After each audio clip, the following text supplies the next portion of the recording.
starting as the hand behind the scenes in Naruto. This video is purely for entertainment and does not infringe on copyrights or laws. The rights to the novel and image belong to the original author. We do not claim ownership. Don't like waiting and want to listen to this fanfic in full now? Subscribe to our Patreon, where you'll find the best fanfics. Chapter 426, Mr. Doflamingo, surprise? Before you notify him, I'll go meet him in private first. Uehara Naraku casually continued. If I go to meet him rashly, it would be a bit rude. At least let him get to know me first. Another boring prank? Kakuzu looked at the den mushi that was hung up in his hand. According to Uehara Naraku's past, Uehara should still pretend to be a small person to meet Doflamingo and experience Doflamingo's arrogant attitude first and then reveal his true identity and beat him up on the grounds that Doflamingo didn't respect him enough. Is this so interesting? Isn't this bullying? Kakuzu knows a little about the leader of Akatsuki. If Uehara Naraku says that he is not very happy, it means that he is very unhappy. Because he is unhappy, randomly draw a shichibuke for fun. In Kakuzu's opinion, Doflamingo's luck is not very good today. Dressrosa. Doflamingo thinks he is lucky. Perhaps it was because after being taught a lesson by Uchiha Sasuke, his luck hit rock bottom and rebounded, and business began to gradually improve. The arms business was doing well. Dressrosa was also being rebuilt steadily. Just as Doflamingo was sitting by the swimming pool, watching the news on the sea, especially the Baroque works, which was in the limelight recently, he couldn't help but ignite a little interest.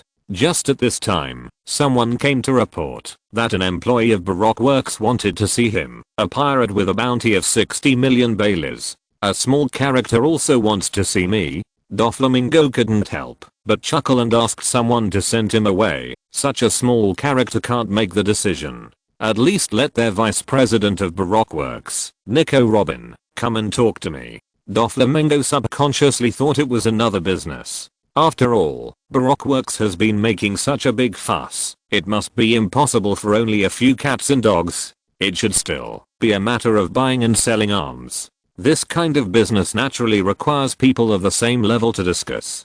But when the person who came to report here said this, his expression suddenly became a little dissatisfied. That guy is cheating Baby Five's money. Baby Five, that idiot woman, has been fooled again and is borrowing money from the family. Doflamingo was silent for a second, then slowly raised his head and said, "Where is that person? Bring him to see me before he dies. After seeing him, he will kill the guy who deceived Baby Five." Baby Five is a maiden killer of the Don Quixote family.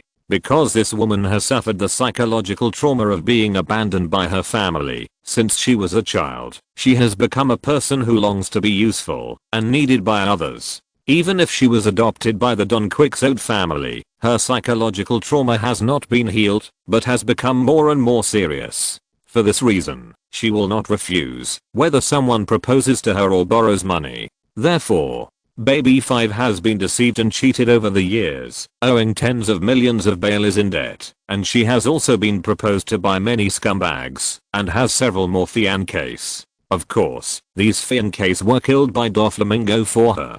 To be honest, Baby Five's work over the years is not worth the troubles that Doflamingo has helped her deal with. Doflamingo can only treat himself as a tired old father and raise Baby Five as an idiot daughter. If it was someone else, he would have been torn into pieces long ago. But Baby Five has been with the Don Quixote family since she was a child and is also a core member of the Don Quixote family. Doflamingo also treats her as his own family. Fortunately, Doflamingo is strong enough and can make money, so he can always support Baby Five, this prodigal. In front of the Dressrosa Palace, Uehara Naraku arrived here through the infinite transmission of fate and directly asked to see Doflamingo as a member of the Baroque Works, wanting to see Doflamingo's arrogant attitude so that he could find a suitable reason to beat him up after a while. It was just that after just arriving here, he happened to meet Baby Five, an outlier in the Don Quixote family, and Uehara Naraku simply borrowed some pocket money from her. "Sorry, After Baby 5, who was wearing a red maid outfit, borrowed money from the Don Quixote family, she held the money in her hand in front of Uehara Naraku. Only Buffalo is willing to lend me, but he only has a few 100,000 baileys left in his pocket money. Because Buffalo is Baby 5's friend since childhood. Everyone else knows Baby 5's character, and they are probably afraid of her borrowing money. Only Buffalo, a stupid and poor friend, is willing to lend him money. Alas, I feel a little guilty. Uehara Naraku shook his head and sighed, stretched out his hand to grab the small and whole money in Baby 5's hand and put it in his pocket and said softly, I still need someone to take me to see Doflamingo. Can you take me to see him? Can you? Do you really need me? Baby 5 nodded with joy, pulled Uehara Naraku's hand and walked into the Dressrosa Palace. When she encountered a guard who blocked her, her legs instantly turned into a machine gun and blasted the person out. It's really violent. Uehara Naraku couldn't help but think of Shirado Pain. To be honest, Uehara Naraku couldn't help but feel a little sympathy for Doflamingo. After all, Baby 5, a companion who couldn't distinguish between friend and foe, was too unreliable. Perhaps only in a few cases, Baby 5 was actually quite reliable, but unfortunately, her power was not strong enough. Dressrosa Palace. Next to a luxurious swimming pool, this was the first thing built when Dressrosa Palace was rebuilt, because Doflamingo liked it here. As a devil fruit user, Doflamingo couldn't actually go into the water. He just liked to sit by the pool and bask in the sun, and by the way, watch a group of beauties playing in the pool. This life is really sinful. When Uehara Naraku walked in, he felt that something was wrong with his life. Theoretically, everyone was the mastermind behind the scenes, so why was his life so different from Doflamingo's? Look at what kind of life Doflamingo, the leader of the dark world, leads. He is surrounded by princesses and Larita girls everywhere. Even if Doflamingo does nothing every day, his subordinates will make him countless money. Uehara Naraku thought about his own life again. He was surrounded by a group of men with unique personalities, and the money he had was obtained by robbing Nami and deceiving Makino and others. It seemed that his status was much worse. Damn, it makes people angry just thinking about it. Uehara Naraku couldn't help but move his fingers. How could Doflamingo live more freely than him? When Doflamingo saw Uehara Naraku coming in, the corners of his mouth couldn't help but grin, revealing a hideous smile. Because Doflamingo was very concerned about the news on the sea, he naturally knew Uehara Naraku, who had a bounty of 60 million not long ago. It didn't matter if he killed a small pirate who had been running errands for Nico Robin, the vice president of Baroque. Baroque Works has always been active in the first half of the Grand Line. Doflamingo grinned and crossed his legs slowly. We should have never had any contact with each other. Maybe there will be in the future. Uehara Naraku spread out his palms and explained calmly, I'm here on behalf of the president of our Baroque Works to invite Mr. Doflamingo to participate in the encirclement and suppression of Jinbei, the 7 warlords of the Sea of Fishman Island. Huh. Doflamingo's brows twitched slightly, and the smile returned to his face. Then you have come to the wrong place. As one of the 7 warlords of the sea, Jinbei is my colleague and friend. You can pay more. Uehara Naraku said it bluntly. How much more money? Doflamingo interrupted himself. The Yasha of the sea couldn't help but tremble his eyebrows again. He just felt inexplicably that he was spared. What money? What kind of money? Is this little pirate named Uehara Naraku ignorant? Can the matter of the 7 warlords of the sea be solved by adding money? What's more, Doflamingo received news that the Admiral of the Navy wanted to take away his title of 7 Warlords of the Sea by taking advantage of his defeats to Sasuke. Fortunately, this proposal was rejected by the world government. This time is really not suitable for causing trouble. But Uehara Naraku glanced at Doflamingo and said something that almost broke Doflamingo's plan. A traitor of the Don Quixote family. Is this enough? Doflamingo clenched his wine glass tightly. Uehara Naraku spoke slowly, full of lies as he opened his mouth. We recently found the trace of a person with the ability of the surgery fruit. We originally wanted to recruit him to join Baroque Works, but later we found out that he was a traitor of the Don Quixote family. As long as Mr. Doflamingo agrees to the alliance, we will send the traitor to you. Deal. Doflamingo suddenly crushed the cup, nodded slowly, and said in a deep voice, "As long as you are willing to send the traitor over, I will agree to your request. Baroqueworks seems to be a good ally. They can indeed collude in private, but they must not show it in public. The most important thing is the traitor. No, or rather the ability of the surgery fruit on the traitor. That is a fruit that can give people eternal life. I didn't expect Baroqueworks to find out this news. This work company is really interesting." Doflamingo's smile suddenly reappeared on his face. He waved to the woman next to him to hand him another glass of wine. He looked at Uehara Naraku and continued, "Since you brought me good news, I won't kill you this time." Doflamingo raised the wine glass in his hand with interest, took a sip slowly, and said with a smile, "Then I wish our two families a happy cooperation." Happy cooperation. Uehara Naraku squinted his eyes and smiled. After their discussion was over, Uehara Naraku left the Dressrosa palace, and the smile on Doflamingo's lips had not disappeared. Because eternal life is waving to him. As long as Baroqueworks sends the traitor who took away the operation fruit, he can get unprecedented eternal life. Just at this time, the voice of the Dendenmushi interrupted Doflamingo's reverie, making his expression slightly unhappy. Because the person who called was Kakuzu. "Doflamingo, that person wants to see you. Pick a suitable place." Perhaps because of the possibility of eternal life, Doflamingo's laughter was a little arrogant. He smiled and said, "That big shot would actually come to see me on his own initiative? I thought he would let a small character like me visit him." This sounded a little ironic. He won't care too much about these stupid etiquette. Kakuzu ignored Doflamingo's arrogance and said coldly, "Pick a time today, and a secret place." Doflamingo's laughter was still a little arrogant. "Are you going to see me today? But I'm in a good mood today, and it seems that I can't spare any time." Because he met the members of Baroqueworks today, just reached a deal that was as good as he wanted, and even gained a powerful ally, Doflamingo was still very happy. It's best not to go against his will. Kakuzu's voice was still cold, but with a little more warning. Even a rebellious kid like Uchiha Sasuke wouldn't dare to go against his will. After mentioning Uchiha Sasuke's name, Doflamingo was silent for a while, and it was obvious that the lesson was really profound. Doflamingo thought for a while, and whispered, "Let's set the time in an hour, to the small island west of Dressrosa. I'm looking forward to meeting that big man." 1 hour later. A deserted island dozens of miles outside Dressrosa. Doflamingo used his string fruit ability to pull the white clouds in the sky and flew to the small island. He felt a little uneasy in his heart. On the one hand, he was a little expectant. On the other hand, he was a little nervous. And this person suddenly wanted to see him after he just got the information about the user of the Operation Fruit ability.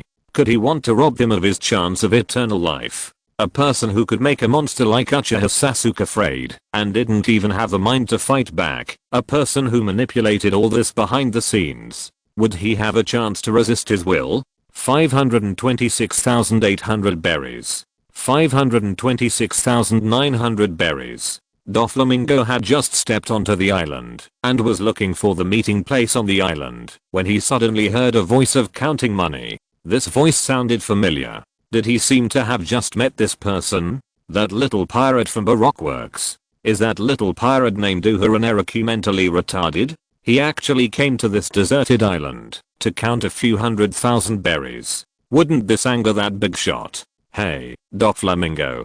Just when Doflamingo was still in doubt, he heard Uehara Naraku's voice. "You are too harsh on your family members. I only cheated 526,900 berries from your subordinates. Not as good as the female owner of a tavern in a small village in the East China Sea." The first update. And damn, another 4,000. Chapter 427. He was very naughty at first, but became much more obedient after being beaten.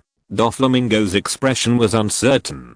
First of all, his first impression was that Uehara Naraku couldn't be that big shot. How could this shameless villain who cheated Baby 5 be a person of that level? This bastard cheated the woman of Baby 5's money, and because the money he cheated was too little, he had the nerve to slander him for being harsh on his subordinates. Is this guy talking human language? But Uehara Naraku discovered his trace when Doflamingo just landed on the island, and his attitude was even a little arrogant, as if he was not afraid of him at all. Doflamingo's expression was a little ugly, and he found Uehara Naraku's location along the sound. This guy was holding hundreds of thousands of baileys, and putting them in his pocket. With this appearance, no matter how you think about it, he can't be the big shot behind the scenes, right? Doflamingo held on to the last glimmer of hope, and asked in a muffled voice, Uehara Naraku, why are you here? Huh? Uehara Naraku couldn't help but look up at Doflamingo, squinting his eyes and smiling. Doflamingo, isn't this the meeting place you chose? Uehara Naraku spread out his palms, and continued with a smile. Looking at you now, you seem to be disappointed in me? Doflamingo was in a bad mood. This is nonsense. Even if he is meeting one of the 5 elders of the world government, or Admiral Sengoku, or even Vice Admiral Churu, the old rival of the navy, he can accept it. Why is it a small pirate like Uehara Naraku? But this is normal. Even he, the leader of the underground world, can't imagine this person. So naturally, others can't imagine that this person who can make Uchiha Sasuke afraid of him will be a pirate on the sea with a bounty of only 60 million. This guy's really hiding very deeply. Perhaps because they had just met in different identities, Doflamingo's nervousness relaxed. He looked at Uehara and grinned. Hey. What a bad person. He even cheated the money of that idiot baby 5. To be honest, the performance of Uehara Naraku, it was really hard for Doflamingo to have a little respect for him. This guy didn't have the aura of a strong man at all. He looked no different from a small pirate, and even felt worse than a pirate. Doflamingo looked at Uehara Naraku, and his face suddenly darkened. Wait, Uehara Naraku, you came to see me as Baroque Works just now, saying that you found the traitor who stole the Operation Fruit. Were you lying to me? Yeah, I was just teasing you. Asshole. Doflamingo was so angry that he couldn't help but curse. He was very happy when he learned the whereabouts of the person with the ability of the Operation Fruit, but now he was suddenly told that everything was a joke. An unknown anger appeared in Doflamingo's heart. He was actually fooled. It seems that you haven't figured out the situation yet. Uehara Naraku couldn't help but pat his forehead, stretched out his palm towards Doflamingo, and a gravitational force suddenly burst out from his palm. This gravitational force made Doflamingo's face change, because when he was fighting with Uchiha Sasuke, he felt this inexplicable gravitational force. He originally thought that it was Sasuke's fruit ability, but he didn't expect that even Uehara Naraku would have it. This gravitational force is stronger than Uchiha Sasuke's gravitational force. Doflamingo was almost powerless to fight back, and was directly sucked over by Uehara Naraku. His tall body fell to the ground unexpectedly, before he could react. Even so, Doflamingo was still sucked to Uehara's side by the gravitational force, and the throat in the fatal position was tightly grasped by Uehara Naraku's palm. Doflamingo's heart was shaken. At this moment, Uehara Naraku moved too fast, and he was captured by Uehara Naraku before he even had time to resist. No, or rather, even if he resisted, it would be useless. Doflamingo struggled to raise his head and looked at Uehara Naraku. He saw a pair of reincarnation eyes in Uehara Naraku's eye sockets, which were the eyes he had seen in Sasuke's eyes. That pair of eyes. Those eyes looked the same as one of the eyes of Uchiha Sasuke he had seen before, with only slight differences, but the abilities should be the same. This guy is the same kind of person as Uchiha Sasuke. No, or rather, he must be more powerful than Uchiha Sasuke. At this moment, Doflamingo completely understood the situation. The person in front of him was a person who could kill him easily, not the fraudulent pirate with a bounty of only 60 million.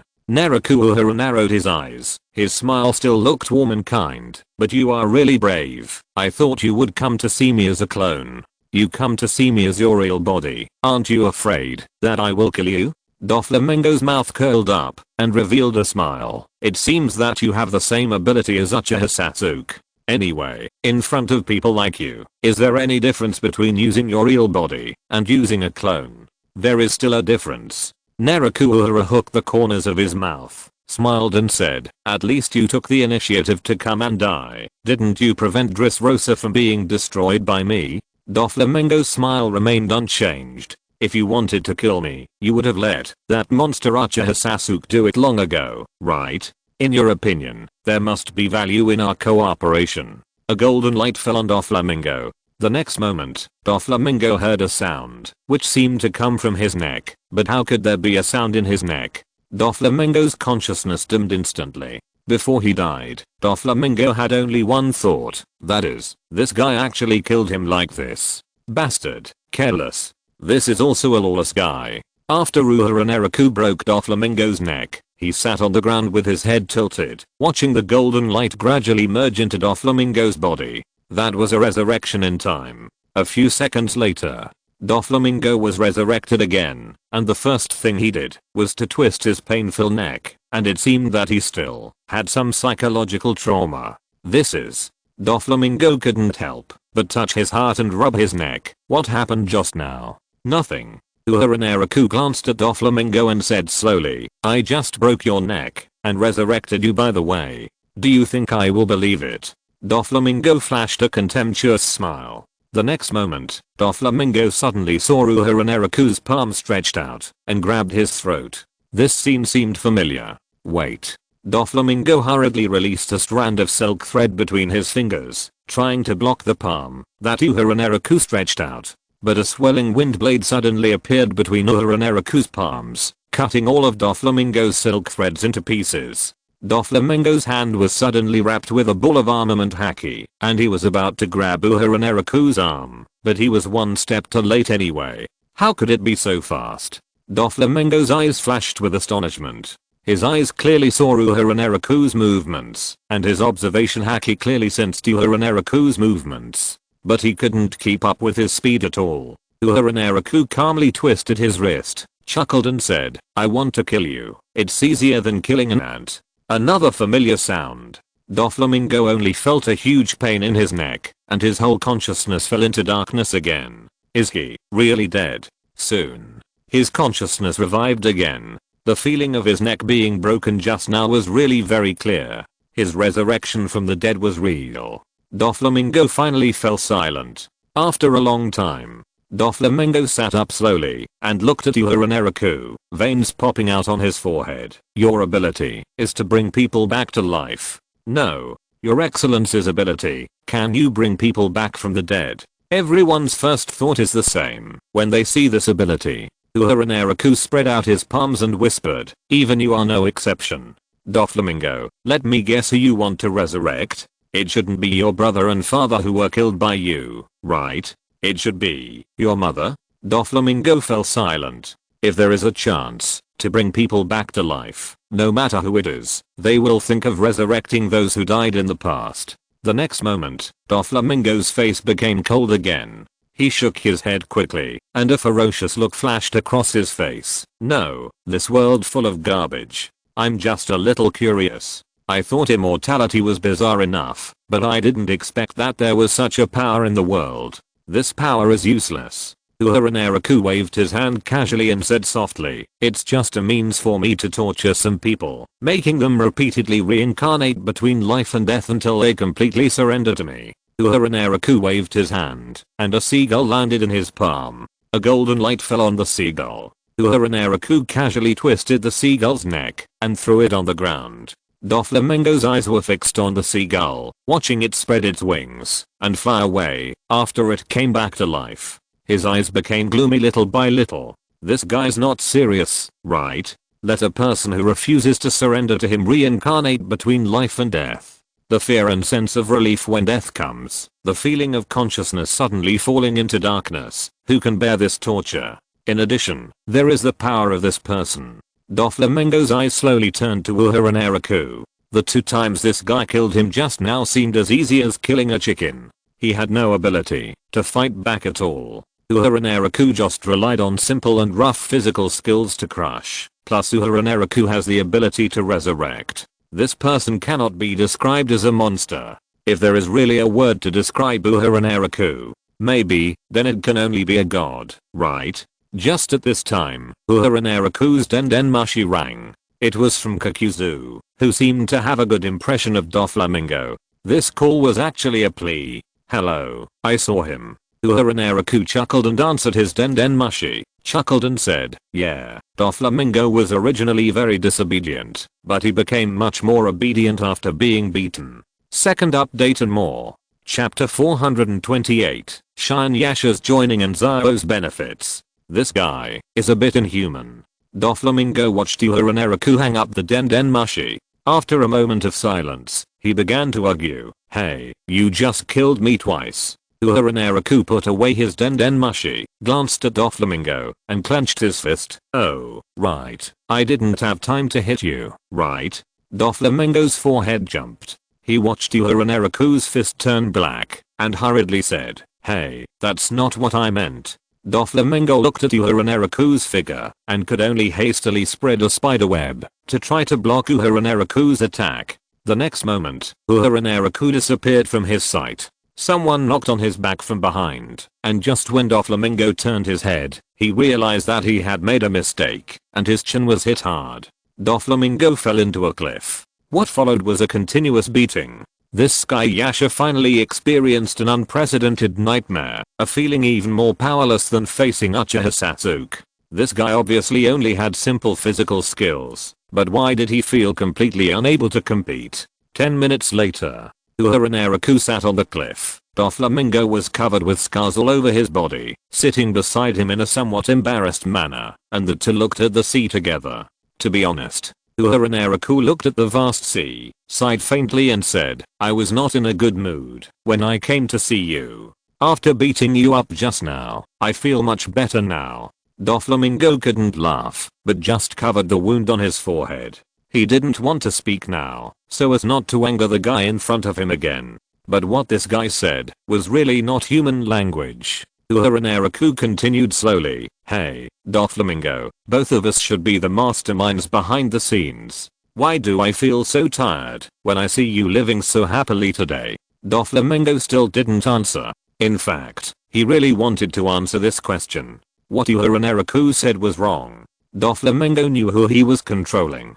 The ordinary people in Dressrosa, the tontated dwarfs, and some ordinary pirate groups on the sea were basically useless except for work. Who were the people that Uehara Naraku controlled? Just the people that Doflamingo met, such as Kokuzu, Hidden, and Uchiha Sasuke, were now influential figures on the sea. Uehara Naraku glanced at the silent Doflamingo, and could not help but frowned, then relaxed again. Doflamingo, you are hopelessly evil. I will give you a chance to be a good person. Doflamingo's eyes could not help but move. Before this guy asked others to be good people, didn't he want to be a good person first? Doflamingo suppressed the urge to curse and grinned. What opportunity? Do you want to use me as a chess piece, too? You don't want to? No, I'd love to. Doflamingo was still trying to maintain a smile on his face. For me, it may be an honor to be your chess piece. I wonder if I can know the relationship between Uchiha Sasuke and you? Sasuke. Uehara Naraku glanced at his system panel and looked at Doflamingo in surprise. Uchiha Sasuke is the younger brother of an old friend of mine.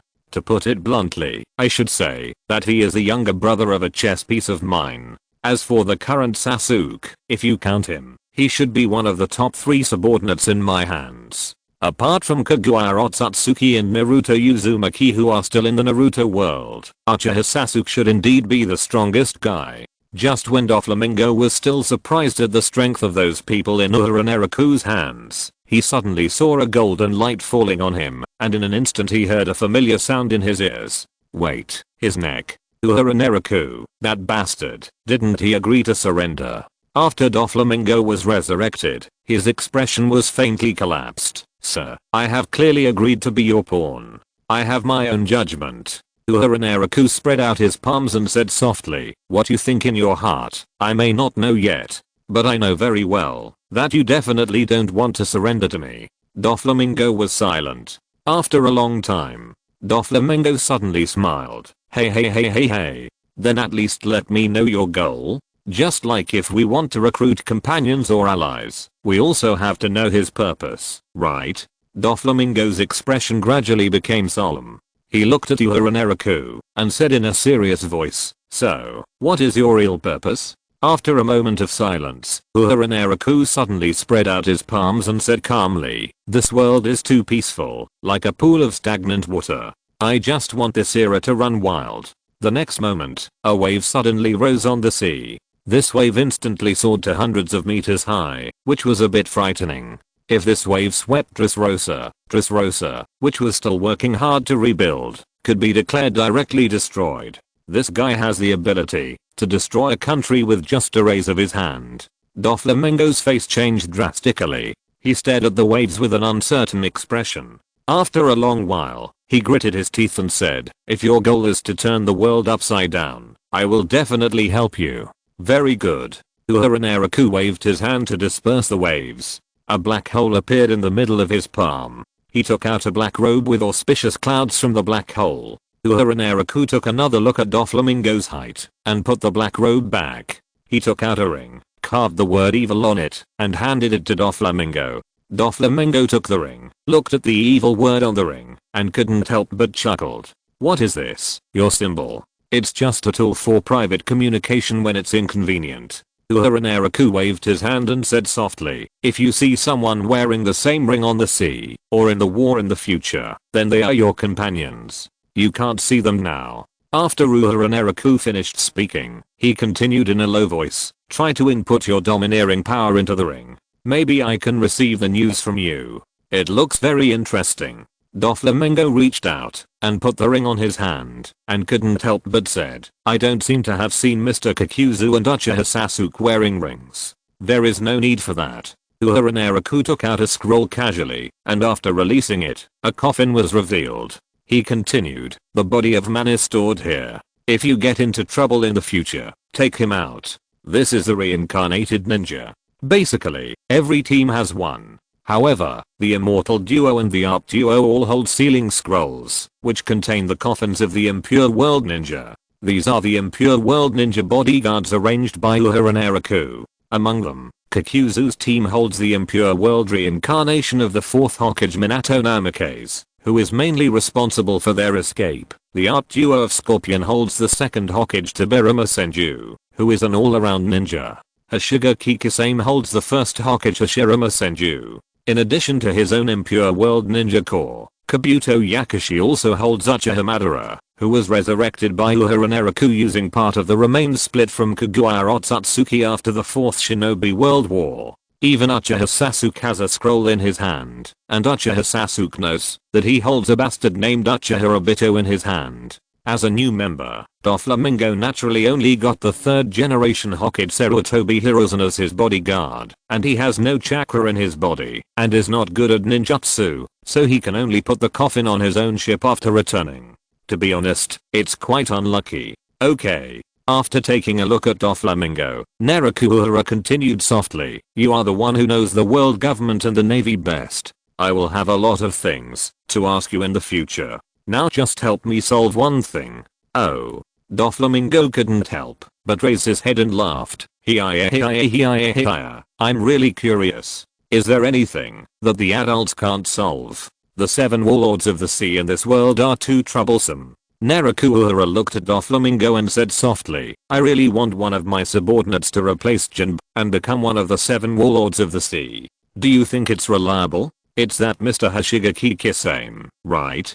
Doflamingo understood and guessed the name immediately. After he smiled, he suddenly said, "If you want to replace Jinbe, let Mr. Kisame quit Baroque Works, and then defeat Jinbe as a fishman. Anyway, the world government has long been dissatisfied with Jinbe and Whitebeard's collusion." After saying this, Doflamingo grinned again, and continued with a smile. "In addition to Mr. Kisame, Mr. Kakuzu seems to have the same method. If someone defeats that useless Shichibuke Gekko Moria, Mr. Kakuzu is now the most suitable person in this sea to become the Shichibuke. I'll think about it." Uehara Naraku couldn't help but raise his eyebrows. This matter is indeed feasible. After they discussed these things, Doflamingo grinned and looked at Uehara Naraku and asked his last question. "I'm very curious." Doflamingo slowly clenched his fists and whispered, "So I want to know, what is the meaning of you hiding your strength on this sea?" Based on my feeling about you today, it seems that you can completely defeat one of the 4 Emperor's monsters in the new world and replace him, so that you can gain greater benefits. At that time, this era will really go out of control. Doflamingo Uehara Naraku narrowed his eyes, smiled and said, "How do you know? The fate of those people is controlled by me. I have already arranged one of them." Doflamingo's face rose. This Yasha on the sea suddenly laughed wantonly. At this moment, Doflamingo finally felt the big boss style of the mastermind on Uehara Naraku in front of him. This is the real mastermind on the sea. The third update. Everyone go to bed early. It should be gone. Rest your fingers. I never thought that one day Riven would become the one who rested. Chapter 429. News from the New World Spade Pirates. Uehara Naraku and Doflamingo really have a lot in common. As the saying goes, it takes 3 years to learn good things and 3 minutes to learn bad things. When it comes to being a mastermind and plotting, the two of them have a lot in common. Uehara Naraku once deceived a mastermind for 1,000 years. When it comes to the skills of being an actor and how to manipulate others, there are many skills of passing the buck. These have benefited Doflamingo a lot. Don't always be a bad guy. Naraku Uehara taught Doflamingo his own experience nonchalantly. When you appear to be an extremely evil person, you must let others see that you still have the brilliance of humanity and let them think that you can still be saved. Interesting. Doflamingo nodded slowly and continued with a smile. But I'm now deeply trapped in the dark world. No matter how you look at it, it seems hard to say. Can I make others believe that I'm still a person who can be saved? Then pick someone suitable to take the blame. Naraku Uehara's eyes moved slightly, and he said softly, "You still have trade relations with the 4 Emperors Kado. Then find a way to blame all the evil on Kado and create an image of a victim for yourself." When Naraku Uehara said this, he opened his mouth slowly. Kado is the 4 Emperors. No matter how many blames that guy has, he won't care, and that guy won't refute the outside world's opinion of him. Yes. Doflamingo nodded slowly. After this most powerful Shichibuke joined Akatsuki, Uehara Naraku's hand penetrated deeply into the new world, and he could use him to implement his own plan. If a Shigeki Kisame is used to get rid of Jinbei in the future, and Kakuzu replaces Gekko Moria, then the Shichibuke will have 3 positions. Uehara Naraku looked at the sea, and touched his chin. He didn't know whether Sasuke's infiltration into the Whitebird Pirates was smooth. After all, someone there was going to be his next boss after Mr. Crocodile was over. This is called seamless connection. Grand Line, New World. The Spade Pirates obviously failed to live up to Uehara Naraku's expectations. At this time, they had not yet arrived at the waters of the Whitebird Pirates, but instead broke into the waters of the Red Hair Pirates. Port Gustiace had to visit Red Hair Shanks to thank Shanks for saving Luffy. However, their pirate group is a little different. 2 supernovas whose bounties may exceed 1 billion at any time almost rushed into the new world. No matter how you look at it, it seems that they are going to challenge Red Hair's position as the 4 Emperors. The super rookies are coming to challenge me. When red-haired Shanks heard the news, a hearty smile suddenly emerged on his face. Ha ha ha ha. Finally someone is going to challenge my position again. Such a terrible rookie has never appeared on the sea. The captain is looked down upon. Ha ha ha ha. The captain's reputation is too small. Let me go and take a look. Ben Beckman, the vice captain of the red-haired pirates, loaded his gun. His face was not as happy as his companions. He said to himself, Kizaru was almost solved by them. The Spade Pirates are not someone who can be underestimated. Aha. Red-haired Shanks nodded hurriedly, smiled and continued, but we can't be too rude. That is a super rookie that has never appeared on the sea. Beckman, let's go to meet him together. As the captain, you should at least wait until the last appearance. Ben Beckman took a puff of cigarette and said casually, just wait here, I'll bring them to see you. After that, Ben Beckman casually pointed out a few cadres and left their base. He was absolutely confident that he could play the Spade Pirates in the palm of his hand. As a person in the new world, Ben Beckman is a person known for his strength, but he also has a strategy that is better than many people in the world.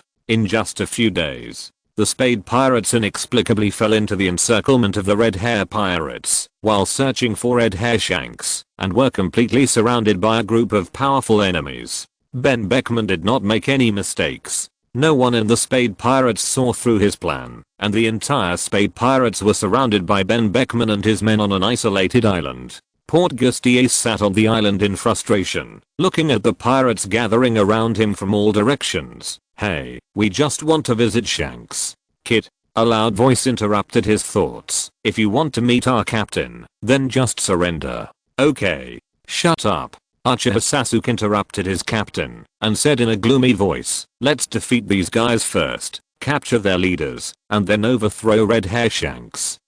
Ace couldn't help scratching his head and hurriedly reached out to grab Uchiha Sasuke's ninja sword. "Sasuke, wait. Shanks is Luffy's savior." Ace reached out to cover his hat, smiled and said, "If we do this, Luffy will definitely be sad when he knows. As long as we go to meet, I believe this misunderstanding will be resolved." "Stop kidding." Uchiha Sasuke shook his head and said in a deep voice, "You are the captain of the Spade Pirates. How can you surrender to the enemy? After we break out of here, let's meet Shanks to resolve this misunderstanding." It has to be said, Ben Beckman's plan did not go wrong. The only mistake was Uchiha Sasuke's strength.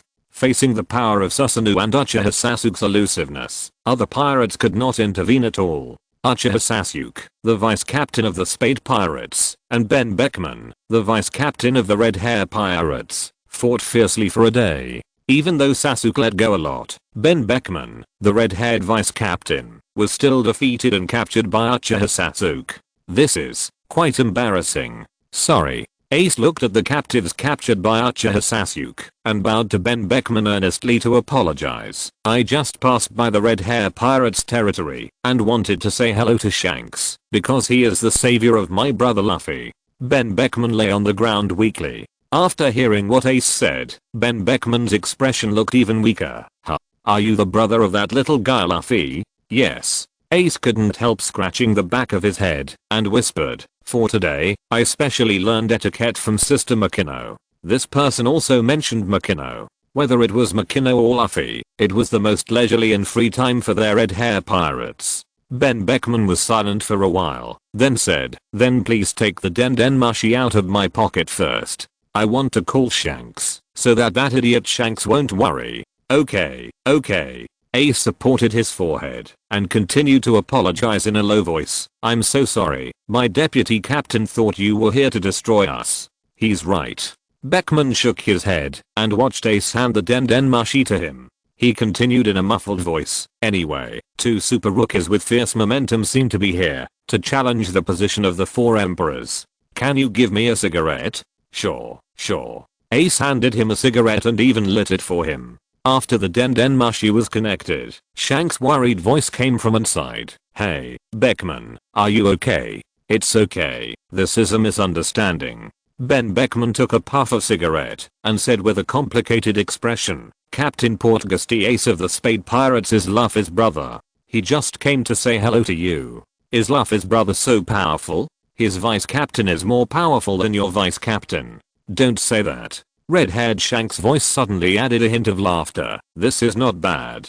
Ha ha ha ha. In the future, those guys like Laji Luke and Jesus Boo will not only laugh at me, but will laugh at the 2 of us. You are the best vice captain in the world." Just as they were calling the Den Mushi in the cabin, Uchiha Sasuke was also outside contacting Uehara and Naraku. Because he was worried about being discovered, he used the communication ability of the Samurai. "Uehara and Naraku, there was a small problem. Anyway, we should be meeting red-haired Shanks soon. I really envy you." Uehara Naraku was on his way back to Alabasta and was checking in at various attractions. After hearing Sasuke's words, he couldn't help but reveal a hint of envy. "He always comes into contact with the 4 emperors, while I can only bully a few 7 warlords." After that, Uehara Naraku chuckled and said, "Then let's test the attitude of this 4 emperors. See if this guy knows the identity of Portgas Ace." No, it should be said that it is Goldie Ace. When Uehara Naraku said this, he couldn't help but continue laughing and said, "By the way, how strong are the pirates in the latter part of the New World? Sasuke, do you think I have a chance?" To become a pirate king? Uchiha Sasuke couldn't help but raise his eyebrows and silently sent his message back with chakra. I think you are more suitable to be a behind the scenes mastermind. Let the idiot Ace do the pirate king thing.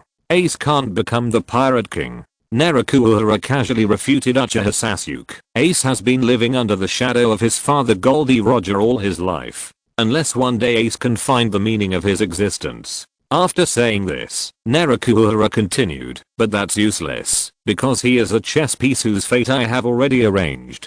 To be honest, Naraku Uehara is really worried. Now that Portgusty Ace has Uchiha Sasuke, the almighty vice captain, he won't really sit on the position of pirate king without doing anything, right? Therefore, before cutting off contact, Naraku Uehara emphasized to remind Uchiha Sasuke, don't forget my original intention of sending you to join the Spade Pirates. Naraku Uehara suddenly laughed. His laughter was a little gentle. Don't let Portgusty Ace go in the wrong direction I have set for him. If his direction is out of control, you should know what fate he will face, right? Uchiha Sasuke was silent. Is Uehara Naraku still incapable of being a human being? The first update An. Chapter 430 Red-haired guys are always so annoying. Red-haired pirates. Red-haired Shanks personally came to meet Portgusty Ace in his own car, the Red Force, and picked up his vice captain. After the misunderstanding between the two sides was resolved, the atmosphere eased a lot. Because Uchiha Sasuke defeated Beckman, the strength of the Spade Pirates was demonstrated, and the communication between the two captains became equal. At least this new pirate group is indeed qualified to challenge the four emperors. Because of Luffy, the two of them can still chat. Red-haired Shanks put his arm around Ace's shoulders and laughed loudly. Since Ace is Luffy's brother, then this time we can be considered as not knowing each other without fighting. Ha ha ha ha ha. To celebrate our meeting. To celebrate that Beckman was finally defeated. Let's have a grand banquet. Idiot. Ben Beckman couldn't help but support his forehead. He originally thought that this captain had improved, but he didn't expect him to still look like this. At a grand banquet, only Uchiha Sasuke was holding a glass of juice, while everyone else was holding a bowl of wine, which made people curious. How can a pirate not drink? Shanks handed Uchiha Sasuke a bowl of wine, chuckled and said, my companions all want to see the super rookie who defeated Beckman. No. Uchiha Sasuke looked at Ace standing next to Shanks with disdain, shook his head and said, because there is an idiot captain, I must stay awake at all times. Ha ha ha ha ha ha. Shanks couldn't help laughing. The pirates around him couldn't help laughing. Only Ben Beckman, after hearing this, slowly put down the wine in his hand and followed Uchiha Sasuke to pick a glass of juice. Shanks drank the wine bowl in his hand generously and asked with a smile, hey, Ace, you really don't want to consider defeating me and becoming a new four emperors? That's too boring. After imitating him and drinking it all, Ace scratched the back of his head embarrassedly and said, if Luffy knew that I defeated you, he would probably be very sad, right? This was a bit arrogant. Shanks himself didn't care about it, and even the pirates around him didn't take it seriously, perhaps because they knew the strength of their captain. Shanks even raised his wine bowl with interest and laughed loudly. Come on, thank that guy Luffy for letting me keep my position as one of the four emperors. Ha ha ha ha ha. The captain is too weak. Ha ha ha ha. Because of our little Luffy, we have kept the title of the four emperors. The title of the Emperor of the Sea doesn't matter. Ha ha ha ha. You are wrong. Since it is because of Ace for Luffy's sake that our boss has kept the title of the four emperors, we can't give this title to anyone else.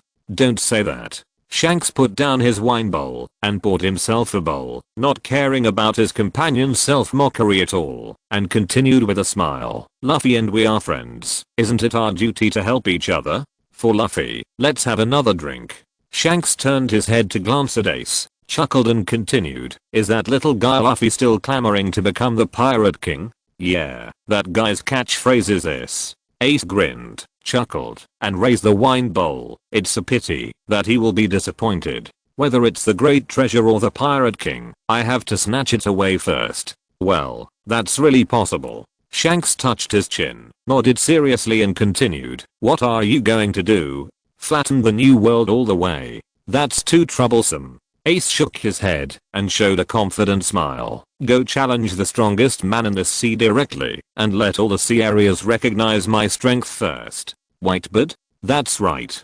After drinking a bowl of wine, Ace whispered, I have the best deputy captain in the world. I must not let him down. Ha ha ha ha. Makes sense. After Shanks poured him a glass of wine, he couldn't help but glance at Uchiha Sasuke, who was sitting like a mountain next to him, and couldn't help but said, speaking of which, I inexplicably feel that your deputy captain is really like Mr. Rayleigh.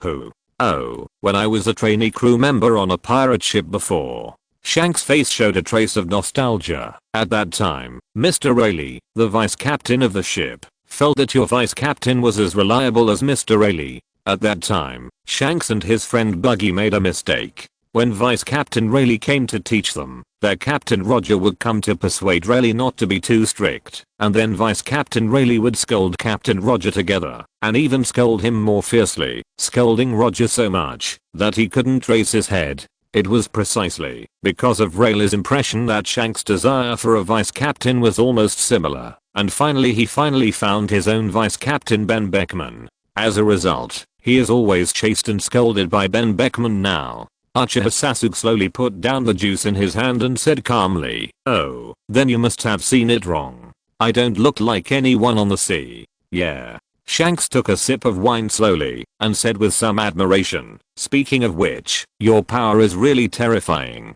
Even Beckman is not your opponent. Uchiha Sasuke said calmly, this is also normal. The power of Uchiha is naturally not something that ordinary people can resist. Shanks, I saw the wrong person. This person doesn't look like Rayleigh at all. At least their deputy captain Rayleigh is not so arrogant. Late at night, when everyone was drunk and resting, Uchiha Sasuke sat on a tree and looked at the stars in the sky. There was still a glass of juice next to him. Just at this time, a figure turned over and jumped up. Ben Beckman. Uchiha Sasuke glanced at the newcomer and said nonchalantly, don't you think you haven't lost badly enough? I have no interest in you anymore. This was a bit unkind. Beckman wanted to have a good chat with Uchiha Sasuke. Beckman frowned. He didn't expect that he would be ridiculed by Uchiha Sasuke as soon as he arrived here. The vice captain of the Red Hair Pirates said with a cigarette in his mouth, the idiot Shanks asked me to come. He wants to invite you to meet him. It just so happens that I also want to test the capacity of the four emperors. The knife beside Uchiha Sasuke flipped and fell into his hand. His figure suddenly fell from the tree and walked towards Shanks' position. Looking at Uchiha Sasuke's back as he left, Ben Beckman suddenly said, Uchiha Sasuke, you didn't use your full strength when you fought me, did you? Which do you think is easier, killing you or capturing you? After Uchiha Sasuke finished speaking, he left without looking back, leaving behind a somewhat contemptuous remark, regardless of how hurtful his words were. What a terrible and arrogant newcomer. Ben Beckman, holding a cigarette in his mouth, watched Uchiha Sasuke leave. He slowly asked himself, did you become lazy after helping that idiot get the title of the four emperors? You can't even see this. No, it's not that he can't see it. It's that Beckman couldn't believe that after the sea finally calmed down and balanced, such a terrible person would appear on the sea. Compared to Ben Beckman, red-haired Shanks was easier to accept. When he saw Uchiha Sasuke, his eyes had already regained clarity. Shanks stood at the beach, looking at the sea and sighed softly. My most respected captain once said that after this era begins, it will never stop easily. Many people have gone through so much trouble to calm down the sea. Less than a year later, you super newcomers have emerged and disrupted everything in the new world. Now it seems that he is right. Uchiha Sasuke raised his eyebrows and asked, what kind of person is your captain? The previous pirate king Goldie Roger? Oh, you even know that I used to be Captain Roger? Shanks smiled and said with a chuckle, ha ha ha ha. That's the pirate king, a person who once owned a great secret treasure. No matter what words are used to describe him, it's not an exaggeration. Ha. Uchiha Sasuke said calmly, he should be an idiot like Ace and you, right? Shanks was silent. It seemed that he was exposed. The Uchiha Sasuke guessed right. In a sense, Goldie Roger's character is actually quite simple, although he is also very generous and especially values his friendship. Shanks is influenced by Roger in dealing with people. How do you know? Shanks couldn't help but sigh. Uchiha Sasuke was silent for a while, then explained in a low voice, because those simple-minded idiots may only have one goal in their lifetime, and they will never change, so they are always more likely to succeed. That makes sense. Shanks couldn't help but nod in admiration. By the way, is that why you chose Ace as a captain? Almost. Uchiha Sasuke's palm slowly fell on the hilt of his sword, and he looked at Shanks and asked, "What did you come to me for?" Shanks touched his chin and whispered, "I originally wanted to see if I could persuade Ace to give up attacking Whitebird. This sea finally calmed down with great difficulty, but after listening to what you said just now, I think it's better to let it go. After all, stubborn people like us can't be persuaded at all, because the Four Emperors' War was not completely over until a year ago. This sea finally formed a fragile balance between the world government, the 7 warlords of the sea and the 4 emperors. Shanks undoubtedly hoped that this sea could continue to be balanced like this." These words undoubtedly angered Uchiha Sasuke. Uchiha Sasuke's eyes slowly glowed red. Sasuke stared at the chattering Shanks, and his voice gradually became gloomy. You red-haired guys are all the same. You don't have much power in your hands. You talk more arrogantly than anyone else, and you are always so annoying. The second update. It's really difficult to give birth, because my fingers are numb and weak. Chapter 431. The Navy is the most suitable destiny for Uehara and Naraku. Shanks was silent. Shanks had experienced a lot of discrimination in his life, but today was the first time he was discriminated against because of his red hair. What did Uchiha Sasuke mean? What was wrong with those people with red hair? How could he humiliate those red-haired people like them? Red-haired, don't try to stop Ace. Uchiha Sasuke stared at the red-haired Shanks and continued in a firm voice, Ace has a more difficult fate than others. He wants to challenge Whitebird because he wants to declare war on his irresponsible father. Ace wants to prove that he has never succumbed to fate. He wants to prove that he has a meaning in this world and no one is qualified to stop him. To be honest, Portgas de Ace's fate is already very bumpy, and now he is being targeted by the sinister guy Uehara and Naraku. This is a real tragedy in the world. Moreover, Uchiha Sasuke has to follow Uehara and Naraku's order and take this opportunity to reveal Ace's life experience to Shanks, trying to get Shanks involved. Shanks was fooled. Shanks's brain circuit was still very serious. After listening to Sasuke's words, he looked enlightened and said, could it be that little guy Ace is the son of Whitebird? No. Uchiha Sasuke frowned and thought for a while before calmly saying, anyway, it doesn't matter if I tell you guys. He wants to declare war on the underground Goldie Roger. Ace's body is flowing with the blood of Roger, the Pirate King, although that guy has never taken responsibility for a day and even killed his mother, casting a shadow on his life. Uchiha Sasuke looked at Shanks, who was gradually shocked, and continued indifferently, those of you who have seen Goldie Roger should take a good look and witness the arrival of a new era. Ace will surpass Roger and be crowned the new king. Uchiha Sasuke said the arrogant words for his captain first. If it weren't for Uehara and Naraku's manipulation, Portgas de Ace might really become the new pirate king with his support. After finishing speaking, Uchiha Sasuke looked at Shanks, who was still shocked, and said in a deep voice, the Rayleigh you mentioned is the Silver's Rayleigh who lives in seclusion in Shampoo. I met him in Shampoo. Humph, his strength doesn't look that good. The surprise in Shanks' eyes had not faded yet, and he said in a lost voice, that little guy Ace, is he the son of Captain Roger? The time, it's impossible to match. Your reaction arc is really long. Uchiha Sasuke's forehead couldn't help but jump. He said in a cold voice, forget it, Shanks, just watch. This sea will never be calm. As long as there is Uehara and Naraku, there will never be peace. Shanks watched Uchiha Sasuke turn around and leave, and hurriedly reached out to stop him. Hey, Uchiha Sasuke, wait. Ace is really the captain. Clang. A knife was pulled out directly in front of Shanks.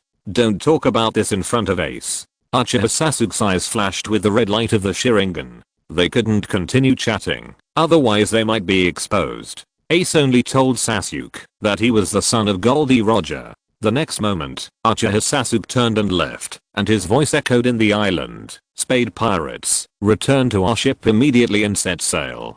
Hey. Shanks wanted to catch up. A sharp slash blocked his way. Ben Beckman flew in front of Shanks and swung his sword to knock the slash away. Hey, what's going on, Shanks? Did you break down the talks? Do you need to gather people to fight immediately? It's okay, it's okay. Shanks hurriedly waved his hand to let the other members of the Red Hair Pirates not be nervous, and his face became a little complicated. It seems to be more troublesome than breaking down the talks. On the shore of the island, the pirates of the Red Hair Pirates watched the Spade Pirates ship leave, and also looked at Uchiha Sasuke standing on the bow. Everyone couldn't help rubbing their heads. Hey, Shanks, what's going on? Boss, didn't you say that we'll have another banquet tomorrow to send them off? What the hell is going on? Don't ask.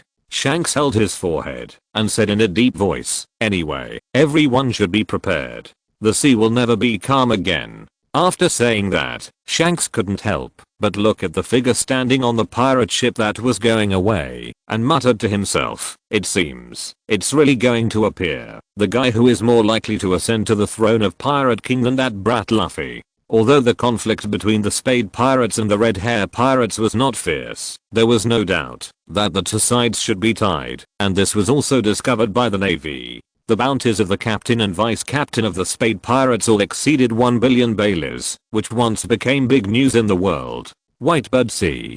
The Moby Dick. This is the flagship of the world's strongest man, Whitebird. The name Edward Newgate is well known on the sea. Even in the corners of the four seas, there are people who have heard of his name. No matter who it is, almost everyone knows that Edward Newgate, the white-bearded man sitting in a corner of the New World, is the strongest man in the world. Although Whitebird is getting older, his reputation of suppressing the sea for decades has made others dare not move, and he still holds the title of the world's strongest man. At this moment, Whitebird is sitting in his captain's seat, holding a newspaper in his hand, which is exactly the result of the battle between the Spade Pirates and the Red Hair Pirates. Whitebird's eyes shrank slightly, and he said slowly, did the red-haired kid negotiate with the newcomer on the sea? Sure enough, he has been infected with Roger's bad habits. There are not many people on this sea who can criticize the Pirate King Goldie Roger unscrupulously, but Whitebird is definitely the most qualified one.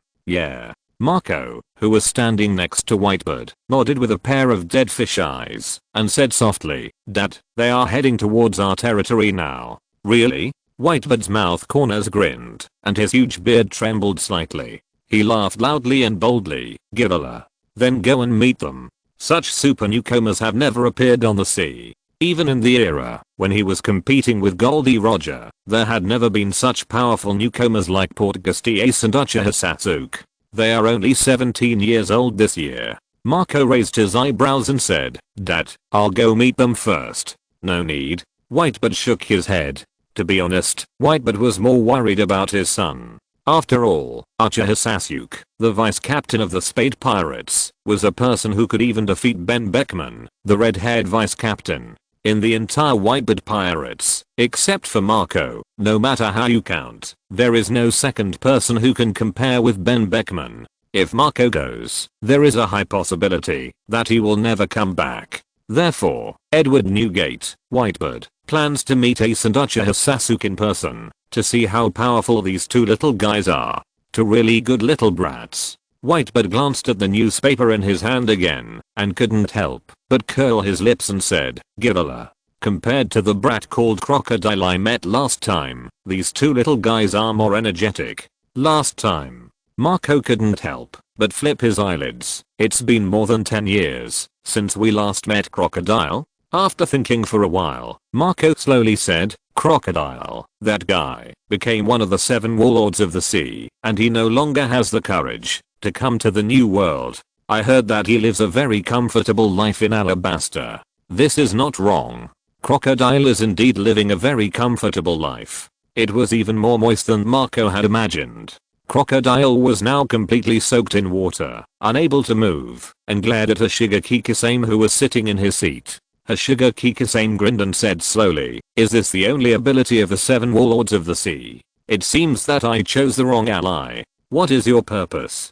Crocodile glared at Hashiga Kikisame. Originally, Crocodile just wanted to discuss with Hoshigaki Kasame how to replace Jinbe's position as the 7 warlords of the sea, but was beaten up by Hoshigaki Kasame in the name of testing the strength of his allies. Facing an enemy like Hoshigaki Kasame who is good at water escape and domineering, Crocodile's sand fruit ability was perfectly restrained, leaving the sand crocodile with no ability to fight back. TSK. Hoshigaki Kasame tried his best to show a kind smile, but still looked ferocious. How boring. I just wanted to find an ally, but now it seems that Mr. Crocodile is not qualified to be my ally.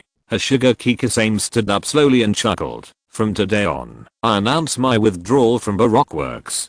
Can you find a way to clarify this matter? After that, Hoshigaki Kasame continued, oh, by the way, the things I have done may hinder my ascension to the position of Shichibuke. I'll have to trouble the boss of Baroque Works to take care of those things. Is that okay?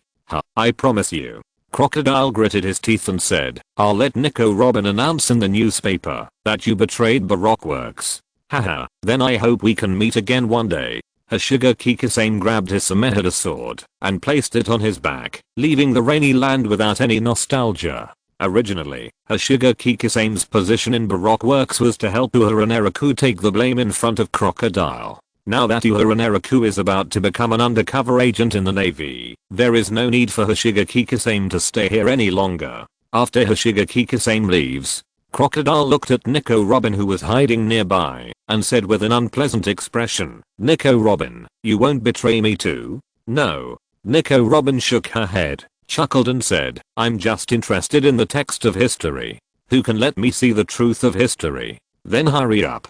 Crocodile struggled out of the water and gritted his teeth and said, I can't wait. I must start the plan as soon as possible. I want to know the information about Pluto as soon as possible and then kill all these guys. Okay. Nico Robin nodded and continued, but our latest senior agent was hunted down by a bounty hunter named Kakuzu. On our way to the rainy land, Mr. 1 team and Mr. 3 team had disappeared. Mr. 2 was captured by the Navy, plus Mr. 5 team and Mr. 4 team who were killed before. Then find another batch. After Crocodile finished speaking, he changed his mind. Wait, how many people are left in Baroque Works now? Scorpion, Deidara. After Nico Robin counted the heads, she was silent for a second before she continued. There are only 2 senior agents left, and there are still many mid-level agents. When she said this, Nico Robin quickly added, one of them, Naraku Uehara, followed me all the way. I found that he is a relatively loyal person. Well, his strength may not be enough, but the reward has also increased to 60 million baileys because of the work company during this period. You can consider promoting him to a senior agent. Okay. Crocodile's face was gloomy, and he ordered, in order to prevent bastards like Hoshigaki Kasame from sneaking in again, there is no need to recruit more people for the time being. Maintain the status quo. Nico Robin nodded. If Crocodile refuses to promote Naraku Uehara to a senior agent again, Nico Robin will think that Crocodile thinks that his people are living too comfortably. Fortunately, he can still be saved. I don't know if Naraku Uehara will be happy after knowing this news. Naraku Uehara had no time to pay attention to Nico Robin. He hurriedly checked in at a bunch of attractions and came back to deal with the meeting with Rear Admiral Drake. When Rear Admiral Drake met Naraku Uehara, he happened to see Naraku Uehara saving a child who was being chased by pirates. This scene made him feel familiar, because when Drake was being hunted by the Don Quixote family, he happened to be rescued by the Navy, which led to the Rear Admiral Drake of today. Rear Admiral Drake felt a little empathy when he saw this scene. Rear Admiral Drake silently watched Naraku Uehara holding a candy to soothe the child's emotions, and his sharp eyes gradually softened. As the user of the dragon fruit, ancient species, and Allosaurus fruit, Rear Admiral Drake, who has always been a little fierce on the battlefield, rarely showed a hint of softness in his mood at this moment. Kabuto. Rear Admiral Drake's eyes were still fixed on Uehara Naraku. Did you see that? The Navy is the most suitable destination for Uehara Naraku. Yeah. Lieutenant Commander Pharmacist Kabuto pushed his glasses and raised the corners of his mouth. My opinion is the same as yours. I think so too. The third update.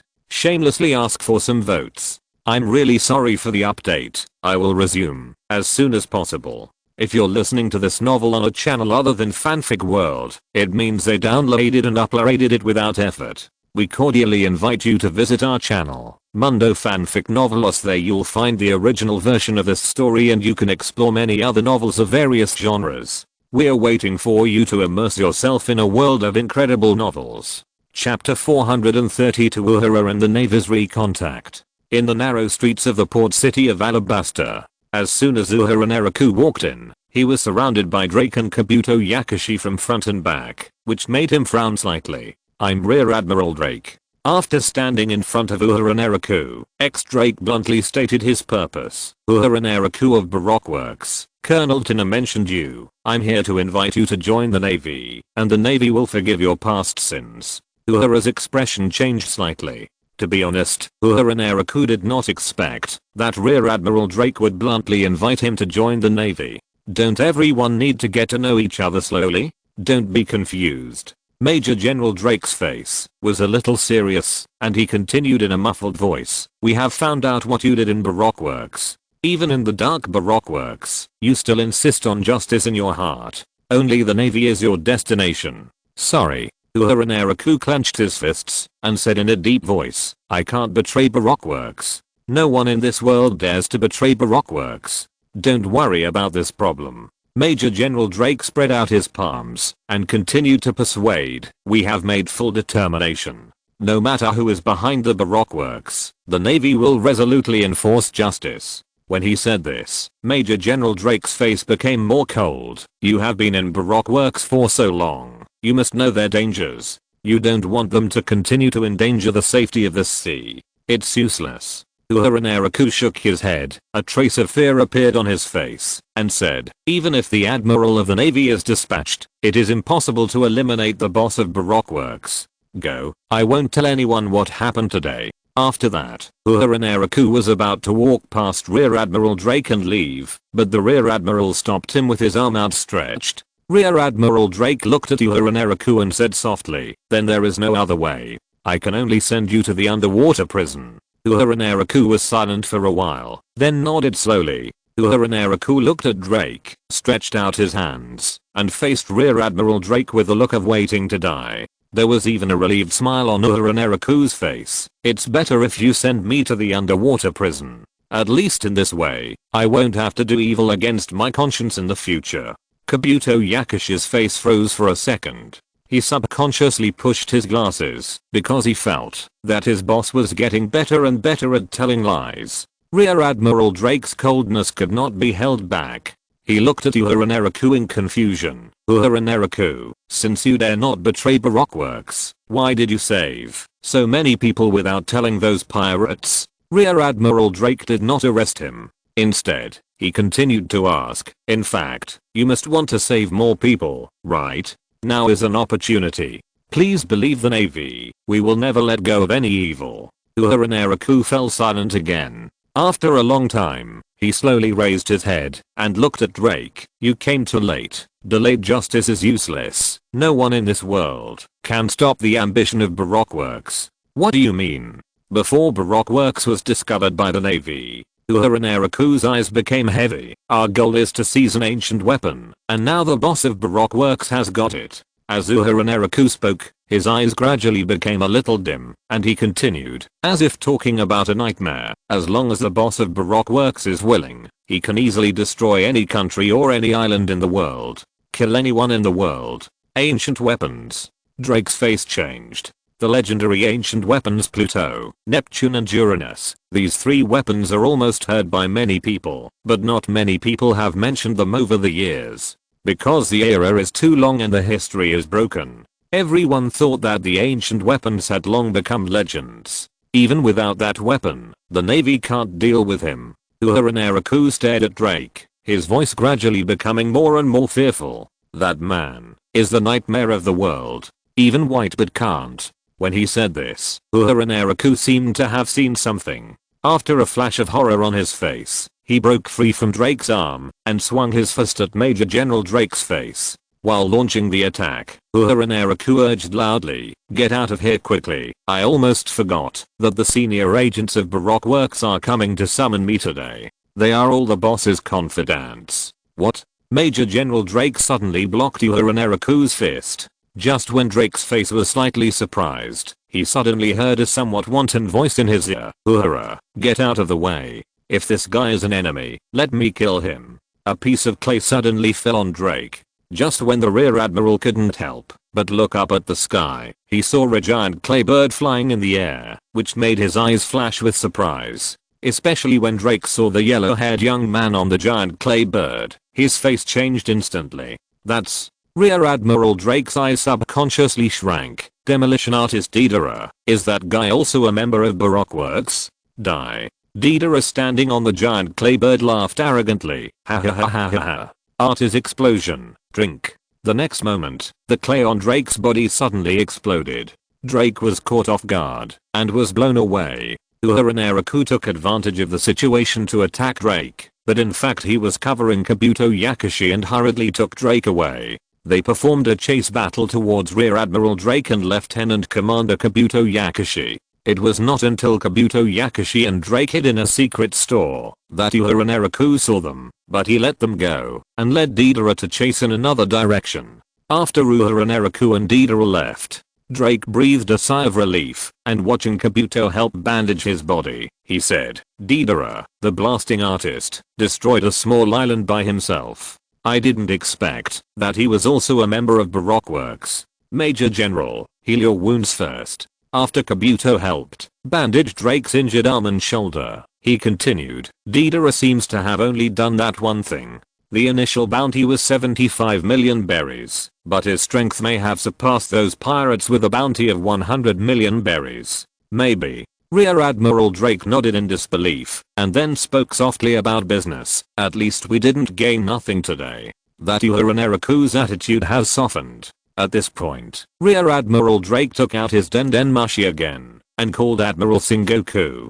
"Marineford, Naval Headquarters Base." Admiral Sengoku answered his Dendenmushi. "Major Admiral Drake, what's up? I remember you guys are currently working on, what? Ancient weapons?" "Yes." There was a hint of heaviness in Drake's voice. "I've already contacted Uehara Naraku, and his attitude has softened a little. This is what we heard from him, but he's still too afraid of the boss of Baroque Works." After saying this, Major General Drake continued, "There's one more thing. The blasting artist Deidara is a senior agent of Baroque Works." "I see." The next moment, Sengoku's voice suddenly became serious, and he warned in a deep voice, "You must find a way to find out all the secrets of Baroque Works. I'll send someone to assist you if it's about ancient weapons. This is the first mission of the Sword Force. If possible, I hope to have a general to support us at any time." Major General Drake glanced at the wound on his arm and continued softly, "According to the information we got from our first contact with Uehara Naraku, the boss of Baroque Works does not seem to be weak, and the support of the Vice Admiral of the headquarters will not be of much benefit." "I see." After thinking for a while, Sengoku agreed to his request. "Admiral Aokiji has been patrolling the first half of the Grand Line recently. I will order him to meet up with you and cooperate with your actions at any time to support your mission." First update. Chapter 433 Akatsuki's Second General Assembly. The first half of the Grand Line. Admiral Aokiji received the mission in a half-awake state. Marshal Sengoku asked him to cooperate at any time to protect Admiral Drake to carry out the first mission after the establishment of the Sword Secret Special Force. Once Admiral Drake got the information about Baroque Works, Admiral Aokiji must immediately assist in the encirclement and suppression of Baroque Works. This matter sounds quite confusing to Aokiji. Why should he help to encircle and suppress Baroque Works? Isn't that the organization where Uehara Naraku is currently undercover? What's the point of asking him to help? Even if the three admirals of the Navy come out together, there may not be a chance. What's going on? Aokiji slowly took his Dendenmushi and called Admiral Drake. "Hello, this is Kuzan. Tell me your current location. I want to know the details of your mission." Aokiji soon met Admiral Drake and Major Kabuto Yakushi, the only two members of the Sword Secret Special Force. He also knew that the third member of this force was Uehara Naraku. This secret force is probably over. Navy Admiral Sengoku worked hard to prepare the Sword Secret Special Force, mainly to let them infiltrate those big pirates to obtain intelligence. Now this force has been infiltrated by Uehara Naraku, the mastermind behind the scenes. Major General Drake didn't know what Aokiji was thinking, and he spoke seriously about his plan. We will find a way to contact Uehara Naraku again as soon as possible, and next time we can turn him over and get all the information about Baroque works from him. After saying this, Major General Drake's eyes slowly moved to Aokiji. After we get the information about Baroque works, we will use Uehara Naraku as an insider and quickly attack to wipe out the entire Baroque works. If you ignore the key figure Uehara Naraku. Actually, this plan sounds quite serious. If Aokiji didn't know the true identity of Uehara Naraku, he would probably think that Major General Drake's plan is quite reliable. Unfortunately, their actions are now being led by the nose. This plan. Admiral Aokiji couldn't help scratching the back of his head, took a look at the only two members of the sword team, and said in a muffled voice, "It seems that there should be no problem." Yakushi Kabuto pushed his glasses and whispered, "This is the plan made by Major General Drake under the guidance of Marshal Sengoku." After closing his eyes and pretending to be asleep for a while, Aokiji mumbled and said, "Forget it. Here, if you need anyone to support you, take this." After that, Aokiji threw a golden denmashi to Major General Drake. Major General Drake only felt that this golden denmashi was a little hot. "General Aokiji, this is the golden denmashi that the general mobilized the Demon Slayer order. This is the golden denmashi of the Demon Slayer order. Once activated, it can mobilize 10 warships, 5 vice admirals and a large number of naval elite forces to launch indiscriminate destructive attacks on the target area. In the entire navy, only the admiral and the 3 admirals have the authority to launch the Demon Slayer order, or grant others the authority to launch the Demon Slayer order. It's temporarily given to you. It's considered reinforcement." Aokiji scratched his head and said softly, "I'll find a place to rest. If there is any problem, I will come to support." "Yes." Major General Drake nodded slowly. Once the Demon Slayer order is available, the first mission of the Sword Secret Special Force will definitely be successful. The only thing Drake didn't expect was that after their small meeting was disbanded, Admiral Aokiji hid somewhere and began to ask Nico Robin, Vice President of Baroque, about this matter. He was mainly worried about the threat of Uehara Naraku. "Hello, Robin." Aokiji dialed Nico Robin's denmashi and said slowly, "What is Uehara Naraku doing? Is that guy finally going to infiltrate the navy?" "Yes." Nico Robin's voice was full of bitterness and helplessness. "I really don't understand what Uehara is thinking. Now the big plan against Crocodile is about to begin. He seems to want to push Crocodile into a more dangerous position. I'm an alabaster." Aokiji raised his head and looked at the sun, slowly closing his eyes. "Robin, anyway, leave Alabaster as soon as possible. This country will be very dangerous next." "Aokiji." Nico Robin interrupted Aokiji and whispered, "Uehara already knows that you are in Alabaster, and he has planned to meet you." "What a trouble." Aokiji hung up the phone while mumbling. On the other side, Yakushi Kabuto also called. Kabuto Yakushi's report was more detailed, including the arrival of Admiral Aokiji and his granting of Drake the authority to use the Golden denmashi Demon Slayer order. "Don't worry, that's our companion," Uehara Naraku said casually. "We are on our way to your location now. See you later." Half an hour later, Lieutenant Commander Kabuto Yakushi found Aokiji, who was taking a nap. The admiral was somewhat dissatisfied with Kabuto Yakushi because Kabuto Yakushi seemed to be a little too enthusiastic towards him, which made Aokiji feel uncomfortable. This major, could he think that he could get a promotion by pleasing an admiral? And that guy Naraku Uehara would be here soon. In order to avoid leaks, that dangerous man would definitely not mind killing an ordinary navy major. "Major Kabuto." Admiral Aokiji slowly put on his eye mask and said in a muffled voice, "Well, if you have something to do, you can leave first. I want to take a nap here." "It's okay." Kabuto Yakushi pushed his glasses and a gentle smile appeared on his face. "I'll be fine here." When he said this, Kabuto Yakashi's smile deepened a little. It just so happens that I'm also waiting for an adult here, so that the adult who wants to meet me doesn't have to make an extra trip. After Aokiji was silent for a while, he slowly took off his eye mask and looked at Kabuto Yakashi beside him. Who are you waiting for? The person you are waiting for is the person I'm waiting for.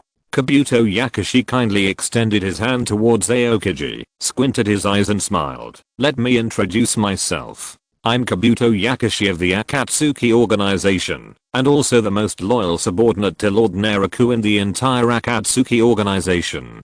Kabuto Yakashi looked at the expression on Aokiji's face, and the smile on his face became a little brighter. At this moment, Kabuto Yakashi finally experienced the joy of Naruto Uehara controlling the world behind the scenes until the last moment to expose everything.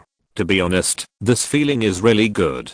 Aokiji's eyes became slightly sharper. Who can tell him why there are people from Akatsuki everywhere he goes? No, people from Akatsuki have actually infiltrated the navy a long time ago, and even infiltrated SWORD, a particularly important secret special force. The next moment, the general who had just revealed his age slowly hid his thoughts and asked in a bored tone, so, has the secret force that Marshal Sengoku is about to form been infiltrated by you? No. Kabuto Yakashi shook his head, hooked the corners of his mouth, and responded with a smile. Isn't there Major General Drake in the SWORD Secret Special Force? Kabuto Yakashi smiled and continued, we will not develop Major General Drake into our organization, because he has no special power, and if he is not there, in the future, if the information is leaked, or other problems occur, who will we find to take the blame? Well, you are really far-sighted. Aokiji couldn't help rubbing his forehead. This feeling is really hard to describe. Now perhaps all he can do is to mourn for Major General Drake? What a poor guy. The first subordinate was an undercover sent by Uehara Naraku. The second subordinate he wanted to recruit was Uehara Naraku himself. This subordinate was especially notorious for being petty. If you offend him by mistake, you will most likely doubt your life in the future. I really don't know how Marshal Sengoku and Major General Drake felt when they knew that this secret special force that planned to infiltrate the pirates had been completely infiltrated by undercover agents. These guys from Akatsuki are really omnipresent. Unhappy. The smile on Kabuto Yakashi's face gradually became brighter and brighter. No matter how you look at it, we should be our own people, right? Please give me more advice in the future. HMM. Aokiji couldn't help but support his forehead and whispered, your behavior is really like that of Uehara Naraku. At least the behavior of this mastermind is really similar. What's wrong with these members of the Akatsuki organization? I'm glad you can say that about me. Kabuto Yakashi looked at Aokiji's complicated eyes, and the corners of his mouth slowly curled up again. It's good to be somewhat similar to a great god. You guys are having a good chat. Just at this time, Uehara Naraku appeared in front of them. Uehara looked at them and tilted his head and said, it seems that I don't need to introduce each other. General Aokiji, Kabuto, let's go. Come with me to attend the Akatsuki meeting. Others should be here soon. Yes, Lord Naraku. Kabuto Yakashi nodded respectfully. Looking at Kabuto Yakashi's performance, Aokiji felt a little complicated. An hour ago, the two of them were holding a small naval operations meeting together. On the way to the meeting place, Aokiji asked casually, Uehara Naraku, did Crocodile really get the ancient weapon of Hades? I made it up. Uehara Naraku shook his head, rubbed his temples and said, I'm also worried about this problem. Will I make one for him on the spot when the time comes? Aokiji looked at Uehara with a subtle expression. He actually said it was made up so naturally. How can this guy admit it like this? Soon, they arrived at the Akatsuki meeting place. This is a warehouse located in the port city of Alabasta, which has been closed for a long time. It was originally the territory of Baroque Works and was used to store gunpowder. It was temporarily requisitioned by Akatsuki members within Baroque Works. Anyway, the entire senior management of Baroque Works, except for Crocodile, the president, the vice president and the only 3 remaining senior agents are members of Akatsuki. When Aokiji followed them in, he found that he seemed to know everyone inside, and there was even someone he had a good relationship with. Or rather, that person had a good relationship with all the navy. Kakuzu, is he also a member of your Akatsuki? Aokiji's eyes moved slightly and stayed on Kakuzu. The most famous bounty hunter on this sea was chatting with Nico Robin. When Nico Robin saw Aokiji coming, she couldn't help but smile. She finally found this excuse to get rid of Kakuzu and walk towards Aokiji. Nico Robin walked to Aokiji's side, raised her head, and looked at the tall Navy Admiral. She did not hide her joy. Aokiji. Well, Robin. Aokiji's palm fell on Nico Robin's head, rubbed her hair, sighed and said, your bounty is really getting higher and higher. The son of the devil, Nico Robin, has a bounty of 240 million baileys. Sharkman, Hashigaki Kisame, bounty of 230 million berries. Explosion Artist, Deidara, bounty of 75 million berries. Baroque Works Mid-Level Agent, Uehara Naraku, bounty of 60 million berries. Puppet Artist, Sasori, bounty of 15 million berries. Of all the people in Akatsuki, it seems that only Nico Robin has the highest bounty.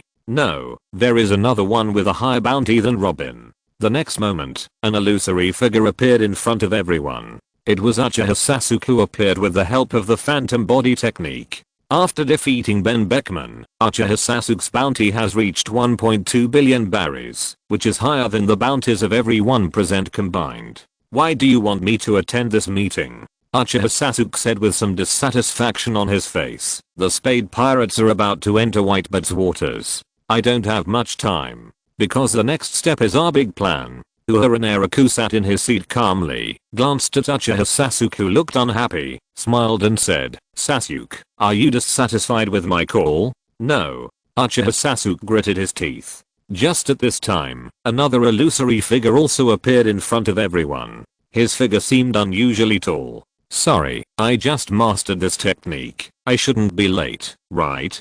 Doflamingo did not have chakra. After Uehara Naraku taught Doflamingo the theory of the ring, this guy was ingenious and directly wrapped his ring with armed color domineering.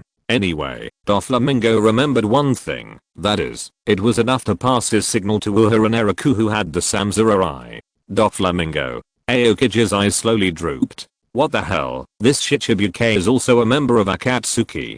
Doflamingo seemed to be more shocked than Aokiji. Doflamingo saw the equally tall Aokiji at a glance, and laughed softly. I didn't expect that Admiral Aokiji is actually my colleague. Damn, I made a fortune. What kind of magical organization is Akatsuki? Second update. Chapter 434 Who will be the worst person? The gap between people is too big. Even if Doflamingo guessed that other subordinates of Uehara Naraku might be very powerful, he never thought that even the Admiral Aokiji was a subordinate of Uehara Naraku. This organization is too scary.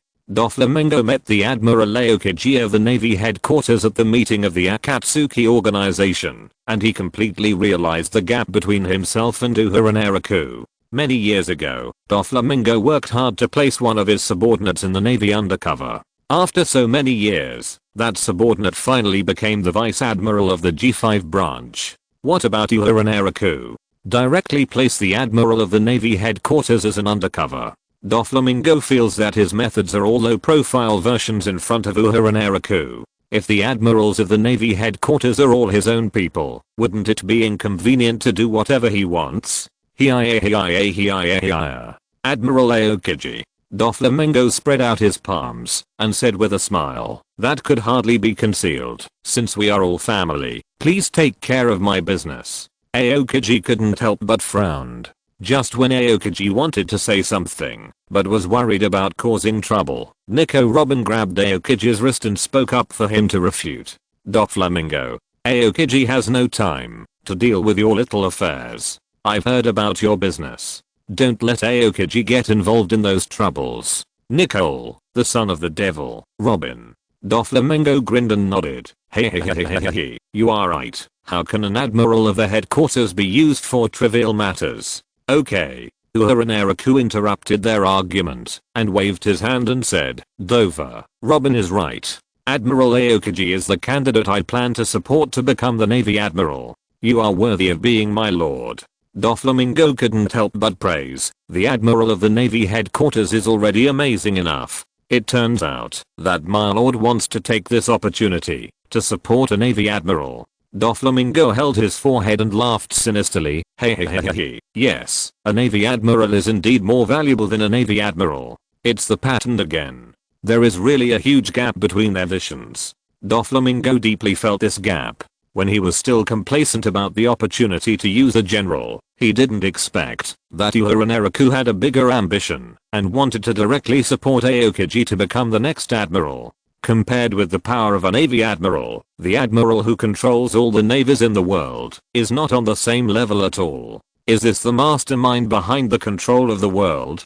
Doflamingo dared not even think about any arrangement. Now that Doflamingo's illusion body technique has arrived, all members of the Akatsuki organization have arrived, and everyone plays a different role here.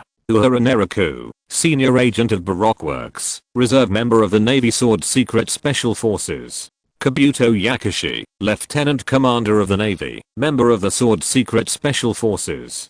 Hoshigaki Kisame, candidate for the 7 Warlords of the Sea. Uchiha Sasuke, Vice Captain of the Spade Pirates. Kakuzu, Bounty Hunter, candidate for the 7 Warlords of the Sea. Hidden, Bounty Hunter.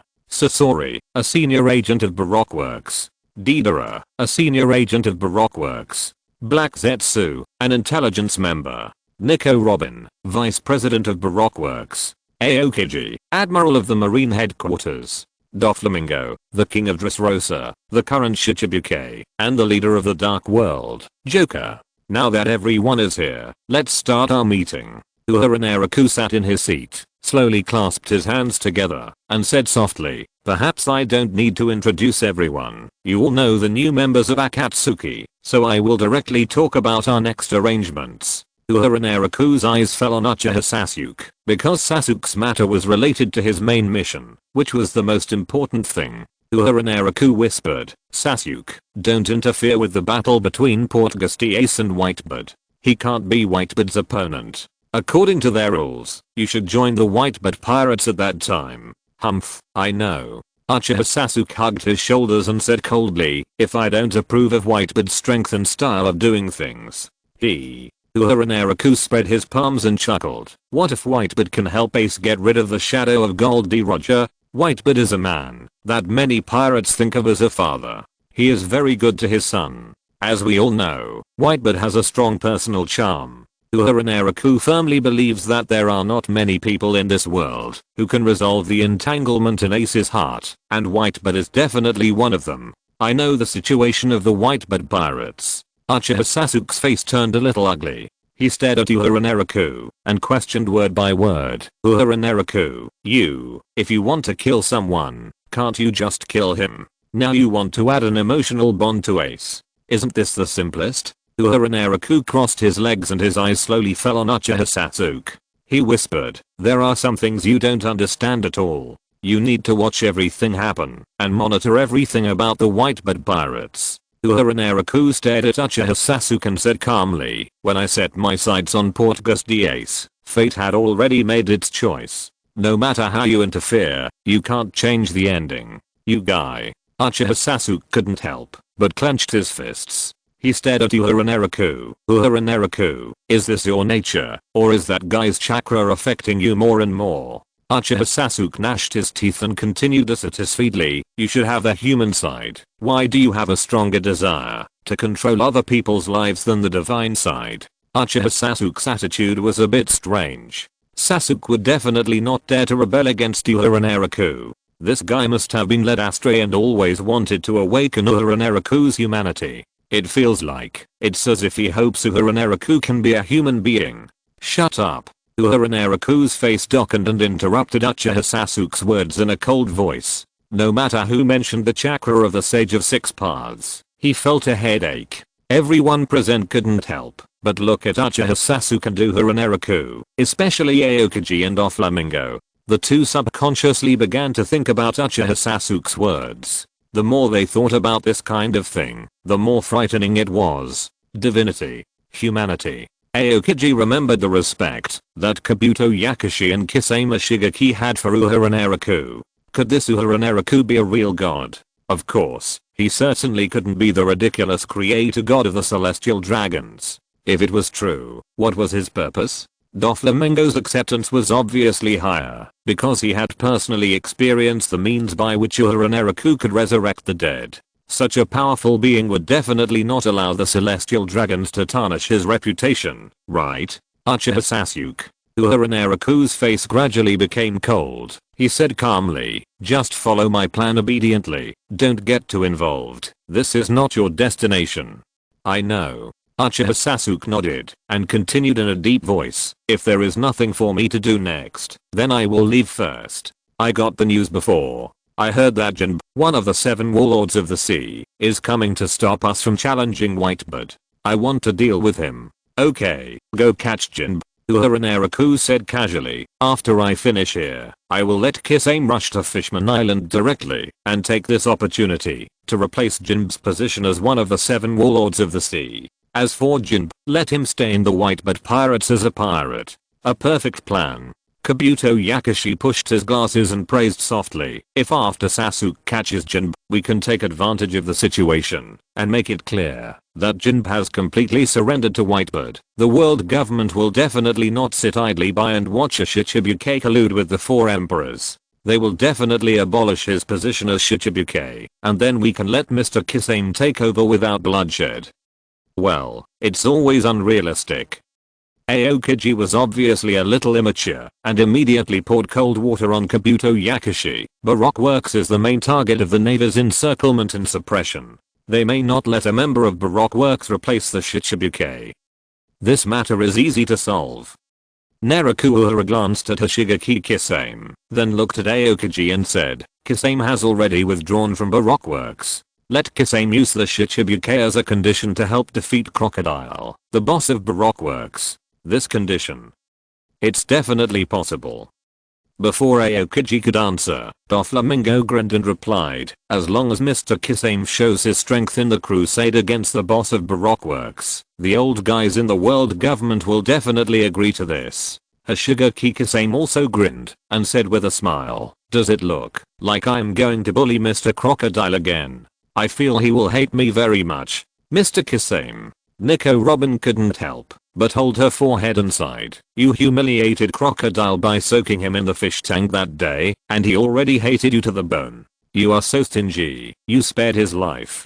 Hoshigaki Kisame couldn't help but sigh. After a moment of silence, Nico Robin shook her head and said, I feel that you and Mr. Uehara are becoming more and more alike. Anyway, you are just not human anymore. Okay. Uehara Naraku waved his hand to interrupt their small talk and continued. Also, in addition to Robin and me, Sasori and Deidara directly rebelled against Baroque Works and see if they can also get a position in the 7 warlords of the sea in the future.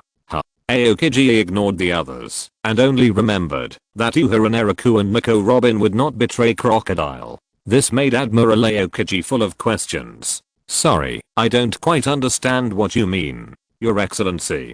Aren't you going to join the Navy's sword force? This is not a conflict. Uehara Naraku said casually, if Mr. Crocodile shows great strength during this crusade, the Navy will definitely not mind me continuing to be undercover beside Mr. Crocodile, right? Of course not. As a member of the sword force, Kabuto Yakushi has a lot of say, and he even added, if Crocodile's power is too strong, Lord Naraku's undercover value will be higher. I will also facilitate this. Everyone. You are really not a good thing. Nico Robin raised an important question. But, is Crocodile so powerful? Mr. Crocodile is a man who fought Whitebird. After Uehara Naraku finished speaking, he chuckled and said, I will think of a way to make him stronger. You can help me act. Let Admiral Drake of the Navy take the lead this time and let him report to the world government about the horror of Mr. Crocodile. Everyone. Well, it can be concluded that poor Admiral Drake will probably be the only person who suffers casualties in this battle. In name, Admiral Drake should be the host of the battle to wipe out Baroque Works, but he is being toyed with to fight Crocodile to death. This is too miserable. No, the worst person should be Crocodile. Aokiji reluctantly thought for a while, then glanced at Nico Robin beside him, and then looked at Uehara Naraku. Why do you and Robin have to stay with Crocodile? There is no point, right? We are going to the new world, and Mr. Crocodile is a banner that attracts the wind. Uehara Naraku spread out his palms and explained, if I don't rely on Mr. Crocodile, if I go to the new world as a powerful person, wouldn't it be too conspicuous if I do something? Uehara Naraku tapped the table lightly with his fingers and whispered, okay, this battle will first force Crocodile to leave his hometown and leave the gentle land of Alabasta and completely reshuffle the first half of the Grand Line. The third update. I will write it tomorrow. Thanks to the leader of the Big Brother Paofadahe, I owe you 3 more updates, which is really annoying. Chapter 435. This combat meeting is unbearable to watch. In this battle against Crocodile, except Doflamingo, Uchiha Sasuke, and Black Zetsu, all other members of Akatsuki will participate. Uehara Naraku glanced at Kabuto Yakushi, looking at his most trusted subordinate. He asked softly, Kabuto, I will have a formal meeting with Major General Drake tomorrow. During this meeting, I will leak all the information about Baroque Works. Do you have any way to allow me to join the Navy at his invitation without arousing his suspicion? Of course. Kabuto Yakushi pushed his glasses, laughed and said, it just so happens that Admiral Aokiji gave Major General Drake the golden Dendenmashi of the Demon Slayer Order. Lord Naraku, just watch me arrange it. After Uehara Naraku finished arranging Crocodile's affairs, he turned his head to look at the people present. His eyes slowly moved and stopped on Doflamingo. Doff, just don't cause any trouble over there. As you command. Doflamingo spread out his palms, his smile almost uncontrollably. I'm just a little pirate trembling under the pressure of that monster Kado. So be it. Uehara Naraku waved his hand and said, all members in Alabasta, wait for my next order tomorrow. Understood. Kabuto Yakushi slowly pushed his glasses and whispered, I will immediately find a way to arrange for Admiral Drake to invite Lord Naraku to join the Navy. Aokiji. Is it really okay for you to be so arrogant in front of an admiral? However, Aokiji was really curious about what Kabuto Yakushi would do to make sure that Uehara Naraku would join the Navy without any flaws. Late at night, Aokiji watched the meeting where Kabuto Yakushi seduced Admiral Drake. He felt bad, and he himself became a pawn of Kabuto Yakushi. The next day, Admiral Drake ran into Uehara Naraku again. The Navy Admiral straightforwardly asked to talk to Uehara Naraku in detail and put forward his conditions dully. Uehara Naraku, you have 2 choices now. What? Uehara Naraku couldn't help but look up in surprise. Rear Admiral Drake slowly took out the golden Dendenmashi in his hand and said seriously, this is a Dendenmashi of the Demon Slayer Order. Once the call is made, the Navy will directly dispatch 10 powerful warships and elite naval forces to wipe out the entire Alabasta. After Rear Admiral Drake finished speaking, he looked at Uehara Naraku's expression and added, the Demon Slayer Order can only be used in an emergency. If the Navy does not get accurate intelligence about Baroque Works, it will destroy Baroque Works at the cost of the entire Alabasta. We have found out that the most active place of Baroque Works is in Alabasta. Baroque Works is one of the most dangerous organizations in the entire ocean. If you want to destroy it, you are destined to pay a price. In addition, Admiral Aokiji of the Navy headquarters is also on the way. Uehara Naraku glanced at Drake in front of him with an ugly expression. The Demon Slayer Order is to destroy Vice President Nico Robin. That's right. Rear Admiral Drake nodded and continued softly. In addition to the Demon Slayer Order, there is also the personal command of the Admiral of the Navy headquarters. Without receiving specific intelligence, the Navy can only make such a choice. This is also the order of the world government. This sounded really fake, but Rear Admiral Drake thought that it was enough to scare the people in front of him. After that, Rear Admiral Drake slowly put away the golden Dendenmashi and continued softly. In addition, there is another way, that is to tell us the information of Baroque Works and cooperate with us to directly destroy Baroque Works so that the innocent citizens of Alabasta can survive.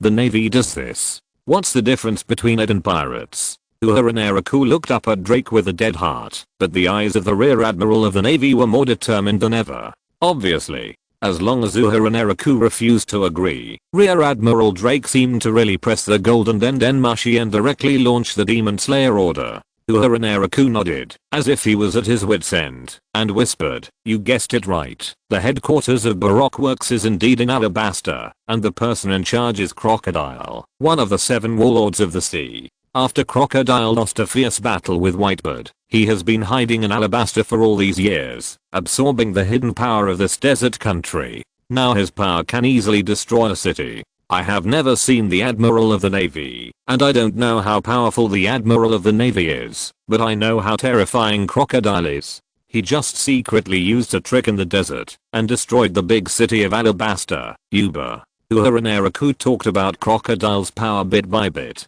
In addition to this, he also leaked the list of members of Baroque Works to Major General Drake in front of him, including the purpose of Baroque Works. Baroque Works has been entrenched here. Naraku Uehara held his forehead and continued softly, "Crocodile believes that as one of the 20 countries that once established the world government, Alabasta has countless secrets that can make him stronger. Now he has indeed become stronger." Major General Drake listened to everything calmly. Although his mood had already turned upside down, his face was still calm. He just kept nodding, indicating that he was listening carefully. Drake remembered all this information in his heart. What Drake is more concerned about now is the next suggestion that Kabuto Yakushi gave him, which is to take this opportunity to invite Naraku Uehara to join the Navy. On the other side, after Uehara Naraku finished telling the secret of Baroque Works, he suddenly grabbed Major General Drake's wrist and persuaded in a deep voice, "I don't think the Demon Slayer Order can destroy Crocodile. It will only kill innocent civilians in Alabasta." "I know." Major General Drake nodded, took a deep breath, slowly saluted Uehara Naraku, and whispered an apology to Uehara Naraku. "I only threatened you with the Demon Slayer Order in order to make you willing to provide us with information about Baroque Works. If you want to blame someone, please blame me." Major General Drake insisted on bowing and continued in a deep voice, "There is one more thing. This time I will not use the Demon Slayer Order, but this does not mean that the Navy will not continue to use this devastating blow." Major General Drake lowered his head more and more, and his voice became more sincere. "In order to avoid this situation in the future, I would like to invite you to join the Navy's Secret Special Forces. I hope we can fight together, help the Navy collect intelligence, change the way the Navy fights against powerful enemies, and accurately attack Crocodile and other evil pirates who hide their true faces in the future, instead of being forced to use the Demon Slayer Order, which does not distinguish between enemies and friends." Uehara Naraku was silent. This Major General Drake is really good. He must have listened to the lessons taught by Kabuto Yakushi yesterday. On the one hand, he put on a low profile, and on the other hand, he put on a reputation of being righteous. How can Uehara Naraku, who is loyal to the Navy and kind-hearted, refuse? Finally, he can get into the Navy. In the future, he can finally leak information to the Navy openly, use the power of the Navy to attack other pirates, and guide the situation at sea. Uehara Naraku reached out and helped Rear Admiral Drake up, sighed and said, "Mr. Drake, you said that. I really have no way to refuse. I'm just a person who can do a little insignificant thing.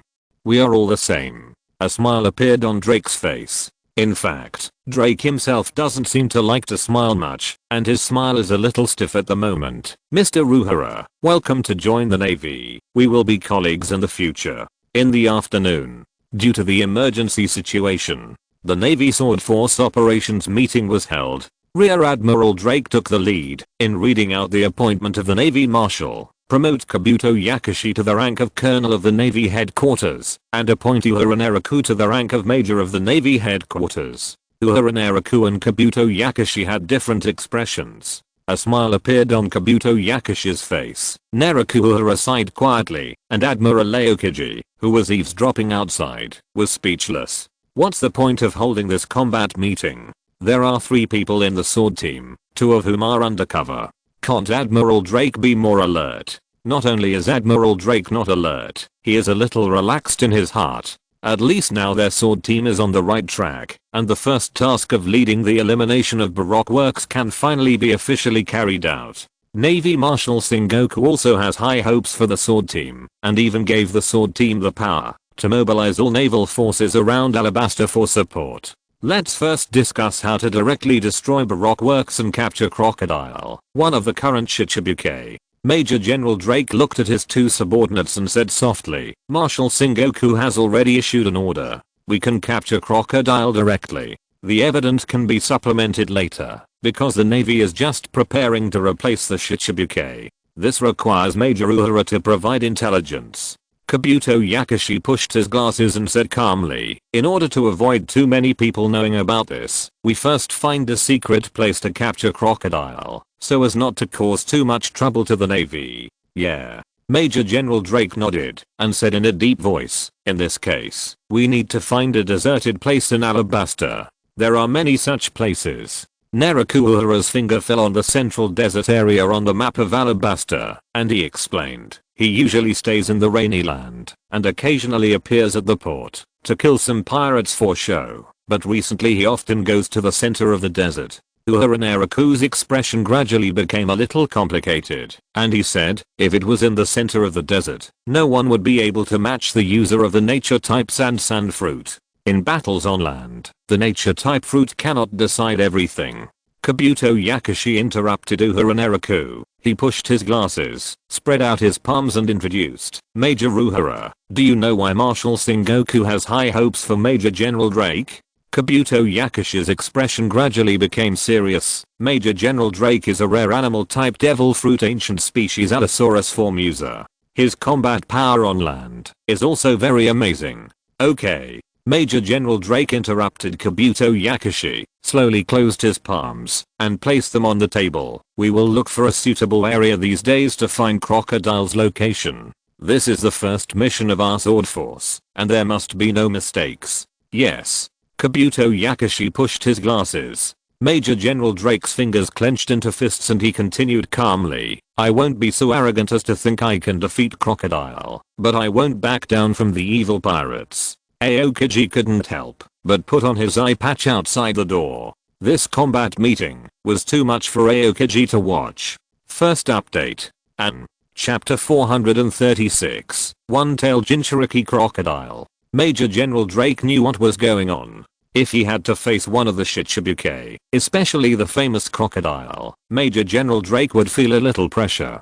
But Admiral Aokiji is right behind him. An admiral of the Navy headquarters has enough confidence. At least Admiral Aokiji can definitely defeat one of the Shichibuke. Once Major General Drake found Crocodile, he would directly ask Admiral Aokiji for support. After they worked together to capture Crocodile, they could launch a comprehensive suppression of Baroque works. The only troublesome thing is the legendary ancient weapon Pluto in Crocodile's hand. The world government has not yet given the Navy any clear explanation on this matter. The 5 elders of the world government are a bit ambiguous. The reply from the 5 elders to Marshal Sengoku was that Crocodile should not have obtained the ancient weapons yet, so the Navy did not need to worry about the threat of ancient weapons. Even if Crocodile obtained the ancient weapons, he should not be able to activate them now. Even if Crocodile has the ability to activate ancient weapons, he should not be able to use them with all his strength. Can this be trusted?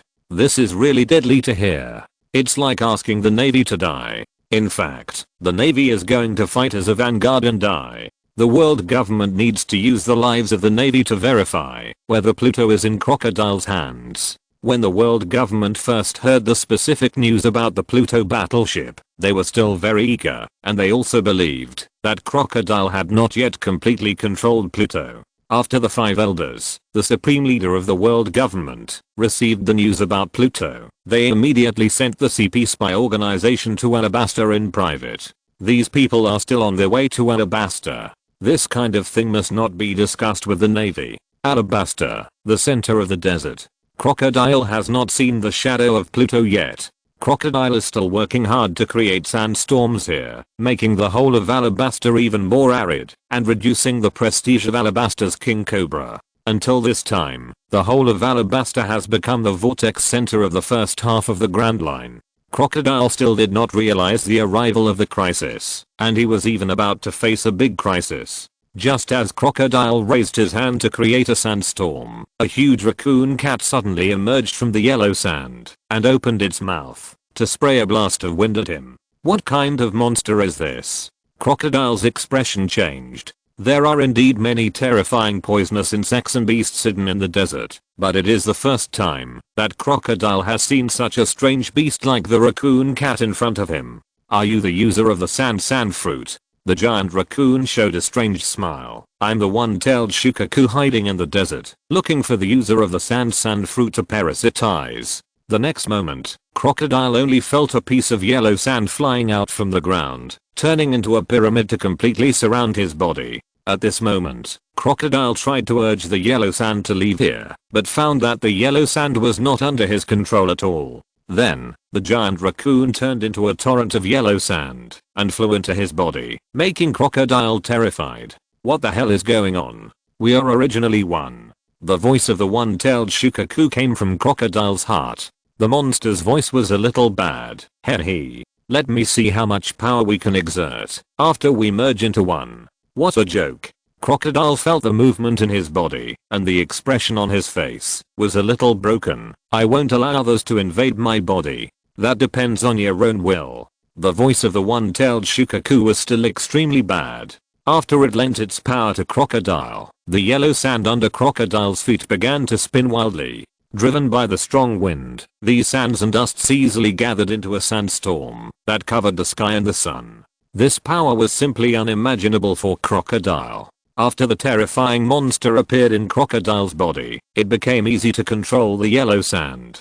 He felt that he could turn everything around him into controllable sand and dust.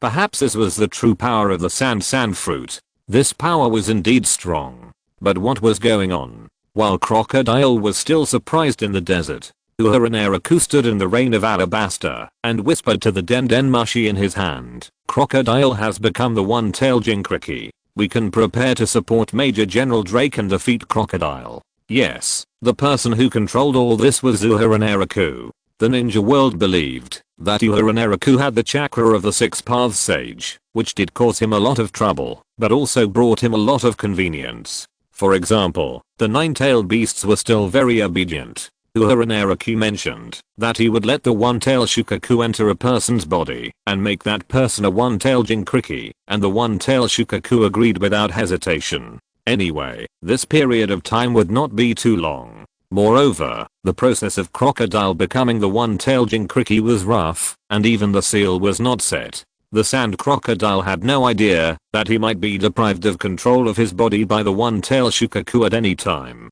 This is actually a big bit. With the one-tail's erratic and brutal temperament, who knows what that guy will do? But it must be mentioned that Crocodile at least gained a lot of sand manipulation skills, which can be regarded as a significant enhancement, allowing him to manipulate the power of his sand fruit more easily. On the other side, according to Uehara Naraku's information, Rear Admiral Drake stepped into the desert alone. As for Kabuto Yakushi and Uehara Naraku, he sent them to encircle and suppress the other people of Baroque Works. Before leaving, Rear Admiral Drake contacted Aokiji and received a firm guarantee from Admiral Aokiji that he could support him at any time. What is there to worry about? Crocodile also received a dendenmushi from Nico Robin. His vice president informed him that something had happened. The Navy somehow found alabaster along the activities of the members of Baroque Works. Mr. Crocodile, maybe Hashigaki Kisame leaked the news. Nico Robin's voice was a little nervous. Now at least one Rear Admiral has sneaked into Alabaster in private, and he is here to cause trouble for us. And the rainy land was suddenly attacked by the Navy. They claimed that they had abolished your position as the 7 warlords of the sea. I'll be back soon. Crocodile hung up the dendenmushi in his hand, and a gloomy smile appeared on his face.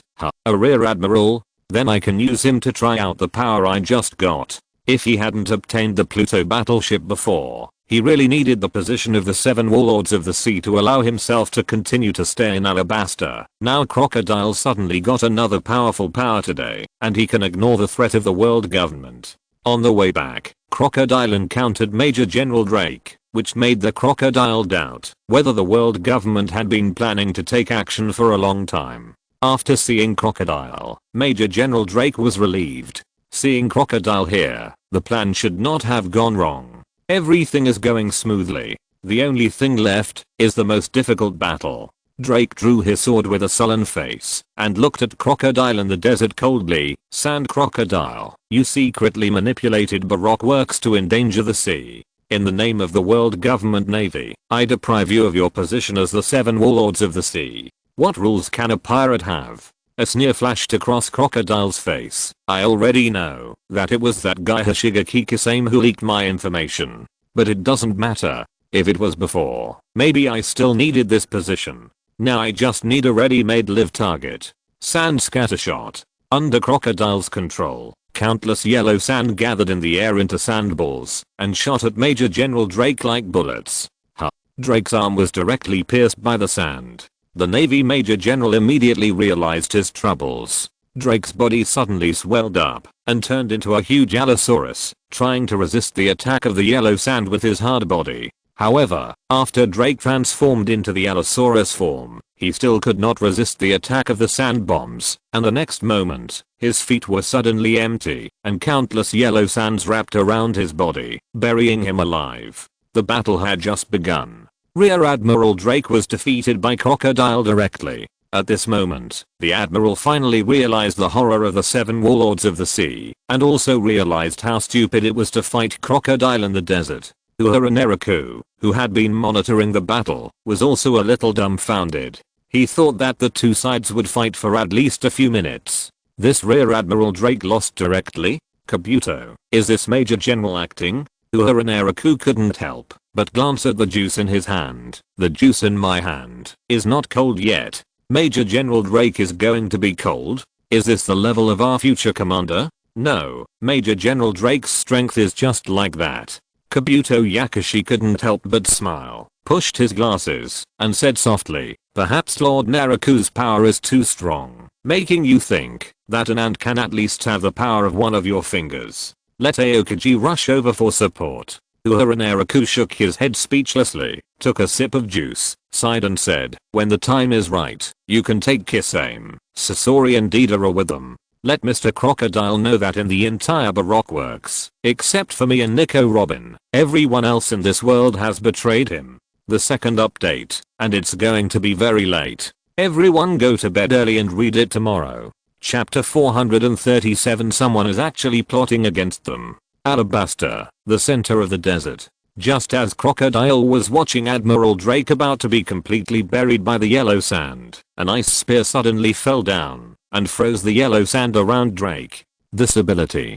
Crocodile's eyes shrank, and his gaze slowly moved to look at a tall figure walking from a distance, the man who was always lazy and lazy. The Admiral of the Navy headquarters, Aokiji. Crocodile stretched out his poison hook, grinned at the man who was walking over, and said, "Humph, no wonder a Major General of the headquarters dared to provoke me. So it turns out that he has the support of the Admiral of the Navy behind him?" If it was the Admiral of the Navy before, Crocodile really had no interest in fighting Aokiji, and he didn't even think he had any chance of winning. Because there are differences between the abilities of natural fruits. It's just that Crocodile has gained a new power now, and this battlefield is the desert that suits him best. If he doesn't have the confidence to challenge the Admiral of the Navy with such a big advantage, then Crocodile's courage is too small. He is the man who challenged Whitebird. Aokiji is just an Admiral of the Navy headquarters. When Aokiji came over, he passed by Drake and rescued the Admiral from the yellow sand. When Drake was rescued by Aokiji, he was covered in blood and had wounds all over his body, caused by the sand. This Admiral is a real pitiful person. As a user of the ice fruit ability, Aokiji felt a little bit reluctant. Well, you should find a place nearby to heal yourself. Yes. Admiral Drake nodded while covering his wound. Just as Admiral Drake was about to retreat, he spoke in a deep voice and reminded, "Sir Aokiji, be careful." Aokiji nodded casually and walked towards Crocodile. Aokiji walked forward step by step, and the cold air on his body kept falling into the desert, and a layer of ice slowly appeared on the yellow sand on the ground. This is a desert. Crocodile spread out his arms and said with contempt, "Aokiji, even if you can freeze the desert for a while, the high temperature here will soon melt the ice." Crocodile suddenly spread his arms. "This is my home court now. Even if you are a Navy Admiral, you are a little too confident. The next moment, the wind rolled up the sand waves all over the sky. These sand waves were as tall as city walls, pressing up with overwhelming force, as if they were going to bury Aokiji, the Navy Admiral, and turn him into a dry bone in the sand. Aokiji's palm suddenly fell on the yellow sand. The ice began to condense from his palm in an instant, and an equally tall ice wall quickly formed, blocking the overwhelming sand waves.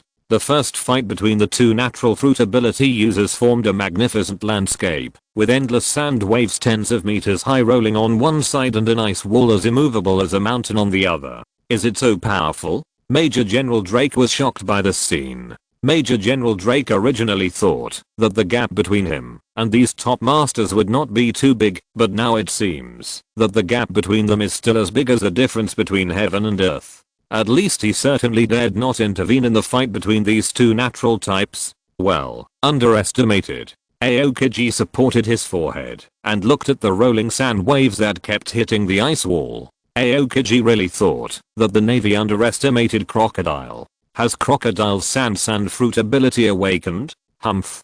Crocodile's voice drifted in the yellow sand, and he seemed to have a little more confidence. Is this the only ability of the Admiral of the Navy headquarters? At this moment, Crocodile was really full of confidence. The one-tailed Shukaku that just entered his body increased his power so much that Crocodile never thought he could do this. The next moment, countless yellow sand suddenly condensed into a giant hand of sand, which punched the ice wall with a punch, blasting cracks in the ice wall. Instantly, a gap was blasted out of the ice wall, and endless yellow sand flooded in through the gap like a broken dam. Aokiji did not dare to neglect it at all. The cold air in his hand flew up and froze the incoming yellow sand again. He even mixed the yellow sand and ice together to construct a solid wall. The confrontation between the two natural systems was far more shocking than expected. Crocodile relied on his geographical advantage and continued to sweep in with yellow sand, but they were all blocked by Aokiji one by one. It seemed that the Admiral of the Navy seemed to be at a disadvantage. Is this the man who once challenged Whitebeard? Major General Drake's eyes were somewhat shocked. He glanced at Aokiji, who was calm and composed, and whispered, as expected of the Admiral of the Navy headquarters, "Are you still calm in the face of this situation?" Who would have thought that after Major General Drake just finished speaking, Aokiji manipulated the cold air to reconstruct the ice wall to block the yellow sand, turned his head and looked at Drake in the distance and said, "Hey, see if there are any reinforcement near Alabasta." What?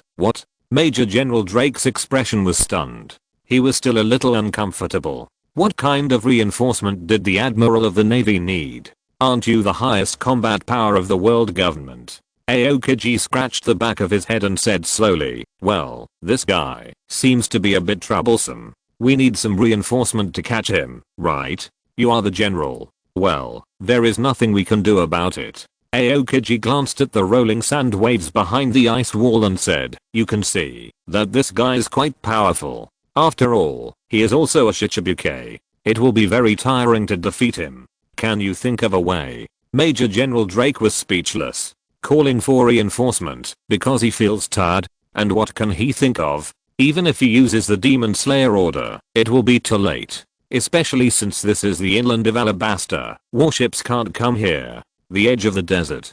Naraku Uehara sensed the battle in the distance and glanced at the people around him. He sighed and said, "Aokiji's acting is not good. When can you go on the field? Let me remind you that Crocodile has now become a one-tailed Jinchuriki. Don't worry, Lord Uehara." Hashiga Kikisane couldn't help but grin and glanced at everyone present. "We Akatsuki should be the best at capturing Jinchuriki, right?" Deidara took out a clay doll in his hand and said with a grin, "The last one-tailed Jinchuriki died miserably." Scorpion couldn't help but glance at Deidara and said softly, "Be careful this time. You broke an arm that time." Scorpion Dan, "It was just a moment of carelessness." Deidara immediately pouted in dissatisfaction. "Senior Scorpion is right." Kabuto Yakushi pushed his glasses and said softly, "Crocodile, the one-tailed Jinchuriki, is different from Gaara. The power of the one-tailed Shukaku and the sand fruit is absolutely beyond imagination. It doesn't matter." Uehara Naraku took a sip of juice and waved his hand and said, "The one-tailed Shukaku in Crocodile's body is on our side.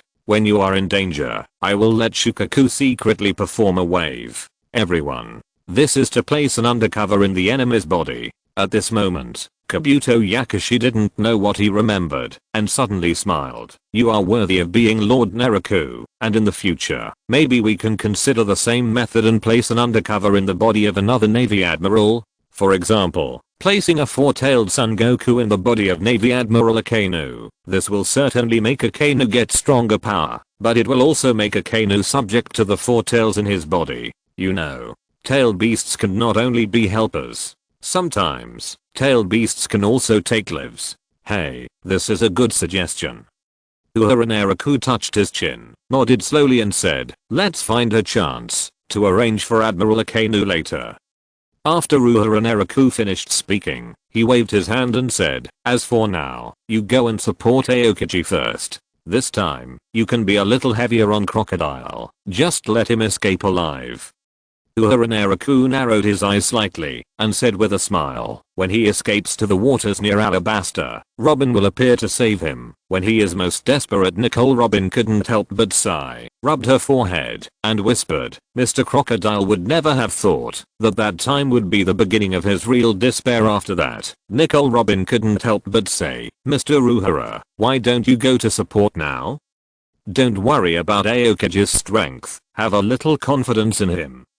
Uehara Naraku's eyelids twitched, and he whispered, that's the Admiral of the Navy headquarters, the highest combat power of the world government. That guy didn't act hard at all. You should be worried about his acting skills. Uehara Naraku glanced at Kabuto Yakushi beside him, and said, okay, call our Major General Drake now.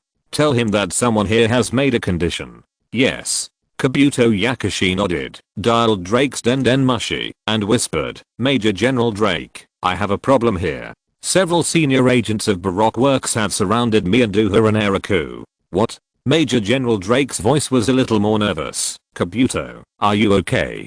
This operation was really not going well. Crocodile and Admiral Aokiji were actually caught in a fierce battle, and Kabuto Yakushi on the other side was also surrounded by agents of Baroque Works. He felt that he had fallen into a trap. Did Uehara Naraku lie to them? Fortunately, Kabuto Yakushi provided good news, which finally put Major General Drake's mind at ease. No, these senior agents are planning to betray Baroque Works. They originally infiltrated Baroque Works for other purposes. What do you mean?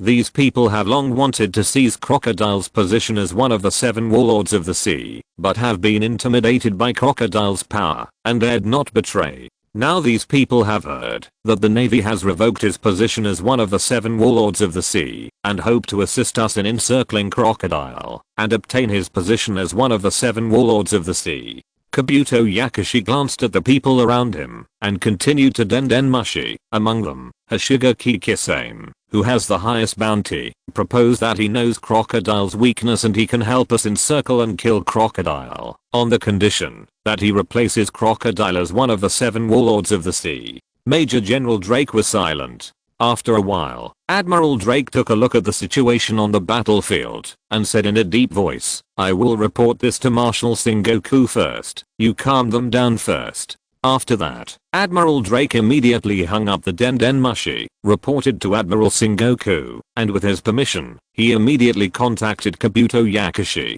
Admiral Drake said in a deep voice, tell those pirates that whoever can kill Crocodile will get his position as the 7 warlords of the sea. Everyone present fell into silence.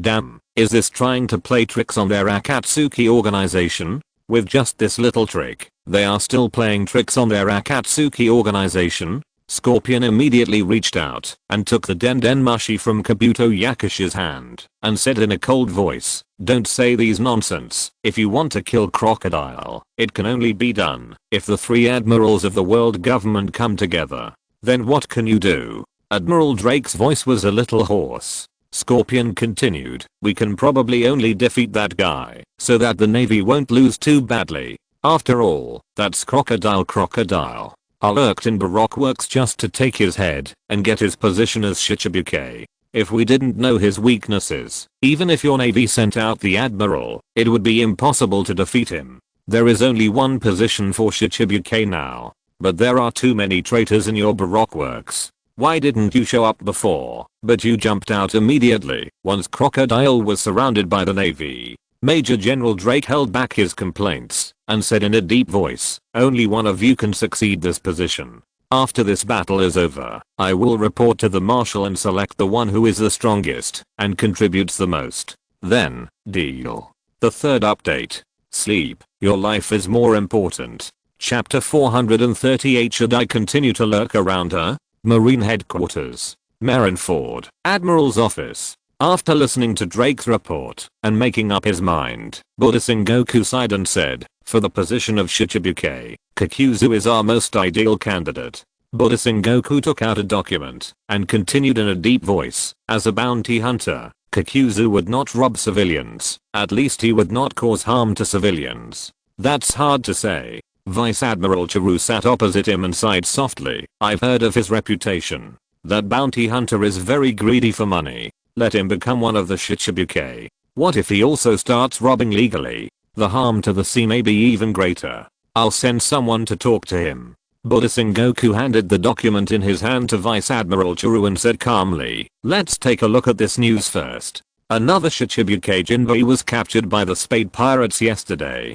It is said that the purpose is to prevent the Spade Pirates from challenging Whitebird. Whitebird has been protecting Fishman Island. Vice Admiral Churu looked at the information and said frankly, it is normal for Jinbei to do this. If he is killed by the Spade Pirates, that's just right. Buddha's warring states continued calmly. After the war against Crocodile is over, I will send someone to talk to the fishman named Hishigaki Kisame in private. He must go to Fishman Island to replace Jinbei, so as to maintain the balance of the sea. Buddha's warring states whispered, Crocodile, Jinbei, two of the 7 warlords of the sea have encountered accidents one after another. One of the positions is left to Kakuzu and the other is left to Hishigaki Kisame. Then you told Major General Drake before that the 3 pirates Hishigaki Kisame, Sasori and Deidara would compete. It was just to deceive those pirates by the way. Buddha's warring state's face was very calm, not ashamed at all. He continued, I didn't expect that Crocodile's power exceeded our imagination.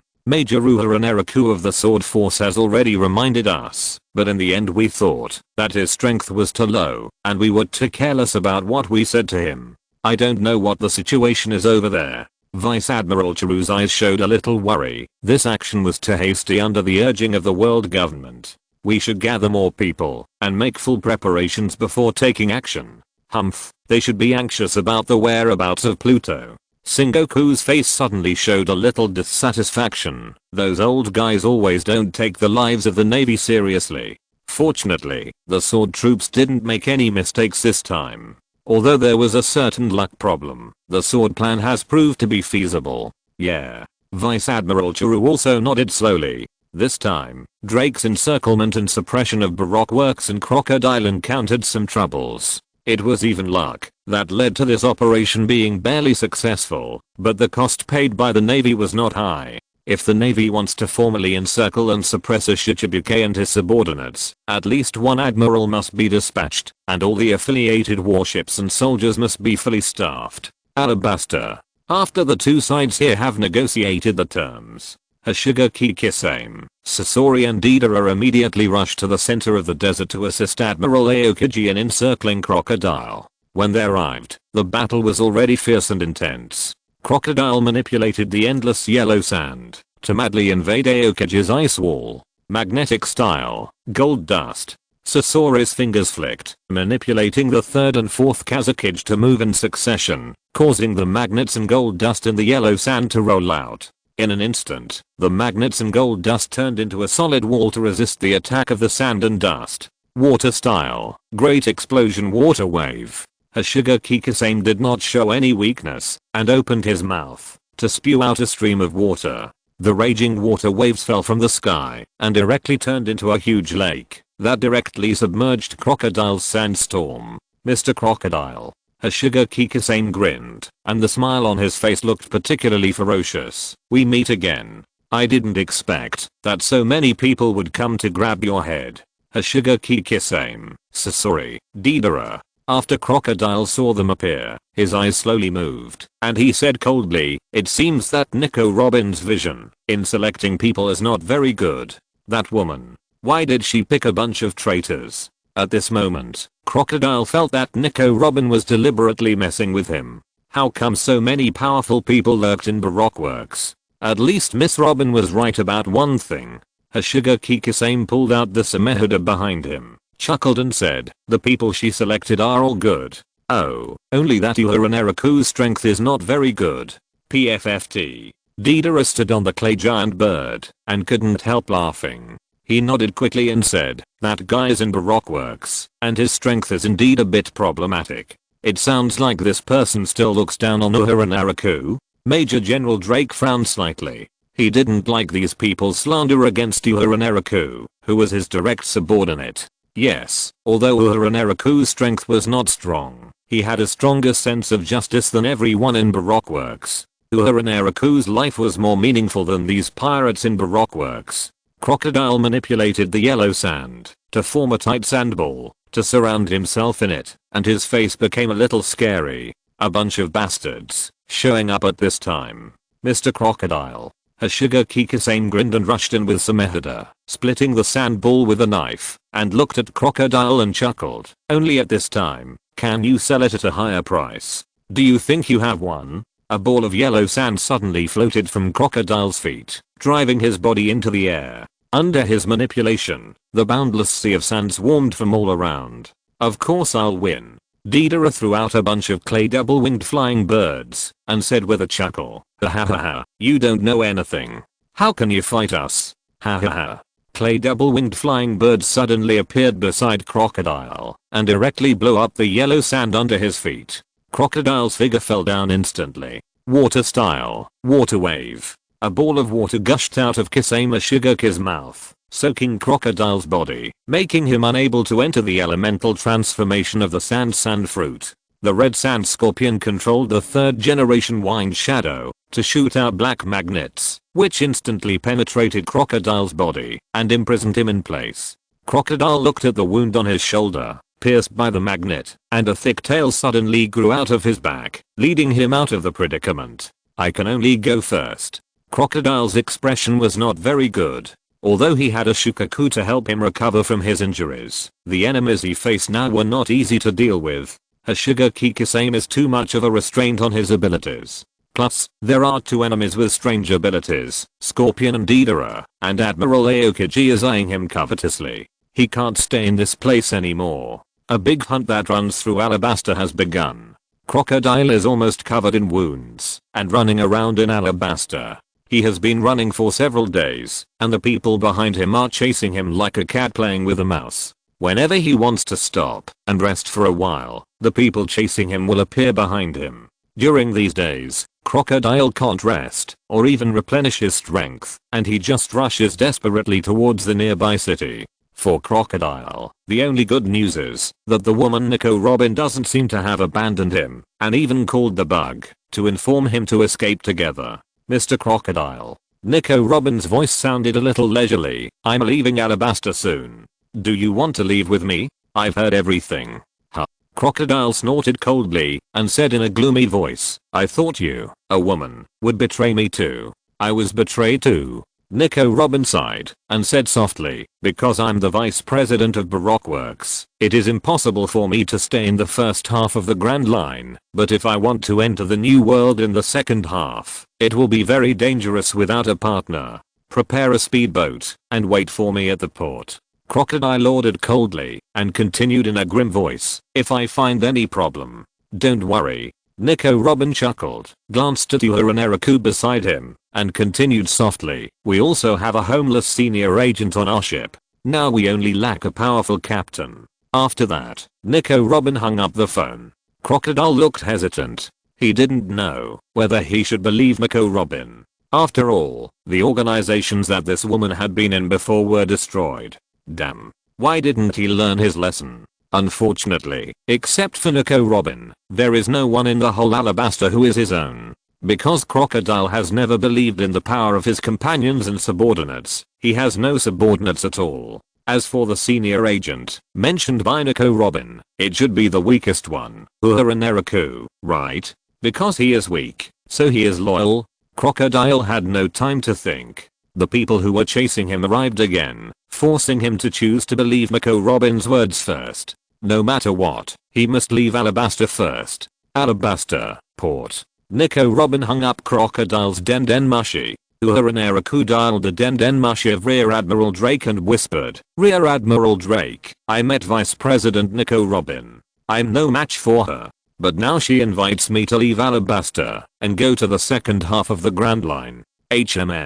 Let me continue to lurk by her side for now." If you're listening to this novel on a channel other than Fanfic World, it means they downloaded and uploaded it without effort. We cordially invite you to visit our channel, Mundo Fanfic Novelos. There you'll find the original version of this story and you can explore many other novels of various genres. We're waiting for you to immerse yourself in a world of incredible novels. Chapter 439, Whitebait Pirates and Spade Pirates, the war begins. Alabasta, Rainland. The Navy is searching the entire Rainland, wantonly arresting the remnants of Baroque works. No matter how small the minions are, they will all be arrested. Rear Admiral Drake hung up the phone in his hand, looked at the Admiral standing beside him, and reported softly, "Admiral Aokiji, we have not lost the trace of the Devil's Son Nico Robin, and Major Uehara has been lurking beside her." After that, Rear Admiral Drake continued, "According to the information provided by Major Uehara, the escaped crocodile will also go with Nico Robin and enter the new world in the second half of the Grand Line together."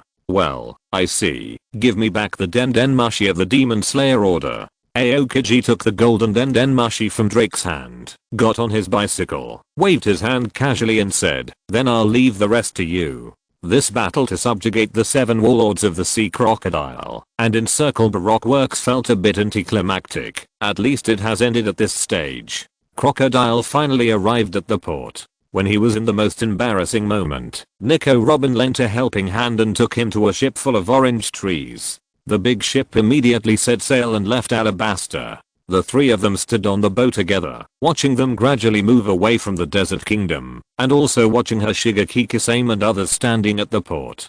Crocodile clenched his fists with a gloomy face and whispered, "Nico Robin, you really found a group of good helpers." A total of 4 people were recruited, and 3 of them were traitors. Who knew these people could hide so deeply? Nico Robin smiled and whispered, "This time we should have been calculated by Hoshigaki Kisame, but we can't just let it go. This country has a historical text. When the Navy no longer pays attention to us, then we will come back. Yeah." Crocodile nodded slowly. His eyes fell on Nico Robin and Uehara Naraku. "Let's go. Set sail to the new world. Let me see the monsters in the new world again." "Yes, Captain." Nico Robin smiled and nodded, and continued, "Then do we need to recruit some crew members?" The title of Captain made Crocodile's expression stagnate. He seemed to have never heard of this title before, because he had always been sailing by himself before. This title seemed like a responsibility. Crocodile's expression eased a lot. He looked at Uehara Naraku and asked, "Hey, Uehara Naraku, what are you good at?" "I know he is a qualified ship doctor." Nico Robin smiled and responded on behalf of Uehara Naraku, "Mr. Uehara's family blood has some magical ability that can quickly heal the wounds of the wounded." Uehara Naraku seemed a little shy and was embarrassed to admit it. He still stepped forward to help Crocodile and healed his wounds with the star infusion. At this moment, Crocodile felt that his physical energy was instantly replenished and he suddenly had the urge to return to Alabasta to fight a few more rounds. What kind of ability is this? It's a kind of exchange. Uehara Naraku rubbed his palms and said weakly, "I consume my own physical strength to help you heal. After using it once, I will become weak all day long. Last time in the East China Sea, when I was treating a villager's injuries, Miss Robin discovered this secret." "Okay." Crocodile nodded slowly and said softly, "Don't waste this ability on the weak in the future. This ship's doctor is a bit reliable. This ship's doctor is definitely an object to be protected. As long as he has this ship's doctor, he can return to the battlefield after being seriously injured." Crocodile's eyes slowly wandered and fell on Nico Robin. "Nico Robin, you can't only read the main text of history, right? I can help grind coffee." Nico Robin's smile was very warm. "It's useless." Crocodile casually held a cigar in his mouth and said coldly, "Forget it, I can do other things by myself anyway, so let's go directly to Sabaody. After coating there, we will directly enter the new world." Crocodile himself is also a versatile person. Whether it is sailing, cooking, fighting or even boatman, Crocodile seems to be able to do it. No wonder he has never wanted a partner. Obviously everything can be done by him alone. Why should he support others in vain?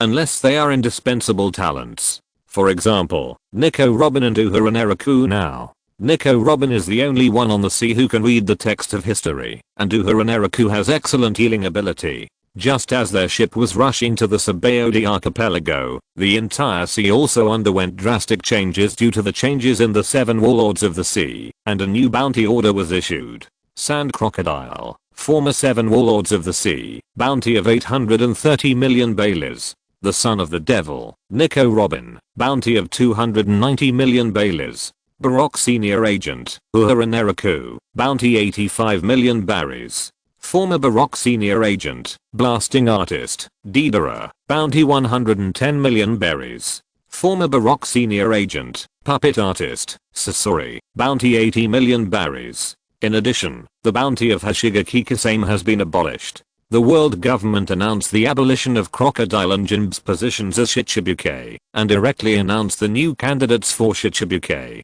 Kakuzu and Hoshigaki Kasame succeeded as the new Shichibuke. Kakuzu is a very famous person. He is the most famous bounty hunter on the sea, and many pirates are terrified. Hoshigaki Kasame is also a pirate who suddenly jumped to supernova this year. If it weren't for the high bounties of Portgasti Ace and Uchiha Sasuke, Hoshigaki Kasame should have been the strongest supernova this year. With the support of the world government's navy, Hoshigaki Kasame swiftly cleared the remnants of the Sun Pirates, and announced that he had taken over the entire Fishman Island. Because Fishman Island is Whitebeard's territory, this incident was also seen as a provocation by the world government to Whitebeard. Just as everyone was waiting for the Whitebeard pirates' response, a piece of news came from the Whitebeard Sea that shook the whole world again. The Whitebeard pirates and the Spade pirates went to war. In the second half of the Grand Line, on a small island in the Whitebeard Sea. When the Spade pirates were resting on the shore, a huge ship stopped on the island, and a tall figure appeared on the bow holding a big knife. In an instant, a surging wave of air swept the entire island. Overlord Haki. The power of this Overlord Haki made people have no thoughts of resistance at all. Except for Uchiha Sasuke and Ace, all the other crew members fainted under the impact of this domineering. Even Ace was a little shaky. This is Father Whitebeard is here. Jinbe, a prisoner of the Spade pirates who was tied up by them, showed a trace of worry on his face. Why did father come here at this time? Is this Whitebeard? Uchiha Sasuke slowly finished the skewers in his hand, took out a tissue to wipe the corner of his mouth, and slowly picked up the knife beside him. Uchiha Sasuke straightened Ace's body and said casually, "Ace, wait for me here for a while, I'll be back soon." Wait. Ace held Sasuke's arm tightly to stop him. A trace of stubbornness appeared on the man's face. He said in a deep voice, "Sasuke, this is my battle. That guy is someone I must challenge no matter what." Uchiha Sasuke fell into silence. After a long time, Sasuke sat down again and said calmly, "I know, then go. Whether you win or lose, you will always be my captain.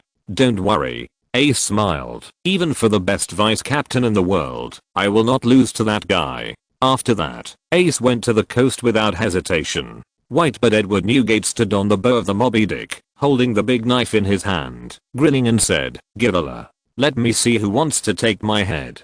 Port Gusty Ace. A flame swept towards the Moby Dick with Ace's voice. Marco, who was beside Whitebeard, rolled his dead fish eyes, looked at the flame, and couldn't help saying, "You only have this little power and still want to challenge your father?" The next moment, Marco suddenly opened a pair of light blue wings on his body, and was about to directly block the attacking flame. This is the ability of the animal type mythical beast type phoenix fruit. The devil fruit on Marco is a rarer existence than the natural devil fruit. Unexpectedly, the next moment, a slash directly knocked Marco away. Uchiha Sasuke slowly retracted his ninja sword, and his voice spread throughout the coast. "Hey, even I didn't interfere with Ace's battle. What qualifications do you have? Gorilla." The smile on Whitebeard's face couldn't help but deepen a little. The domineering aura on his body swept away and extinguished the attacking flames. He laughed loudly, then satisfy them. No one should interfere. This is a battle between captains. Dad. Flower Sword Vista hurriedly opened his mouth to stop him. However, after Whitebird shook his head, he flew to the shore holding his sword in his hand, looked at Ace in front of him, and said with a smile, "Kit, you really found a good vice captain." "Yes." Ace wiped the sweat from his face and said in a deep voice, "Even for Sasuke, I will never lose to you."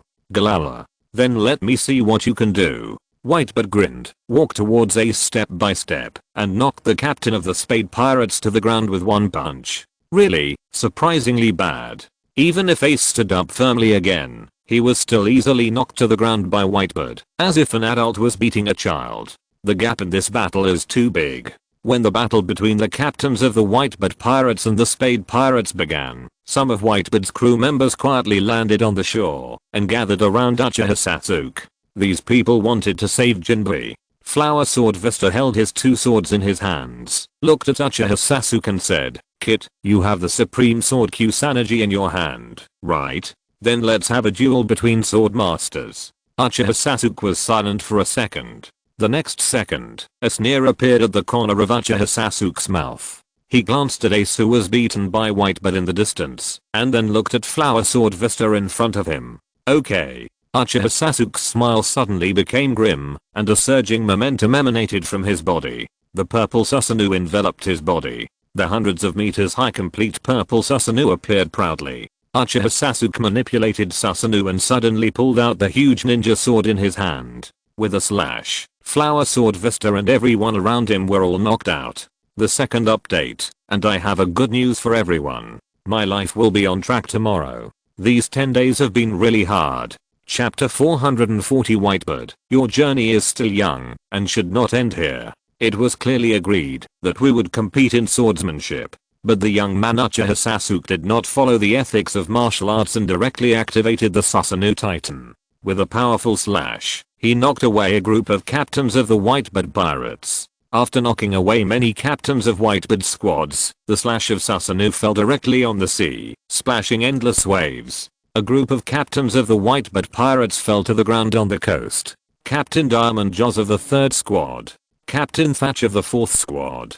Captain Flower Sword Vista of the 5th Squad. Captain Bramank of the 6th Squad. Captain Nama of the 8th Squad. Captain Blenheim of the 9th Squad. Captain Kirill of the 10th Squad. All defeated. So many captain level figures were famous in the second half of the Grand Line, but they were directly defeated by Uchiha Sasuke with one move. "You guy." Marco transformed into a blue phoenix, flew and landed in front of Susanoo again. His face looked a little bad. The captain of the Spade Pirates is not very strong, but the vice captain looks very strong. Yes. The captain of the Spade Pirates is quite bad.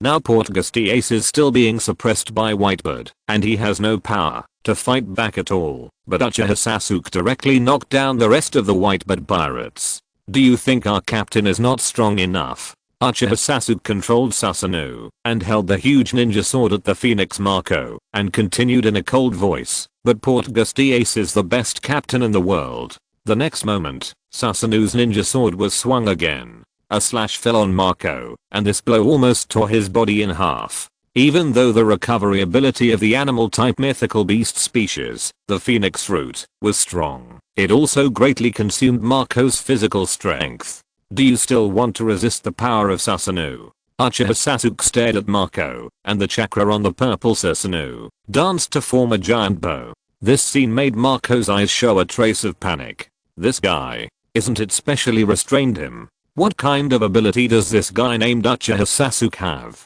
The appearance of Susanoo really looks like some kind of mythical beast fruit. Uchiha Sasuke didn't have time to pay attention to Marco's crazy thoughts. He quickly pulled the giant bow in his hand, and the purple light gathered again to form a long arrow and fell on the bow.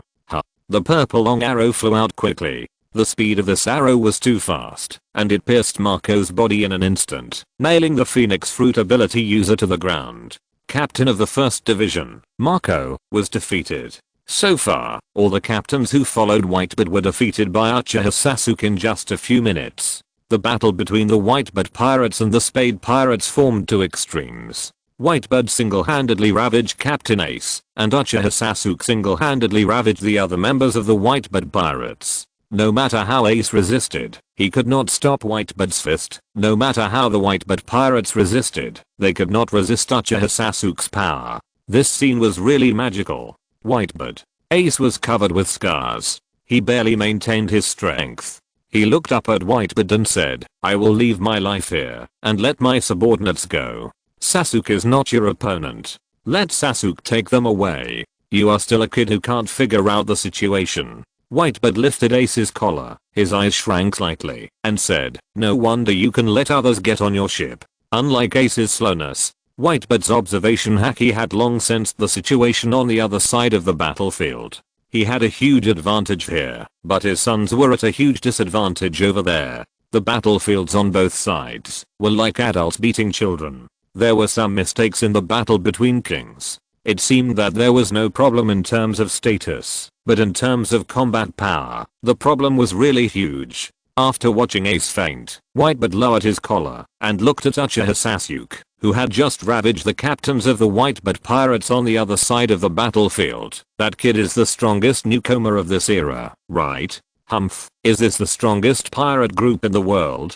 Uchiha Sasuke disbanded his Susanoo and glanced at the Whitebird pirates that he had completely overturned with his own strength, his face full of contempt. Uchiha Sasuke and Whitebird slowly turned their heads and looked at each other, and the momentum of the two people burst out again. The surging domineering haki rushed straight into the sky. Whether it is Uchiha Sasuke or Whitebird, the domineering aura of both of them can be at the top level in the new world, and at this moment they are evenly matched. The two domineering auras suddenly collided with each other. The impact of the collision of the two people's domineering auras almost instantly plowed the island flat, and the island, that was originally lush with vegetation, became flat in an instant. Jinbei, the only one who was still awake, looked at the two people with panic on his face. This was the first time Jinbei saw Whitebird treat a pirate so seriously. But, this is indeed as it should be. Because Uchiha Sasuke is not inferior at all. In other words, Uchiha Sasuke is the first pirate Jinbei has ever seen in his life who can collide with a pirate who is as good as Whitebird with his domineering aura. Whitebird clenched his sword and slowly walked towards Uchiha Sasuke. He grinned and said loudly, "Gala la la la, kid, you didn't hit my sons too hard. Let's see." Uchiha Sasuke slowly drew his sword and walked towards Whitebird step by step. His voice suddenly became colder. "How hard did you hit my captain? What an interesting kid." Whitebird looked at Uchiha Sasuke, and the smile on his face became even stronger. "Gala la la la. Compared to the red-haired kid, when he was young, your strength seems to be stronger. No wonder you dare to be so proud. There is no suitable person to compare in the whole sea." Even though Whitebird has seen so many ups and downs for so many years, he can't find a person who can match Uchiha Sasuke in terms of strength alone. After all, not everyone can easily defeat many captains of the Whitebird pirates by himself, especially this kid who looks only in his jeans. Uchiha Sasuke held the Kusanagi sword upside down and walked forward slowly. His voice became colder and colder. "Don't compare the red-haired guy with me.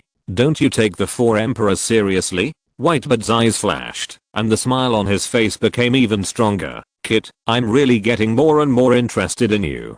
But you have a good eye for choosing captains. That little guy named Ace is indeed qualified to be a captain. Then give him your head obediently." Uchiha Sasuke waved the Kusanagi sword in his hand and chopped it towards Whitebird. His body was wrapped in a gust of wind and rushed in front of Whitebird in an instant.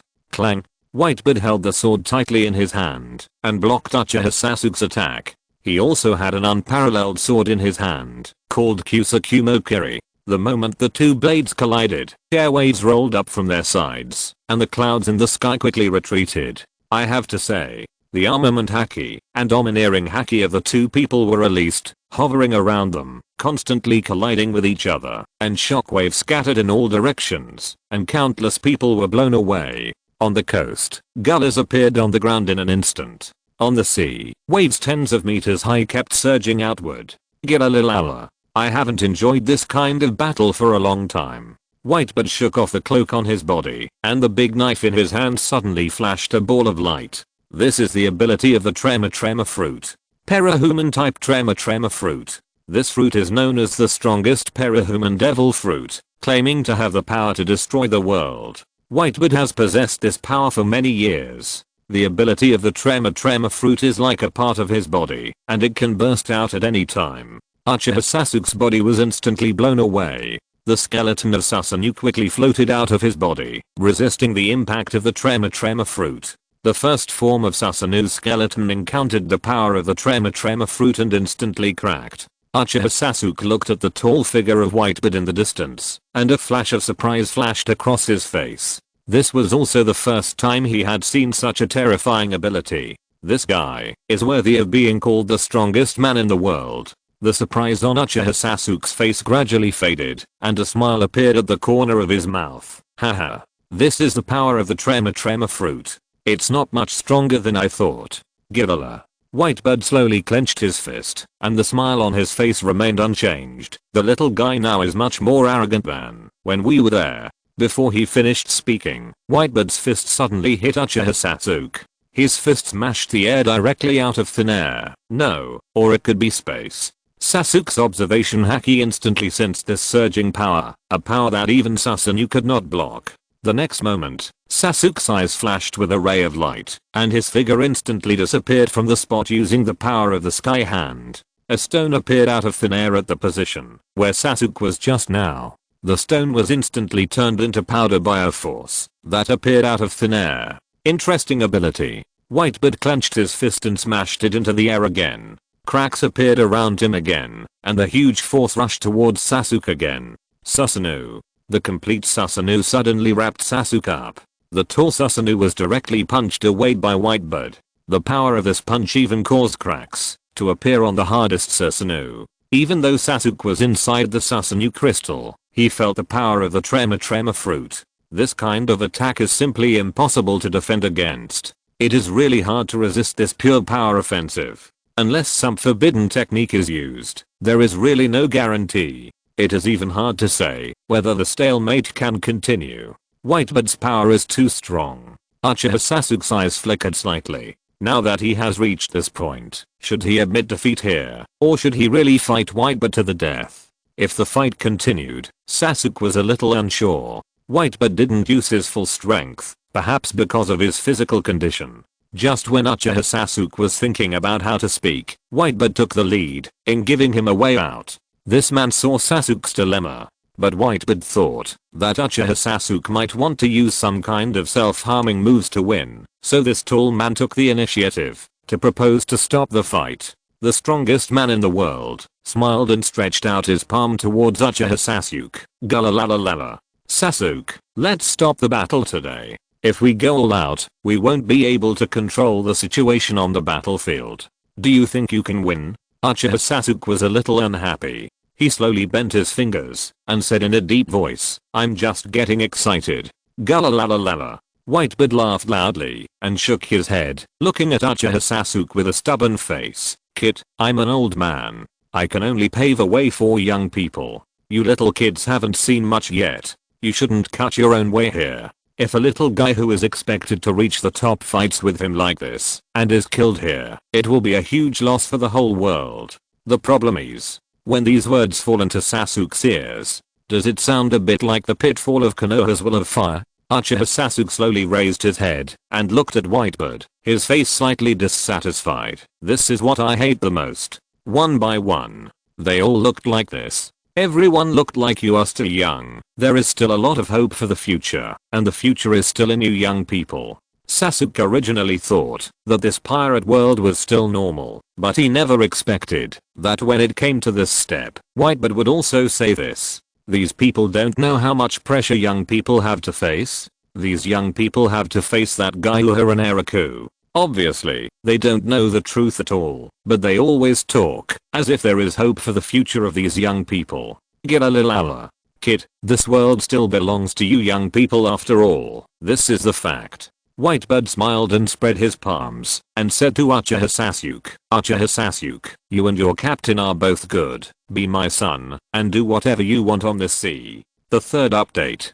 Do you think the war on the top broke out because Ace is a bit like the prince of the Whitebird Pirates? I have to go to bed because I will be forced to adjust my schedule tomorrow. Chapter 441. The loneliest person in the world. Are you humiliating me? A flash of anger flashed across Uchiha Sasuke's face. Even though Whitebird's original intention was to give Sasuke a home, Sasuke didn't need it at all, because all his love for his family was left to the destroyed Uchiha. As a person who survived at the cost of his entire family or even the entire clan, Uchiha Sasuke was far more determined than anyone else to maintain the glory of his family. The next moment, Uchiha Sasuke's finger suddenly bent and stretched out towards the sky and said in a cold voice, "Who do you think you are talking to? Gilalala, are you angry?" Whitebird slowly raised his head and looked at the sky with a flash of surprise on his face because in his observation haki perception, a huge meteorite flew down. Sharingan, one of the abilities of the samurai. This meteorite is enough to easily destroy an island. If this meteorite falls, the entire island where they are will be directly shattered, and there is absolutely no reason for anyone to survive. This move is like a death.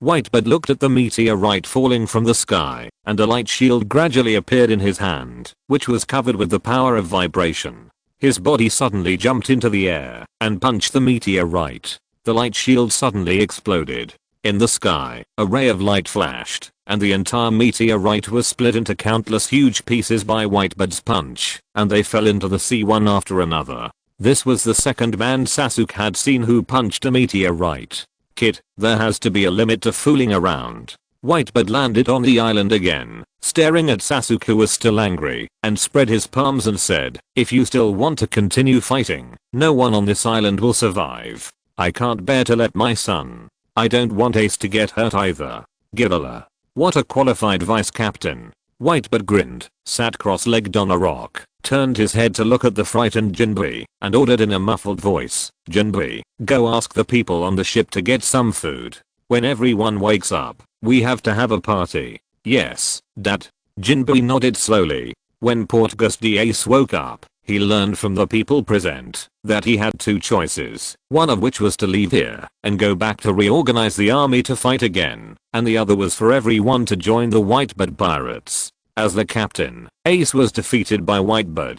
According to the rules of pirates, his life should be at the disposal of Whitebird, but because of Uchiha Sasuke, Whitebird gave Ace two choices. Portgas Ace glanced at Uchiha Sasuke who was guarding him, and a trace of shame flashed across his face. The 17-year-old youth closed his eyes. "As the price of being spared after the defeat, I will quit the Spade Pirates and become a member of the Whitebird Pirates, but don't expect me to give in like this. After I leave, the Spade Pirates will be led by the vice captain." "Alright." Uchiha Sasuke frowned, put his hand on Ace's shoulder, and said, "The Spade Pirates have no meaning without a captain." Uchiha Sasuke's eyes fell on Whitebird. "We will follow the captain and temporarily join the Whitebird Pirates. If you guys dare to accept us." "What did you say?" The captain of the 3rd Division, Diamond Jaws, flashed a trace of anger.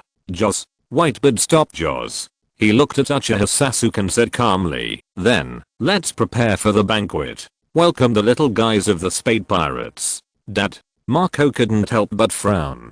"Gilala." "Marco, men on the sea shouldn't be stingy." Whitebird smiled and waved his hand to stop Marco from saying what he wanted to say next. Once he made a decision, the entire Whitebird Pirates would not easily go against his will. After a grand welcome banquet, it was announced that the war between the Whitebird Pirates and the Spade Pirates was officially over. At least this stage was over. The news quickly spread across the sea. The strongest supernova in history, Portgas Ace, failed to challenge Whitebird and led all the members of his pirate group to join the Whitebird Pirates. This is really like adding wings to a tiger. Originally, because Whitebird Edward Newgate was getting older, many people thought that the title of the strongest of the Whitebird Pirates was all supported by him alone. Now with two new super members, the whole pirate group has a new lease of life. At least it is certain that Whitebird will not be alone anymore. Marineford.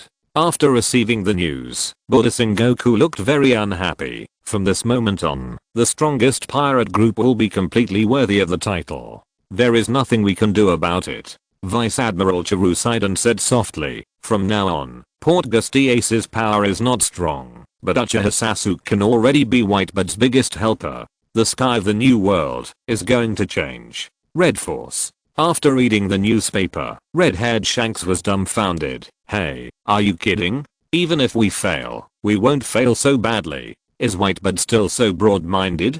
Ben Beckman looked at the newspaper and couldn't help frowning. But if Ace and Sasuke really join the Whitebeard Pirates, I always feel that our future life may not be easy. That's for sure. Shanks couldn't help shuddering and suddenly laughed and said, then let's have a party while we can still have peace. Ben Beckman's forehead jumped and finally couldn't help cursing. Idiot. Can't you be a little more normal? These are the people who know the power of Uchiha Sasuke. Other forces that don't know the true strength of Uchiha Sasuke have not reacted in any special way so far. After all, Whitebeard's title of the strongest is still on his head. Moby Dick. For the entire Whitebeard Pirates, the real tense moment has just begun again, because their pirate group has added a big bomb. After Portgusty Ace failed in his challenge to Whitebeard and was forced to join this pirate group, he wanted to find an opportunity to assassinate Whitebeard. Or rather, Ace was a little ashamed. Ace always felt that he was sorry for Uchiha Sasuke. If he, as a captain, was strong enough and could defeat Whitebeard, their spade pirates would not have fallen into this situation. It doesn't matter if this guy assassinates, but it makes the captains of the Whitebeard Pirates a little nervous. According to the strength of the spade pirates, if this pirate group rebels, the harm they will bring to the Whitebeard Pirates is too great, and no one can even deal with it. The morning sun rises. Whitebeard walked out of his room, took out a towel to wipe his face, and a figure suddenly appeared behind him, holding a dagger and about to stab him. It was Ace. The next moment, Whitebeard punched Ace out, and Ace's body flew backwards, smashed the railing, and fell on the deck. Uchiha Sasuke saw the captains who were nervous, walked up slowly, and helped Ace up, and shouted, "Hey, Whitebeard, be gentle." Marco rolled his dead fish eyes, and couldn't help saying, "Asshole, show some respect to your father." "Marco, don't worry about it." Whitebeard smiled. He looked at Ace, then at Uchiha Sasuke, and laughed loudly. "Gilalala. Sasuke brat, this is a fight between men. You must not hold back. Since there was a first time, there will naturally be a second time." Portgusty Ace assassinated Whitebeard hundreds of times. Until the end he himself didn't understand what he was doing, whether he simply wanted to give an explanation to his vice captain, or was obsessed with surpassing Goldie Roger. The people on the Moby Dick gradually stopped caring. After all, Ace was not dangerous at all. The only dangerous person was actually Uchiha Sasuke. That guy was the real dangerous person.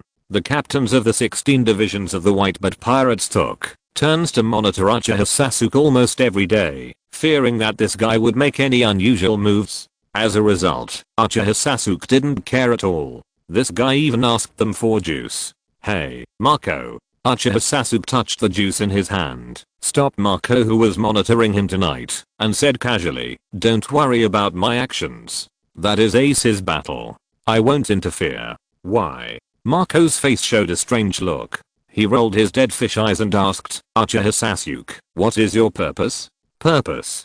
Uchiha Sasuke slowly played with the juice in his hand and whispered, "Maybe it's just to prevent myself from appearing too lonely." This sentence is actually half true and half false. There will definitely be no one more lonely than Uchiha Sasuke, but Uchiha Sasuke is not afraid of loneliness. He has long been accustomed to it. "Is that so?" Marco slowly spread out his palms, laughed and said, "Then you really came to the right place. People here used to be more lonely than you." "Really?" Uchiha Sasuke shook his head, looked at the stars in the night sky, and slowly took a sip of juice. "I have lost a lot, and everything I lost will make anyone in the world envious." Huh. Marco stood next to Sasuke, and couldn't help but use his brain curiously. "Sasuke, you are not a celestial dragon, right? After all, the Uchiha surname. Marco has never heard of it. The most envied people in the world are undoubtedly the rubbish of the celestial dragons who claim to be the descendants of the creator, right?" Uchiha Sasuke showed a trace of contempt on his face, and he said coldly, "How can those rubbish be compared with Uchiha? This arrogant attitude. It sounds like an extraordinary family. This guy almost killed 3 celestial dragons when he was in shampoo. Marco was silent for a while, then suddenly said, because of a lecherous bastard who didn't keep his promise, I finally got to know Wano country. There doesn't seem to be anyone with the Uchiha surname among the ninjas and samurai there. Uchiha Sasuke couldn't help but sneer. Just as Sasuke wanted to continue talking, Ace, who sneaked into Whitebeard's room to assassinate Whitebeard, was knocked out. Ace failed to assassinate again. This is normal. Portgusty Ace hasn't even touched the threshold of observation haki, but Whitebeard's observation haki is the best in the world. Uchiha Sasuke watched this scene. He did not go over to help Ace up, but just stared at the figure and whispered, "Hey, Marco, help me persuade Ace tomorrow. He has accepted this place, and I never blame him for losing to Whitebeard." Uchiha Sasuke slowly walked back to his room and said in a low voice, "Also, help me find out. What he really wants is a home, or the position of Pirate King." First update. Chapter 442. A person whose name even Uchiha Sasuke dares not mention. Hey, don't assign people at random. Marco was a little unhappy. Who did Uchiha Sasuke think he was? He dared to order him, the captain of the 1st Division of the Whitebeard Pirates. Uchiha Sasuke's voice came from the room, and his voice was a little leisurely. "If you don't go, then I will beat up Flower Sword Vista in the name of sparring. He is thinking about challenging me. You should feel sorry for your family, right, bastard?" Marco couldn't help but clench his fists. This bastard actually threatened him with Flower Sword Vista. How could Uchiha Sasuke have such a bad character? He really doesn't treat people as human beings at all. If he couldn't beat Uchiha Sasuke, Marco really wanted to have a good fight with him and let him know that the captain of the 1st Division of Whitebeard was not easy to mess with. Unfortunately, Marco couldn't beat Sasuke.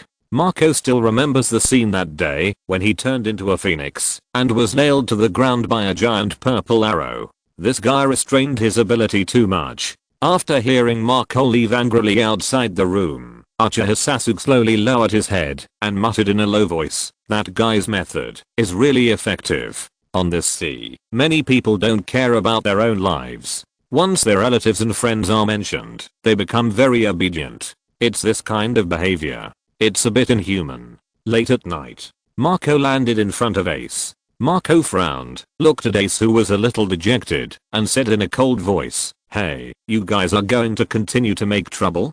Daddy and Uchiha Sasuke on this ship are waiting for your choice." "What?" Ace raised his head in surprise. Marco thought he didn't understand and explained softly, "Dad and Uchiha Sasuke are waiting for you. Dad wants you to stay on this ship, but he has given you more than 100 chances, and Uchiha Sasuke has been waiting for you on this ship."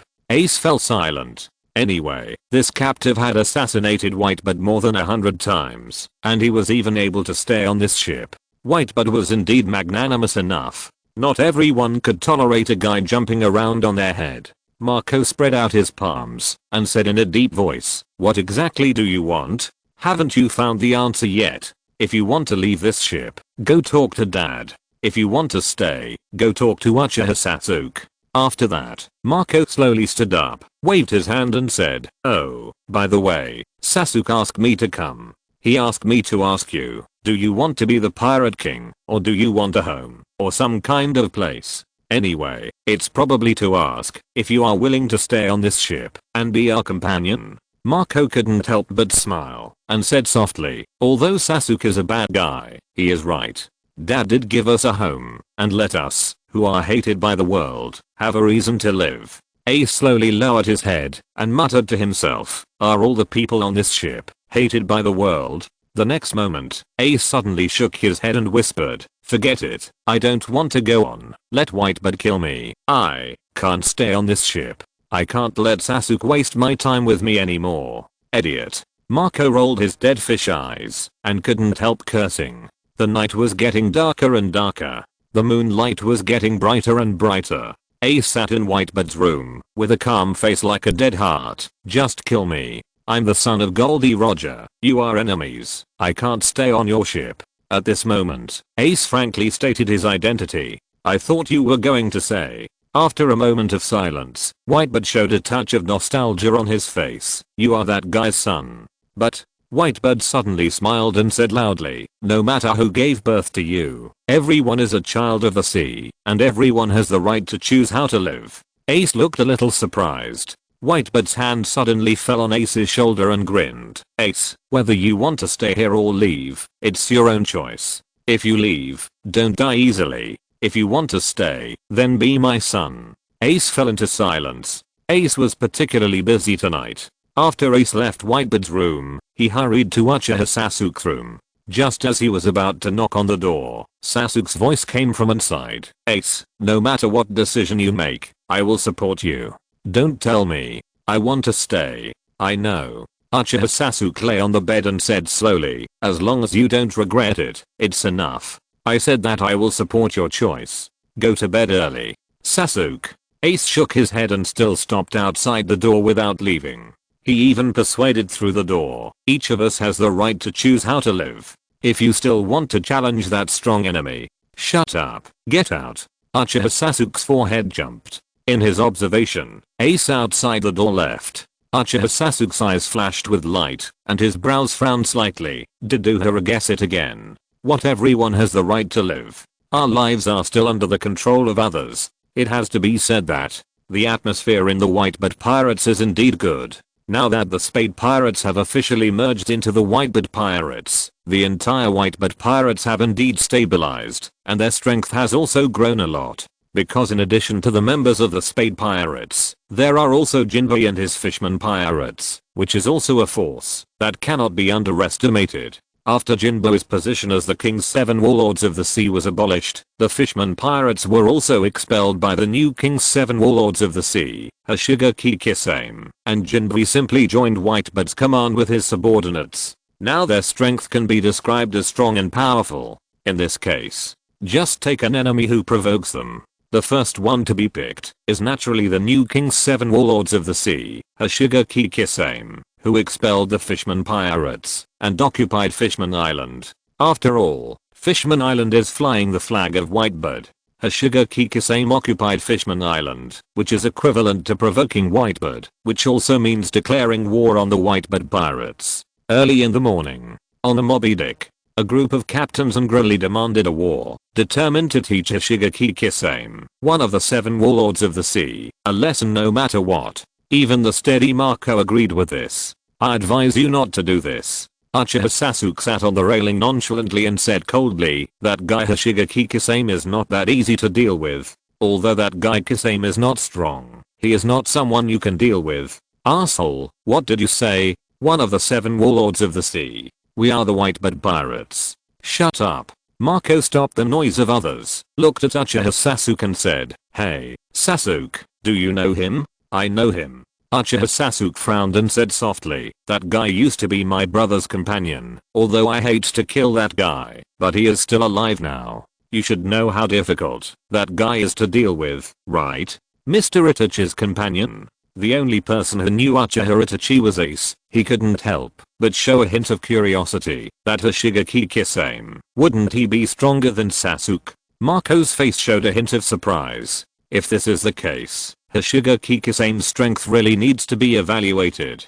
Hey, Ace. Uchiha Sasuke glanced at Ace and said dissatisfiedly, don't compare me with a small fry like Hashigaki Kisame. Whitebird seemed to have heard something funny, and he couldn't help but grin. Gibala. Ace. Marco. Sasuke just said that these captains are not as good as Kisame. In the end, he is praising himself again. Are these captains not as good as the small fry you mentioned?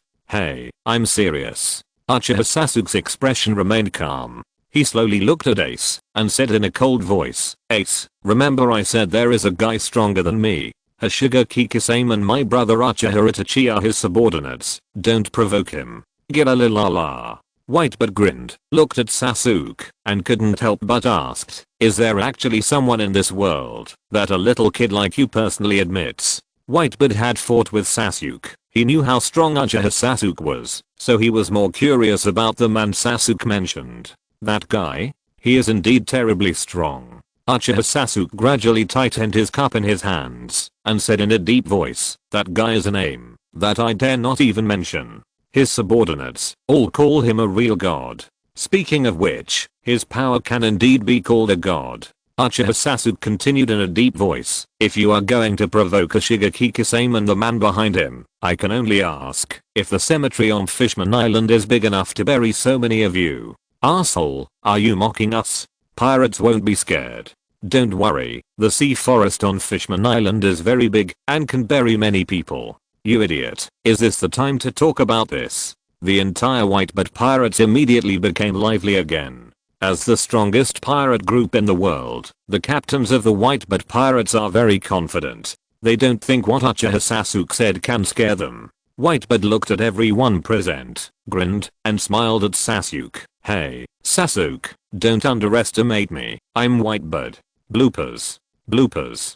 Fortunately, at this time, the Dendenmushi in Marco's hand rang, and after it was connected, a hurried voice came from it. Captain Marco, Kado's pirate group is coming to attack our territory, and the leader is Jack the Drought. That's good now. The most troublesome enemy jumped out first. After Marco calmed the person on the other side of the Dendenmushi, he looked up at Whitebird. Dad, it seems that there are more troublesome enemies. Let's go and get rid of Kado's people first. Then let's go. Second update. Chapter 443. Who the hell is Uchiha Sasuke? Pull the boat over here. To be honest, Uchiha Sasuke felt that Kado's pirate group was much easier to deal with. Ace had just officially joined the Whitebird pirates a few days ago. He couldn't just follow them to Fishman Island and die, right? Even if they really killed a Shigeki, what would happen? Would they completely anger Uehara Naraku and watch a Shigeki revive? Why bother? The Mob Edict headed all the way to the border of the sea. Marco was dispatching various teams to fight. He glanced at Uchiha Sasuke and Ace and said softly, hey, you two, follow the first team first, okay? Whatever. Uchiha Sasuke didn't even raise his head.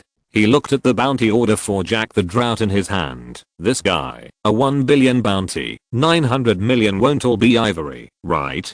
It's hard to say. Ace touched his chin, thought for a while, nodded and said, the price of ivory in the kingdom of Goa is not low either. Marco heard their conversation, his forehead twitched, and he couldn't help but said, you two, be serious. That's Jack the Drought from Kado's pirate group. After that, Marco muttered to himself, as for the strength, it seems to be just average. Uchiha Sasuke snorted contemptuously, huh, even you think his strength is not good, it seems that he is really not that good. Asshole, don't underestimate me. Marco's forehead was furiously crossed. Ever since Uchiha Sasuke joined the Whitebird pirates, he has been provoking his nerves. Marco felt that he could be angered by Sasuke and live 10 years less. Whitebird looked at this scene and couldn't help but grin. At least now it seems that their relationship is not bad.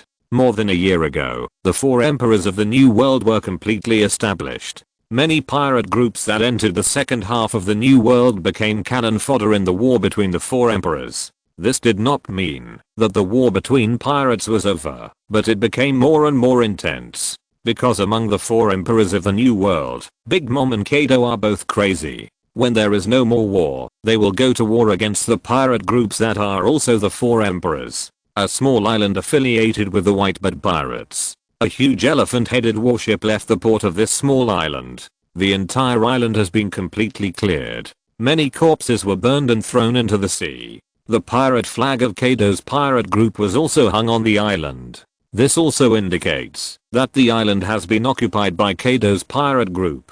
The elephant-headed warship slowly sailed to the depths of the Whitebird Sea. This was the Mammoth, the warship of Drought Jack, one of the 3 disasters under the Kado pirates. A pirate on the ship said timidly, Master Jack, Master Jin hasn't caught up yet. Is it really okay for us to go deep into the enemy's territory like this? We go first. Jack had a metal mask on his face, a pair of thick and long tusks on his chest, and 2 horns hanging on his head, looking a little rough. Now what we have to do is to flatten Whitebird's territory.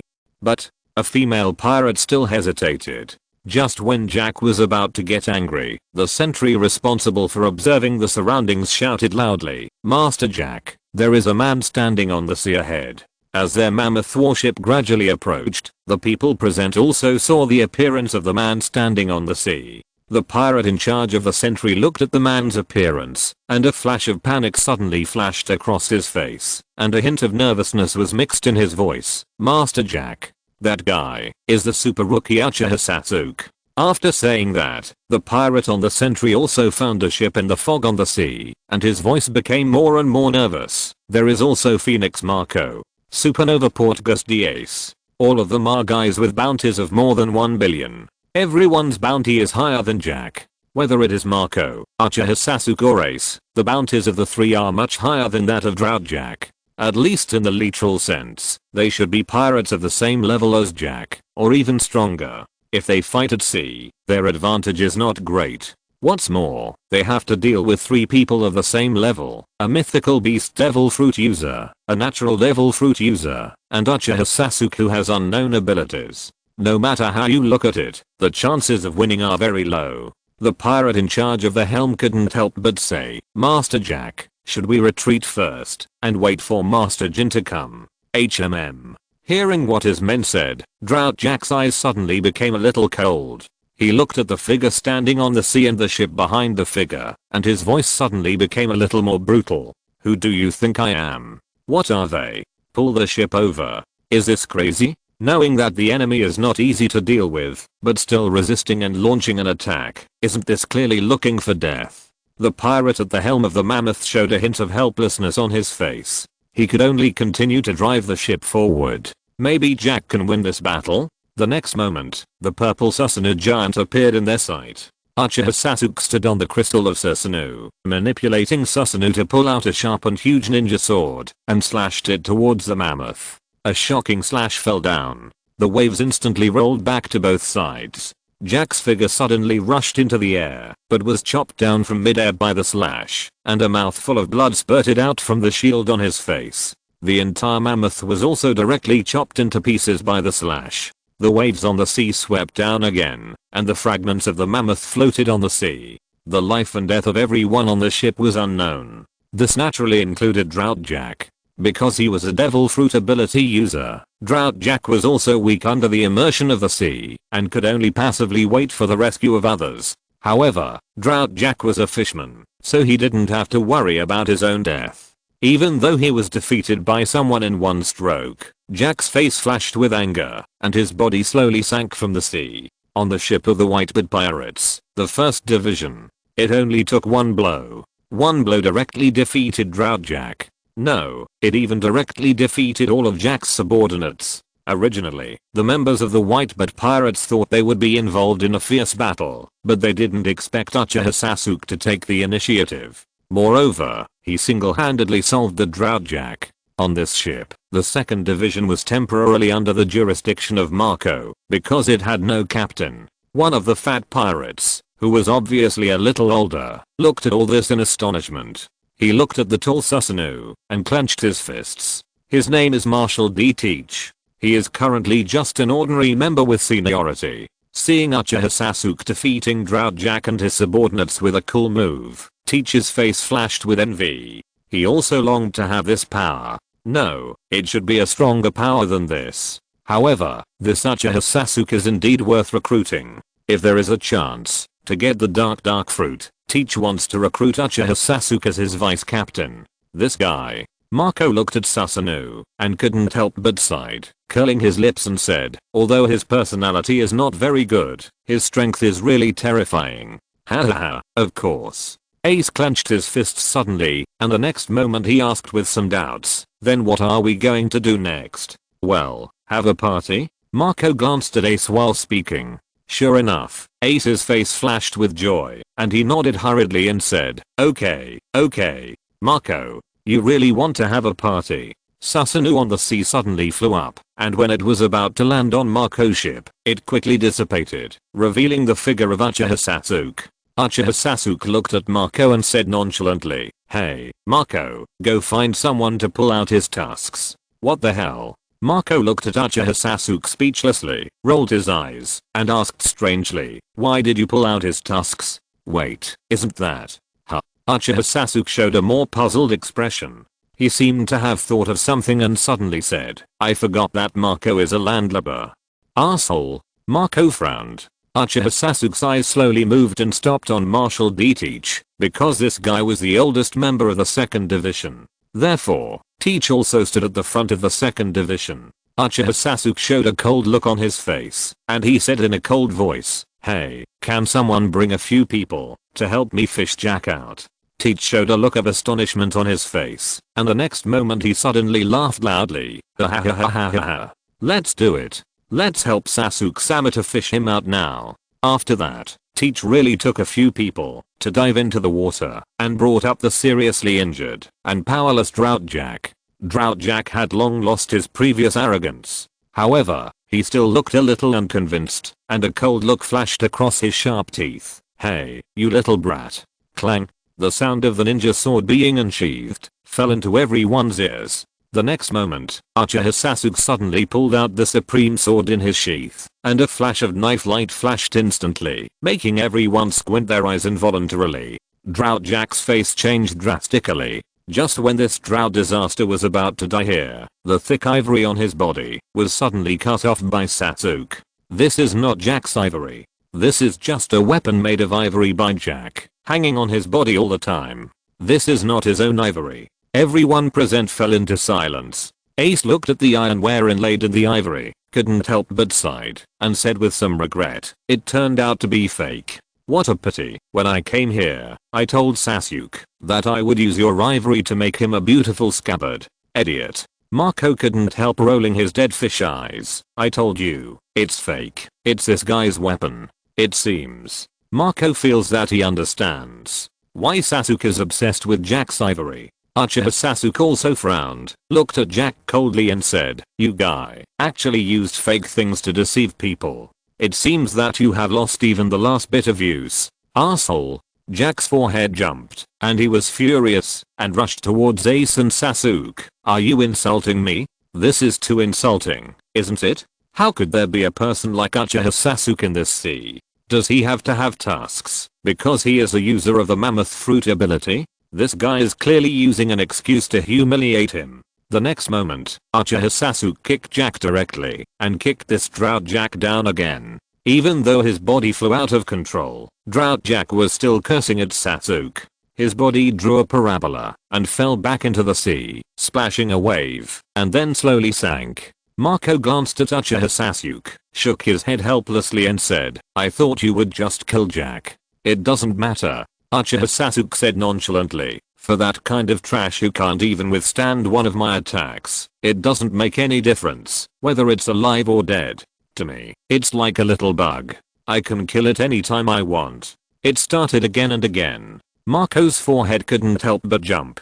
As the captain of the 1st Division, he should have been able to withstand 2 attacks from Sasuke, right? The 3rd update. Good night everyone. Chapter 444 4 Emperors, Kado. Uchiha Sasuke is a person who makes people wonder what to say. Marco has been in the new world for many years, and has never seen a person like Uchiha Sasuke.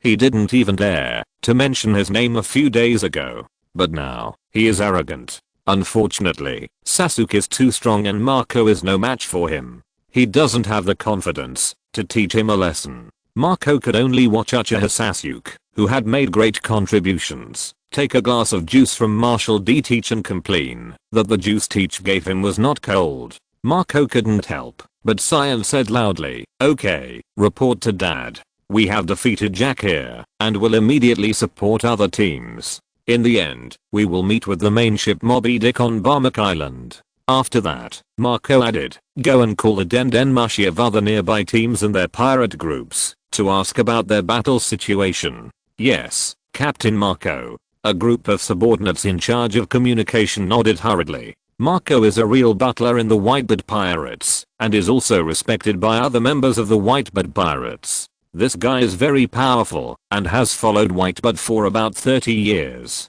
He was a trainee on the Moby Dick a long time ago. The most important thing is, Marco is the ship's doctor of the Whitebird Pirates. This is really nonsense. Marco, the second in command of the Whitebird Pirates, who is second only to Whitebird in status, and who can basically handle everything, is actually working part-time as the ship's doctor of the pirate group.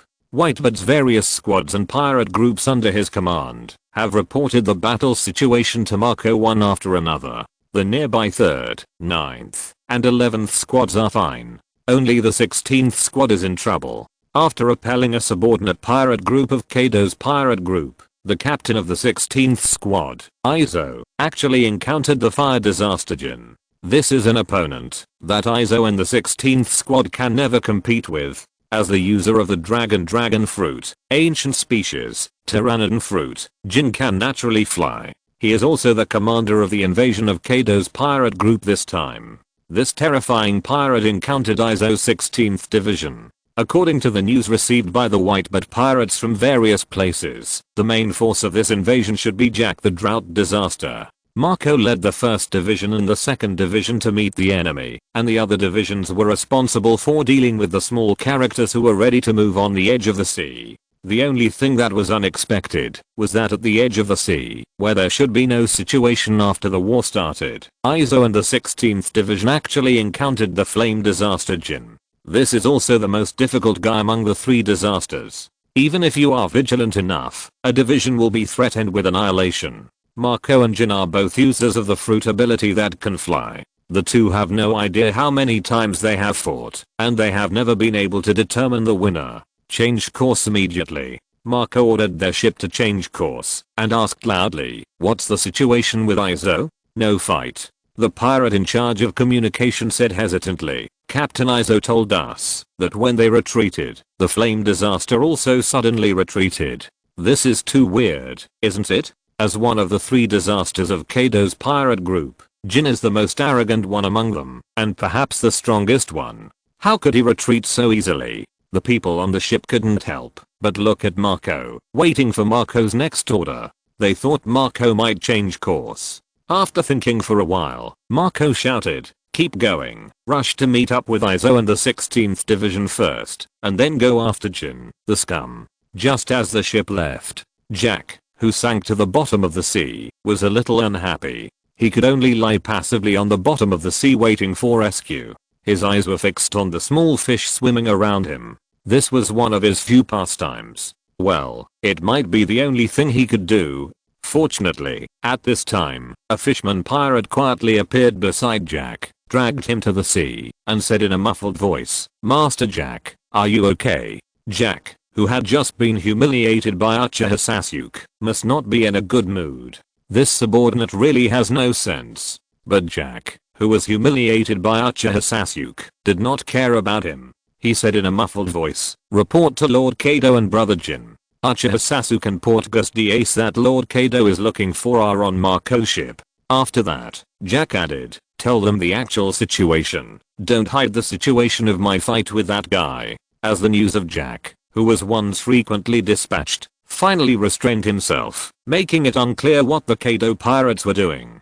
This invasion was like a tiger with a head, but a snake with a tail. 10,000 meters above the sky, a tall figure sat on the clouds, with a pair of strange horns on his head, and at this moment he was holding a wine gourd, and drinking very happily. Because there was no snack, this person was quite drunk. Hiccup. The tall figure shook the huge wine gourd in his hand, and when he found that there was no more wine in it, his body was shaky, and he fell down. This is 10,000 meters high. No matter who it is, you can't fall from 10,000 meters high. However, the moment this tall figure fell, his body instantly changed, turning into a huge dragon, flying in one direction. One of the 4 emperors, Kaido. As the strongest creature in the world, Kaido has an unimaginable physique and absolutely powerful strength. While Kaido's dragon body was swimming in the air, he slowly said, "Jack was knocked down by one blow. He is indeed my ideal subordinate this time." Kaido's pirate group brazenly invaded the Whitebeard Sea in order to find a way to seize the 2 super rookies Uchiha Sasuke and Portgas Dace, and Kaido did not hesitate to start a war for this. Because according to the information they got, Uchiha Sasuke is a ninja, samurai, and swordsman, and this background setting is very similar to that of the citizens of Wano country. It just so happens that Wano country is under the control of Kaido's pirate group. Who knows whether Uchiha Sasuke will avenge Wano country after joining the Whitebeard pirates. Moreover, Kaido wanted to find an opportunity to meet Uchiha Sasuke and Ace in the beginning and wanted to recruit these two super newcomers to become his subordinates. As a result, before Kaido sent out his men, the news that Sasuke defeated Ben Beckman came out. This news is really amazing. Even Kaido was amazed by it, and then he felt that he would take Uchiha Sasuke and Ace under his command at all costs. Therefore, Kaido's pirate group hastily launched a war against the Whitebird Sea, with the main purpose of snatching Uchiha Sasuke and Portgas the Ace. Drought Jack was just ordered to attract attention. Flame Disaster Jin was only responsible for finding the traces of Uchiha Sasuke. But neither Kaido nor Jin expected that Drought Jack would be defeated so quickly, and was defeated by someone with one move, including his ship. But Jack also brought a good news. Uchiha Sasuke and Portgas the Ace are now on Marco's ship, and these three people happen to be the subordinates that Kaido wants to get. So Kaido finally came in person. Unfortunately, the four emperors were a little drunk, and they would burp from time to time, and it was unknown when they could intercept Marco's ship. On the other side, Marco finally arrived to meet up with Izo and the 16th Division. Because the 16th Division led by Izo did not participate in the war against the Spade Pirates, the captain of the 16th Division had never met Uchiha Sasuke. Izo was born in Wano country. He looked like a woman and dressed like a woman, but he was a man. Since Izo thought Sasuke was from the same hometown, the first thing he did after seeing Sasuke was naturally to ask about his origins. After all, the whole world knows that most ninjas and samurai come from Wano country, so Izo also asked bluntly, well, which clan is Sasuke-kun? Uchiha. This clan. Izo couldn't help but frown slightly and said softly, I remember that there seems to be no.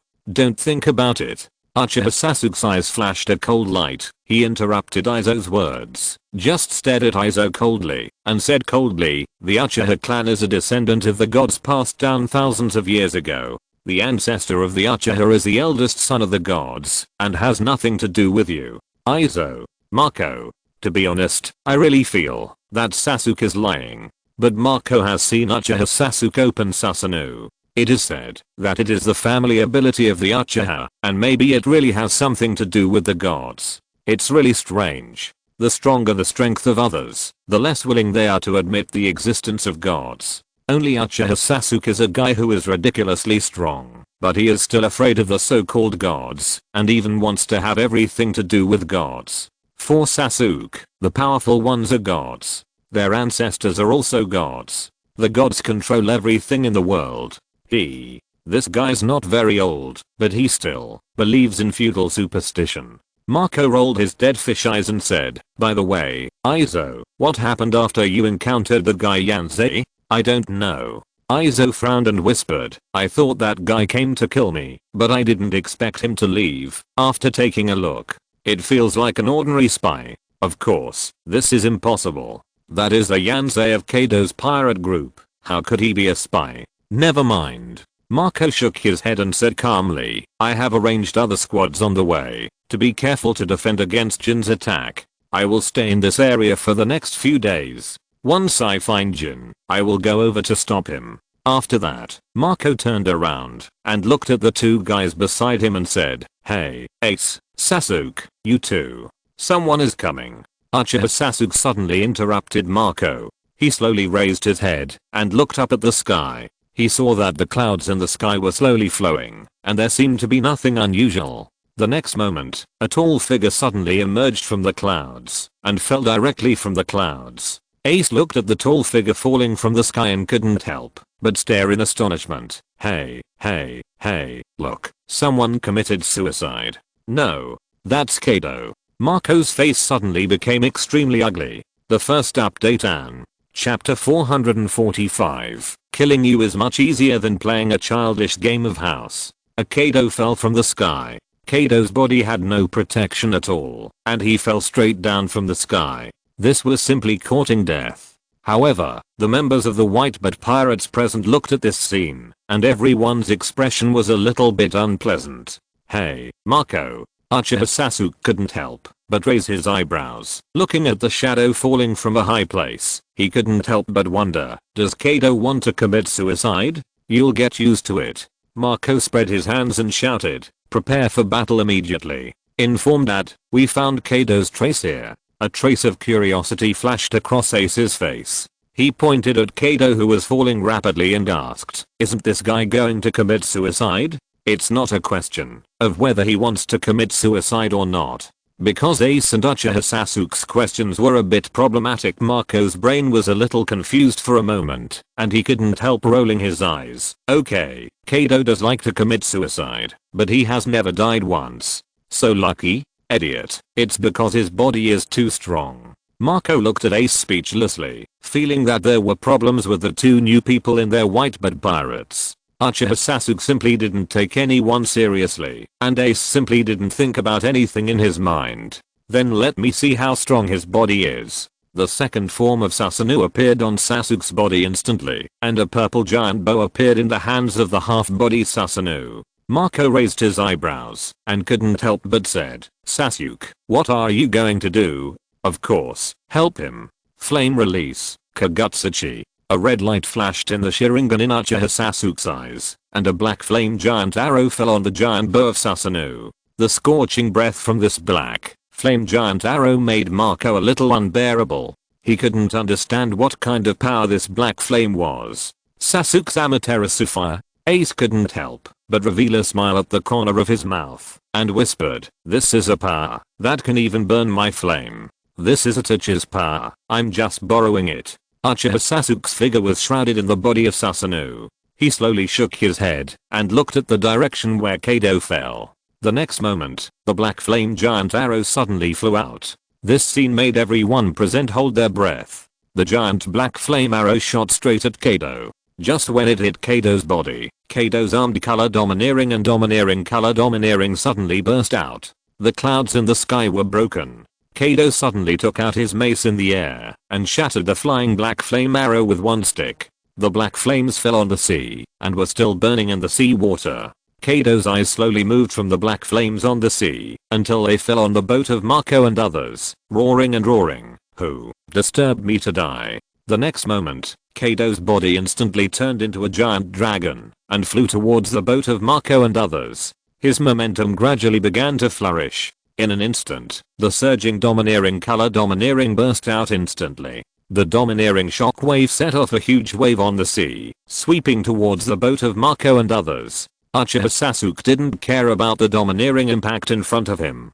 His body suddenly flew into the air, and the Susanoo on his body gradually turned into a complete form. The Susanoo war god, hundreds of meters high, soared into the air. The enemy facing Susanoo was an equally huge dragon body. Uchiha Sasuke stood in the crystal of Susanoo, staring coldly at Kado, who was circling the dragon body opposite him. A look of contempt appeared on his face, pretending to be pretentious, talking about suicide, and struggling when death is imminent. "Aren't you afraid of death, Uchiha Sasuke?" The dragon head slowly climbed up, looking down at the Susanoo floating in the air, and his voice gradually became a little cold. "Is it you, little brat, who disturbed me? Susanoo looks really strong. Especially the Susanoo in its complete form. It really makes everyone envy this ability involuntarily. Even Kado is no exception."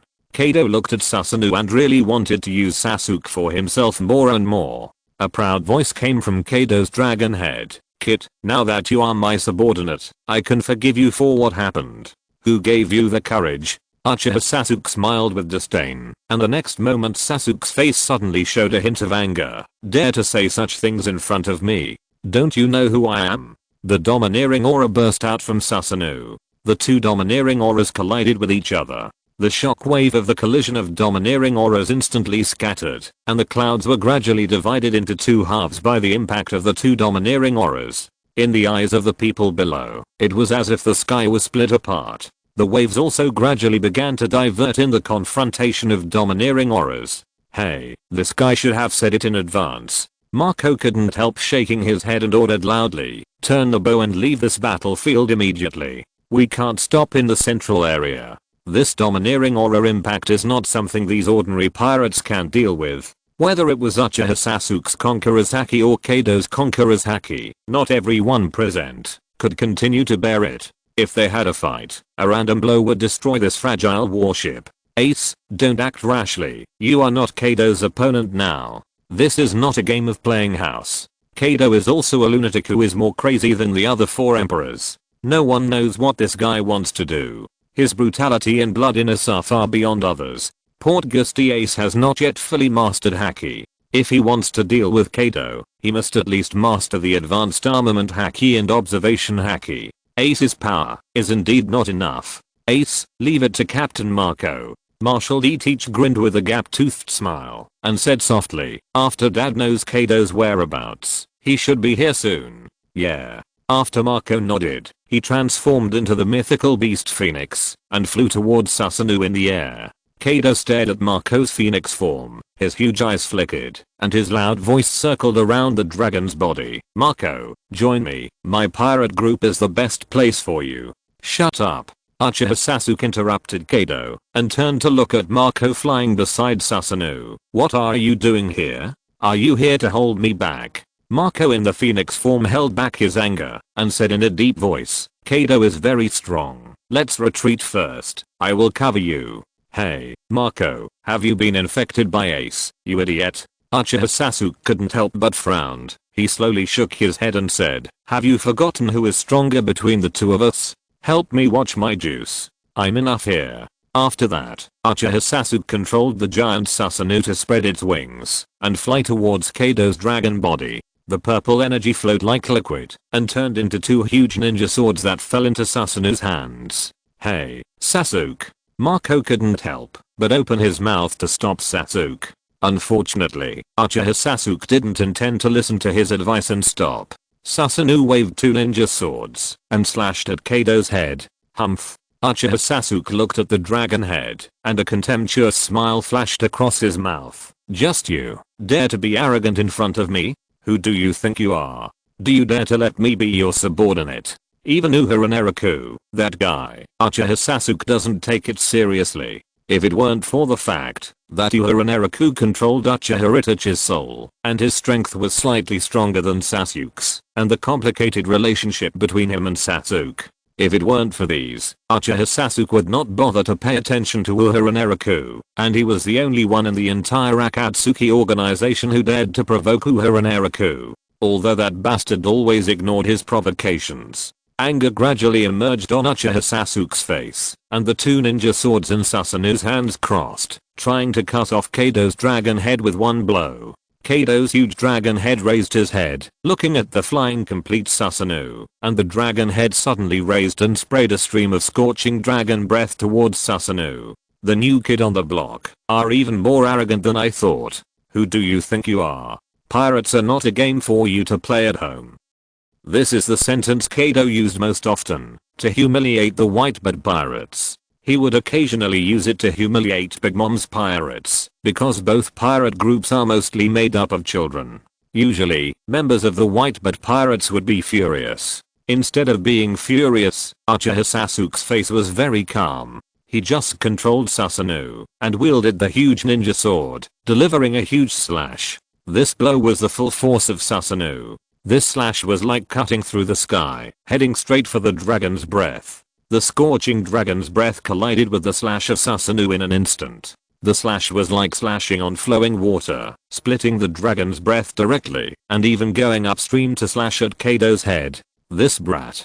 Kado lowered his head hastily, watching the slash brush past his dragon body, leaving a wisp of lightning on his body, and then rushed straight into the sky and split the clouds in the sky. Uchiha Sasuke stood in the crystal of Susanoo, watching Kado's dragon head dodge the slash, and a hint of pride slowly flashed in his eyes. Huh, is this all you can do? Killing you seems to be much easier than playing those children's house games. Second update. And more. If you're listening to this novel on a channel other than Fanfic World, it means they downloaded and uploaded it without effort. We cordially invite you to visit our channel, Mundo Fanfic Novelos. There you'll find the original version of this story and you can explore many other novels of various genres. We're waiting for you to immerse yourself in a world of incredible novels. Chapter 446. This is a power that only God can possess. Uchiha Sasuke's voice echoed across the sea. From Sasuke's mouth, it seemed that killing Kado was not worth mentioning to him. This sounded a bit unbearable. Sasuke. Marco's body fell back on the boat. He couldn't help but roll his dead fish eyes, glanced at Ace next to him, and asked, "Hey, Ace, was that guy so arrogant when he was on your boat?" Ace couldn't help scratching the back of his head and laughed. "Sasuke shouldn't be arrogant." While the two of them were chatting here, Uchiha Sasuke controlled the complete form of Susanoo and Kaido's dragon body to fight a thorough battle. The sound of the ninja sword breaking through the air and the roar of the dragon resounded on the sea. Kaido controlled his body and suddenly entangled Susanoo's left arm, trying to tear off Susanoo's arm directly. The scales on the dragon body and Susanoo's armor kept rubbing against each other, producing flashes of lightning. "You don't know your own strength." Uchiha Sasuke calmly wrapped the dragon around his left arm, with a hint of coldness in his eyes. "Do you think you can shake the power of Susanoo?" The next moment, a ball of lightning suddenly appeared in the palm of Susanoo. This ball of lightning instantly fell on Kaido's body, forcing the four emperors to use the armament haki to wrap his body. He just insisted on trying his best to tear off Susanoo's arm. He wanted to break this war god into 7 or 8 pieces. Uchiha Sasuke frowned, and under his control, Susanoo's left arm instantly flowed into a ball of liquid energy and broke free from the restraints. It quickly recovered in the blink of an eye, waving a ninja sword and slashing at the dragon's body. A ball of lightning burst out between the armament haki and the ninja sword. Kaido's huge dragon body was directly knocked away by this knife, and Uchiha Sasuke's Susanoo also retreated involuntarily. The complete Susanoo spread its wings again in an instant, and after maintaining the stability of its body, it suddenly slashed at Kaido with a powerful and heavy slash. Kaido couldn't maintain his body shape in the air, and hurriedly exhaled a cloud of mist, and quickly transformed from a dragon body into a human form again. His dragon body might not be able to withstand this slash. The slash from Susanoo was not inferior to the slash of the world's #1 swordsman Hawky Mihawk. Even though Kaido knew that his recovery ability was strong enough, he didn't want to bear the unpredictable power like this. This slash broke through the mist that allowed Kaido to float in the air and passed by him. However, when it passed by his body, his shoulder instantly became bloody and his body automatically began to heal the injury. When this slash of Susanoo fell on the sea, the huge waves flew up like a backward waterfall. The battle became fierce again. With the blessing of Susanoo, Uchiha Sasuke's attack is definitely a threat to Kaido, and this threat is no less than any of the 4 emperors. At this moment, Kaido felt the danger instinct he had when facing Big Mom and Whitebird in Sasuke. This kid is definitely a big threat. Damn, this Uchiha Sasuke would just surrender to Whitebird like this, which really makes Kaido unable to figure it out no matter what. And that Portuguese Ace is not that strong, right? Whitebird, this old guy, is getting old and finally starting to get lucky. Isn't it just a buy one get one free deal? And he got a strong man who can compete with their 4 emperors inexplicably. No wonder this little brat Uchiha Sasuke could defeat Ben Beckman. It seems that these new pirates really can't be underestimated. Kaido's eyes revealed a hint of sharpness, and he took a breath of sea breeze from his nose. If he has the chance to meet a supernova in the future, he must take all those guys under his command. Maybe he can find a 4 emperors level figure among them. Uchiha Sasuke. Kaido waved his mace and released his armament haki and conqueror haki with all his strength. He broke a slash with one blow, and the shockwave suddenly swept across the sea. Kaido looked at Uchiha Sasuke standing in the Susanoo crystal and said loudly, "This war is for you. Uchiha Sasuke, I remember you are a ninja, right? Your hometown, Wano country, is in my hands. As long as he is a ninja, he must be born in Wano country. After all, samurai may be revealed overseas from Wano country, but ninjas have always been the guards of Wano country's generals, and rarely revealed." After Kaido said this, he seemed to have made up his mind. He grinned and said, "As long as you are willing to form an alliance with me, I will kill the current general of Wano country and support you to become the general of Wano country." Kaido, this guy, seems to be smarter than expected. No, or Kaido is more generous than expected. After all, no matter what, Wano country is the base camp of Kaido's pirate group. It can be said that he took out the entire Wano country, and it can be said to be a big deal. Of course, there is also a conspiracy in this move. If Uchiha Sasuke is really the general of Wano country, and he takes on the responsibility of protecting the citizens like the previous generation of Wano country generals, then he must have a weakness. In the end, he may only be used by Kaido. The 16th Division Captain Izo's expression changed. Because Izo was born in Wano country, he knew the changes that happened in Wano country. Just when Izo was trying to call out to Sasuke loudly not to fall into Kaido's trap, Uchiha Sasuke said nonchalantly, "Is this your last words? Kaido, I'm so sorry, I have no interest in the kingdom of ninja anymore." He had had enough. A group of ninjas hiding in blood and darkness. A group of ninjas who were always controlled by others. A group of ninjas who were infinitely nested and still foolishly thought they had inherited some will. Now that he came to this world, he didn't want to pay attention to those ninjas. Uchiha Sasuke stood in the crystal of Susanoo. His face slowly became arrogant. "Whether it's a samurai or a ninja, I'm not interested in anything.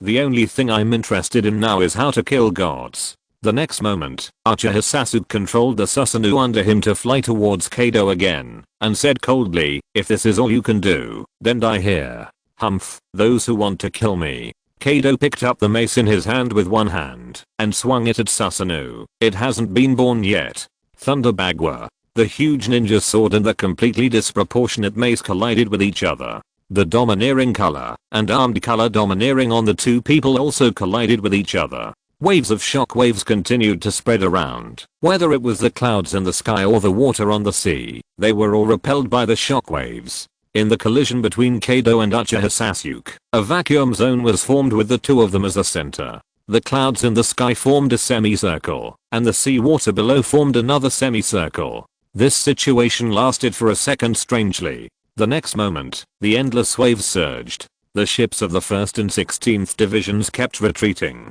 In their sight, the purple Susanoo in the air and Kaido's body fought one after another, each waving each other's weapons, and attacking each other with all their strength. However, as the bodies of the two people were constantly repelled, their battlefield was gradually moving, and Marco hurriedly ordered his subordinates to row the boat to keep up.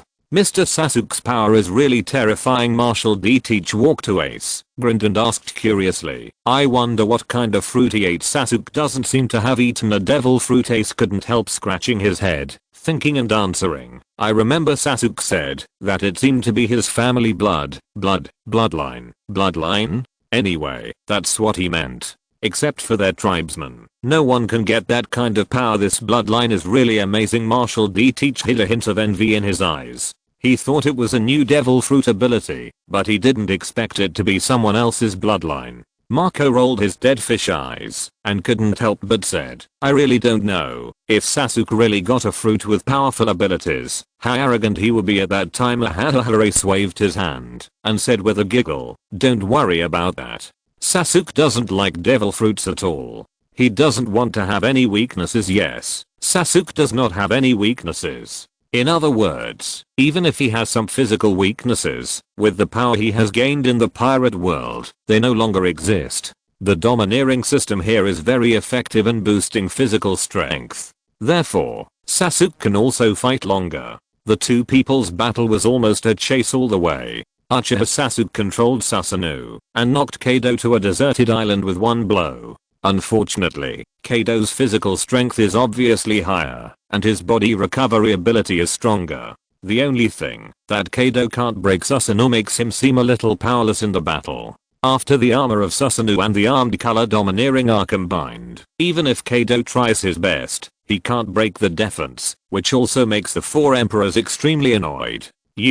What are you made of? I'm just curious, what kind of physique you have?" Uchiha Sasuke controlled Susanoo with all his strength and chopped down the huge ninja sword in his hand, directly slashing at Kaido's head, but was hit by the black mace in his hand, and the four emperors were smashed into the ground. Uchiha Sasuke waved his hand to dissolve his Susanoo, watching Kaido suddenly stretch out his palm, and a flash of madness flashed in his eyes. "Troublesome guy." Uchiha Sasuke's Megatomori reincarnation eyes flashed a light, looking at Kaido's hard body, and shouted coldly, "In order to avoid you from causing trouble to me again, you guys should just die." Under the gaze of everyone around, Uchiha Sasuke suddenly bent his fingers and aimed at Kaido's body. Chibaku Tensei. The next moment, Kado's body instantly floated up.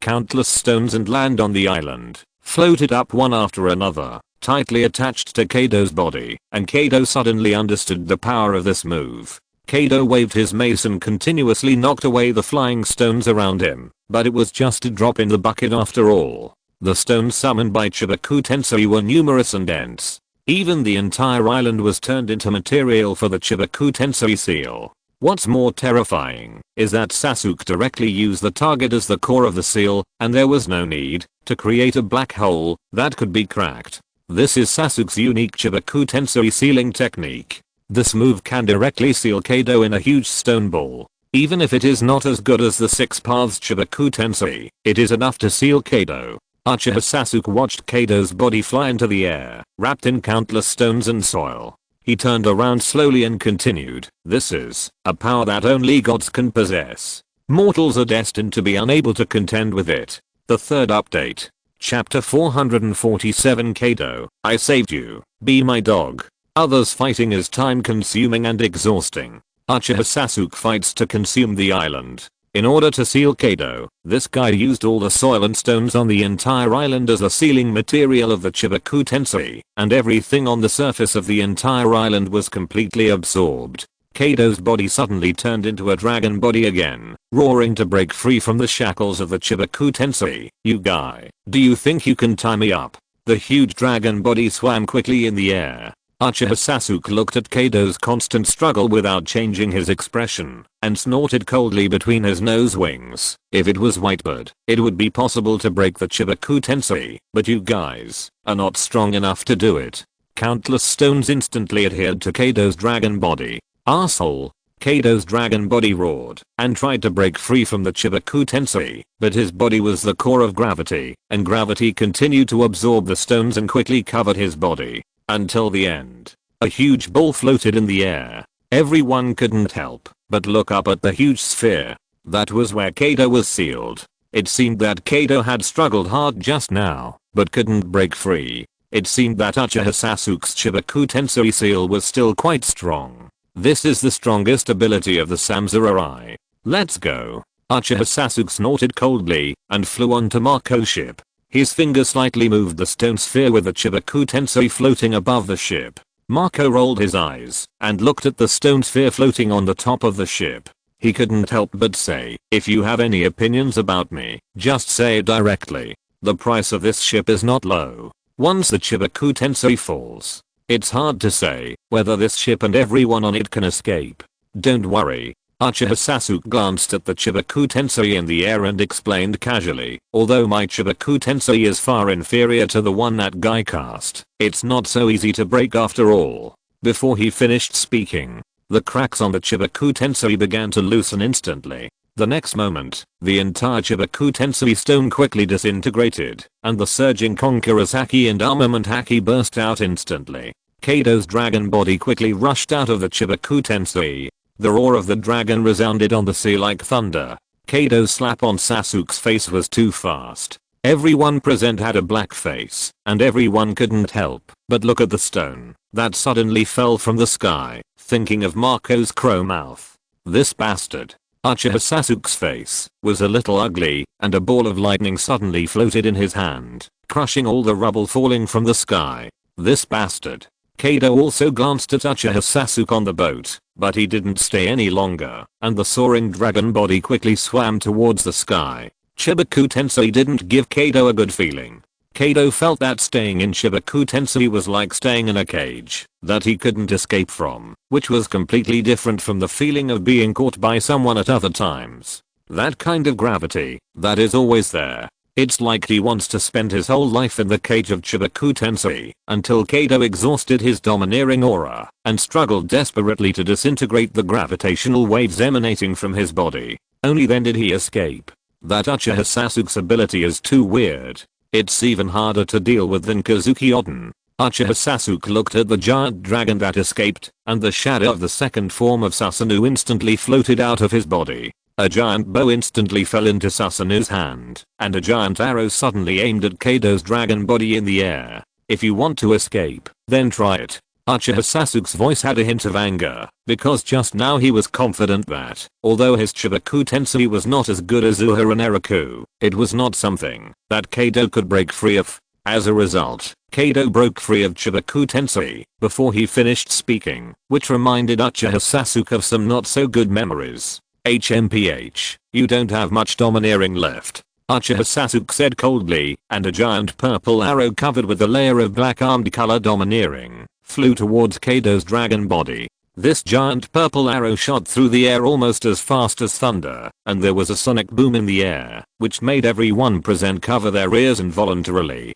The giant purple arrow instantly hit Kado's body. A thick arrow hole was torn on the dragon's body, and blood gushed out, and fell from the air. The next moment, another black arrow flew out. The sonic boom of this arrow was even louder, and it went straight to Kado's dragon head. Uchiha Sasuke looked at Kado, who was flying away with contempt. So far, few people have been able to escape from my hands. This arrow is definitely not something you can block. Are you serious? Marco couldn't help but flip his eyelids and supported his forehead, but he was also a little shocked in his heart. The two arrows shot by Uchiha Sasuke were indeed very powerful. Even Marco couldn't help but have some doubts in his heart. Can anyone really block Uchiha Sasuke's last arrow? Facts have proved that there is. However, just as the black arrow wrapped in the domineering power of armed color shot towards Kado's head, a space-time vortex suddenly appeared and instantly absorbed the black arrow. Everyone couldn't hide their horror on this scene.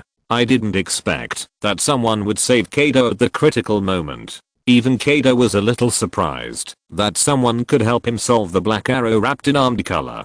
Even if the sword was not fatal, it would definitely injure him severely. Kado didn't understand why he was rescued, but the opportunity was rare. Kado quickly rushed into the clouds and disappeared without a trace. After watching Kado escape, Uchiha Sasuke disarmed his Susanoo with an ugly face and clenched his teeth. Uchiha Obito. It was Uchiha Obito who saved Kado with Kamu. As expected, once he encountered something unexpected, Uehara Naraku would never allow him to act on his own. The shadow of that guy was everywhere. Just now, Marco glanced at Sasuke hesitantly and asked softly, "Is that Kado's ability? I've never seen it before." "No, it's that guy's subordinates." Uchiha Sasuke shook his head with an ugly look and continued in a deep voice, "The man standing behind Hoshigaki Kisame. That guy's going to extend his claws to Kado." "What?" Marco looked at Sasuke in astonishment. "The person who saved Kado just now is the one you have been afraid of?" "No." Uchiha Sasuke shook his head with a gloomy face and whispered, "That's just a small minion under his command and a traitor in our clan." Uchiha Obito is truly immortal in this world. At least in this world. The reincarnated Uchiha Obito is absolutely invincible. Although he may not be able to beat some people, he will never die unless there is a devil fruit in this world that can restrain his spatial ability and a devil fruit that can restrain his soul ability. Although Marco didn't know the specific situation yet, he felt that the situation in this world was getting a little bit bad. It was useless to say so much now, so he could only ask Sasuke slowly, as it seemed that only he knew the truth. "The person whose name you dare not mention." Marco couldn't help but frowned when he heard what Sasuke said. Sasuke had just driven away Kado, one of the 4 emperors. These were the 4 emperors of the new world. They were known as the strongest creatures in the entire world. Now Sasuke did not have any wanton and arrogant expression at all. His face was gloomy, as if he had encountered something that scared him. Marco handed Sasuke the juice, rolled his eyes, looked at Sasuke, and soothed his emotions, saying, "I'm really not used to it. Shouldn't you be very arrogant now? You just defeated Kado. What's there to be proud of after beating a drunk?" Uchiha Sasuke took the juice from Marco's hand. He looked at the beer glass in Ace's hand again, and kicked the beer in Ace's hand away. "Ace, why are you still drinking? Didn't you see Kado's lesson?" Ace looked at his beer glass in despair as it drew an arc, flew gracefully over the railing of the ship, and landed on the sea. Marco looked at this scene, and could only shake his head helplessly, and ordered loudly, "Hey, go inform Dad, we will rush to Barmak Island as planned. Don't let him come." Kado has been driven away by Sasuke. Things seem to be getting a little complicated. Obviously, they're white, but pirates have added Uchiha Sasuke, a strong man who can defeat the 4 emperors, and they will be able to run rampant on the sea soon. But there are more unknown enemies. A deserted island on the sea. Kaido's body hastily turned into a human form and fell down, recovering from his injuries. His expression was very ugly. A space-time vortex appeared in front of Kaido, and a figure wearing a spiral mask emerged from the vortex, looking at the 4 emperors Kaido in front of him, laughing and saying, "I saved your life, you guys might as well be my dog." It was the reincarnated Uchiha Obito. Or, it was the reincarnated Uchiha Obito who was controlled by Uehara behind the scenes. But after Uehara manipulated Uchiha Obito to show up and meet Kaido, the first sentence he said sounded a bit insulting. What does it mean to let Kaido be his dog? Although he may mean to let Kaido do things for him, it is a bit too insulting to say this to Kaido, the 4 emperors. It is obvious that he is looking for trouble. Asshole, I'm Kaido. A flash of rage flashed across Kaido's face. He waved his mace and was about to punch the mysterious masked man in front of him to death. I just want to die. Who asked you to save me? How dare you insult me? Who do you think you are? The next moment, a weird thing happened. Kaido's mace smashed down with great momentum, but it just passed through the body of the mysterious masked man in front of him, as if it just hit the air. Kamu's ability to become a virtual object can completely make him ignore attacks. You are so naughty. Uchiha Obito sighed faintly in his throat. The next second, Uehara Naraku's will instantly withdrew from Uchiha Obito's brain, leaving only an order. Then I'll leave it to you here. Help me train him well. Mr. Obito will not let me down, right? I know. The mysterious masked man's voice suddenly had a wavering coldness. No, or rather a kind of dead calmness, as if he was in a hell that he couldn't escape.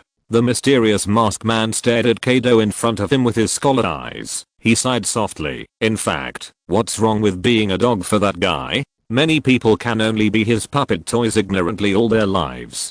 First update, there's more. Chapter 448. Congratulations to everyone. We won the super prize. The task that Uehara Naraku gave to Uchiha Obito was a bit troublesome. Although Uchiha Obito saved the life of the 4 emperors Kaido from Uchiha Sasuke, Kaido obviously had a dog face. Not only did he not recognize his savior, he even shouted at him to kill. Uchiha Obito stared at Kaido in front of him, sighed faintly and said, "Some things really don't wait until the end to regret." Asshole. Kaido looked down at the short Uchiha Obito in front of him. A trace of ferocity flashed in his eyes, but he couldn't attack his body anyway. It made people feel a little powerless. Dragon breath. The next moment, Kaido's body suddenly turned into a dragon again, and the huge dragon head opened its mouth and spewed a stream of hot dragon breath towards the mysterious masked man. The earth was instantly burned into a deep pit by the dragon's breath. Uchiha Obito slowly walked in the hot flames of the dragon's breath. He still had no injuries on his body. The burning dragon's breath clearly covered his body completely, but it still could not cause any injuries to him. No matter what attack, it seemed to have no effect on him. Kaido's dragon head slowly fell in front of Uchiha Obito and said in a gloomy voice, "You bastard, who are you?" Uchiha Obito. Uchiha Obito did not hide his identity, but just after he said his name to Kaido, Kaido's face suddenly darkened. HMPH, Uchiha. You and Uchiha Sasuke. We are of the same clan. Uchiha Obito said calmly and indifferently. Uchiha Sasuke is just a waste who doesn't understand the situation. That kid is not a waste. Kaido released his dragon body again, punched the ground with hatred, and said coldly, "You bastard. Who are you looking down on?" Damn, he, the 4 emperors, was just defeated by Uchiha Sasuke, and this guy said in front of him that Uchiha Sasuke was a waste. Then, isn't he, the 4 emperors, worse than a waste? You, and him. Uchiha Obito reached out and stroked his mask, looking at Kaido and said indifferently, "I'm so sorry. I look down on both of you. You bastard." A flash of anger flashed in Kaido's eyes. This guy is too irritating. One sentence can make people furious. The Uchiha Obito in front of him is indeed a person of the same clan as that brat Uchiha Sasuke. Do these Uchiha speak so aggressively? If Uchiha Obito knew Kaido's thoughts, he would probably have to persuade him. He was already friendly when talking to Sasuke. If another Uchiha who was still sleeping in the coffin was here, that guy's words would be even more unpleasant. You don't need to be anxious. Uchiha Obito spread out his palms, stared at Kado and asked, because I still have a long time, we can take everything slowly. If you don't agree, I will slowly kill everyone in Kado's pirate group until the end, when the two of us lose patience with each other, and I will kill you, or take you in as a dog. Asshole. There was only rage on Kado's face. The eyes of the four emperors were all scarlet, and his voice became slightly manic. If you dare to hurt those cute guys, you bastard will die. Uchiha Obito's figure turned into a vortex of time and space and disappeared, and there was a hint of blood in his words. Then let's see who will surrender first between us. Kado fell into silence. The next moment, Kado's body quickly turned into a dragon body again, and flew into the sky. No matter what, he must find a way to solve this matter. Who knows if that guy is a threat, or if that guy will really do it. As Drought Jack and Kado were defeated and expelled by Uchiha Sasuke one after another, the war between Kado pirates and Whitebeard pirates was briefly declared over. Uchiha Sasuke's reputation was greatly shaken. At least one person who can defeat the four emperors Kado in a head-on battle is worth raising the bounty for by the navy and the world government, especially since this guy obviously has no respect for the world government and even attempted to kill the celestial dragons. Therefore, Sasuke's bounty was directly raised to an amount that even Kakuzu couldn't help but Harisuha and Naraku. This amount is even higher than the total amount that Kakuzu has hunted pirates in the pirate world for more than half a year. The red-eyed devil, Uchiha Sasuke, has now joined the Whitebeard pirates with a bounty of 3.145 billion baileys. This number is really ridiculously high. However, this matter can only become a joke at the Whitebeard pirates banquet. For pirates, bounties are just something they use to tease or be proud of. On a Moby Dick, the Whitebeard pirates banquet to celebrate the defeat of Kado lasted for several days, but Uchiha Sasuke didn't look very happy on his face, as if he had something on his mind. Hey, Sasuke, your bounty has increased again. Marco handed Sasuke a glass of ice juice, picked up the bounty order in Sasuke's hand with a smile, and whistled leisurely. 3.145 billion belly. Except for that, your bounty is the highest on this ship. Uchiha Sasuke shook his head, sighed softly and said, for us, the higher the bounty, the more dangerous it is. Ha ha ha ha. Marco couldn't help but chuckled, and continued, now there won't be anyone who is so blind as to kill you for the bounty. Some people just want money, but not their lives. After Uchiha Sasuke slowly took away his bounty order, he looked at a newspaper below. He stared at the news on the newspaper and whispered, if the money is enough even God will dare to wield a knife. You are talking about the Shichibuke named Kakuzu. Marco smiled and said, there are more and more pirates coming into the new world recently. It is said that they were driven in by Kakuzu. After Marco said this, he couldn't help but continue, but the navy really made a wrong calculation this time. They just let Kakuzu take office as one of the 7 warlords of the sea, and Kakuzu directly started to attack some nobles wanted by the dark world. As Marco spoke, he couldn't help but look at the news at Uchiha Sasuke's blog with curiosity. It said that a pirate named Uehara Naraku was captured by the navy. Uehara Naraku, the ship doctor of the crocodile pirates, has a reward of 60 million. Marco smiled and said, ha, Uehara Naraku, I know this little guy. He seems to be a companion of Crocodile, and he is also a ship doctor like me. I didn't expect that he would be captured in the 7 water capital. HMM. Uchiha Sasuke realized his loss of composure, handed the newspaper in his hand to Marco, and sucked his juice.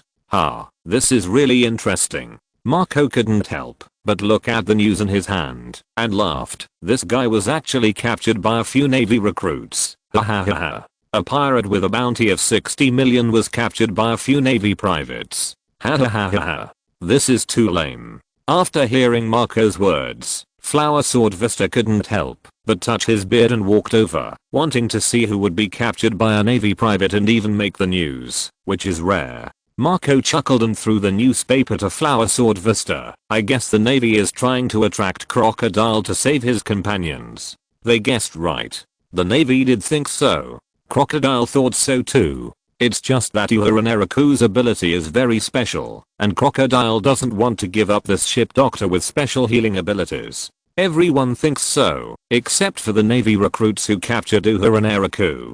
They now regret that they captured Uehara and Naraku. Or they are not the Navy, but just CP9 spies who have infiltrated the Navy. As a spy department directly under the world government, it is not easy for CP9 to infiltrate the Navy, even though they have only been recruits for a few days. Because they want to get some information about Pluto from Uehara and Naraku, these CP9 spies have spent a lot of effort. These CP9 spies first rushed from the Seven Water City to Alabasta, and heard on the way that Crocodile escaped from Alabasta, so they had to return to the Seven Water City. As a result, they happened to meet Crocodile, who went to the Seven Water City to repair the ship. Of course, these guys certainly didn't dare to catch Crocodile. Their target was directly aimed at Uehara and Naraku, the ship doctor with the lowest bounty. It was only after these CP9 spies caught Uehara and Naraku and took him to the Judicial Island that the Navy Marshal called the direct officials of CP9 and immediately ordered CP9 to hand over Uehara and Naraku.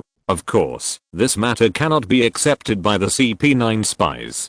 But they can't resist the pressure from the Navy Admiral, so they can only temporarily delay the delivery period and use the delay time to interrogate Uehara and Naraku and learn the whereabouts of Pluto from him. Navy Admiral Sengoku did not get the confirmation from the CP department and ordered Admiral Aokiji to go to Judicial Island immediately to retrieve Uehara and Naraku, the Navy undercover, from the CP organization. And since the Admiral has been dispatched, the opportunity cannot be wasted.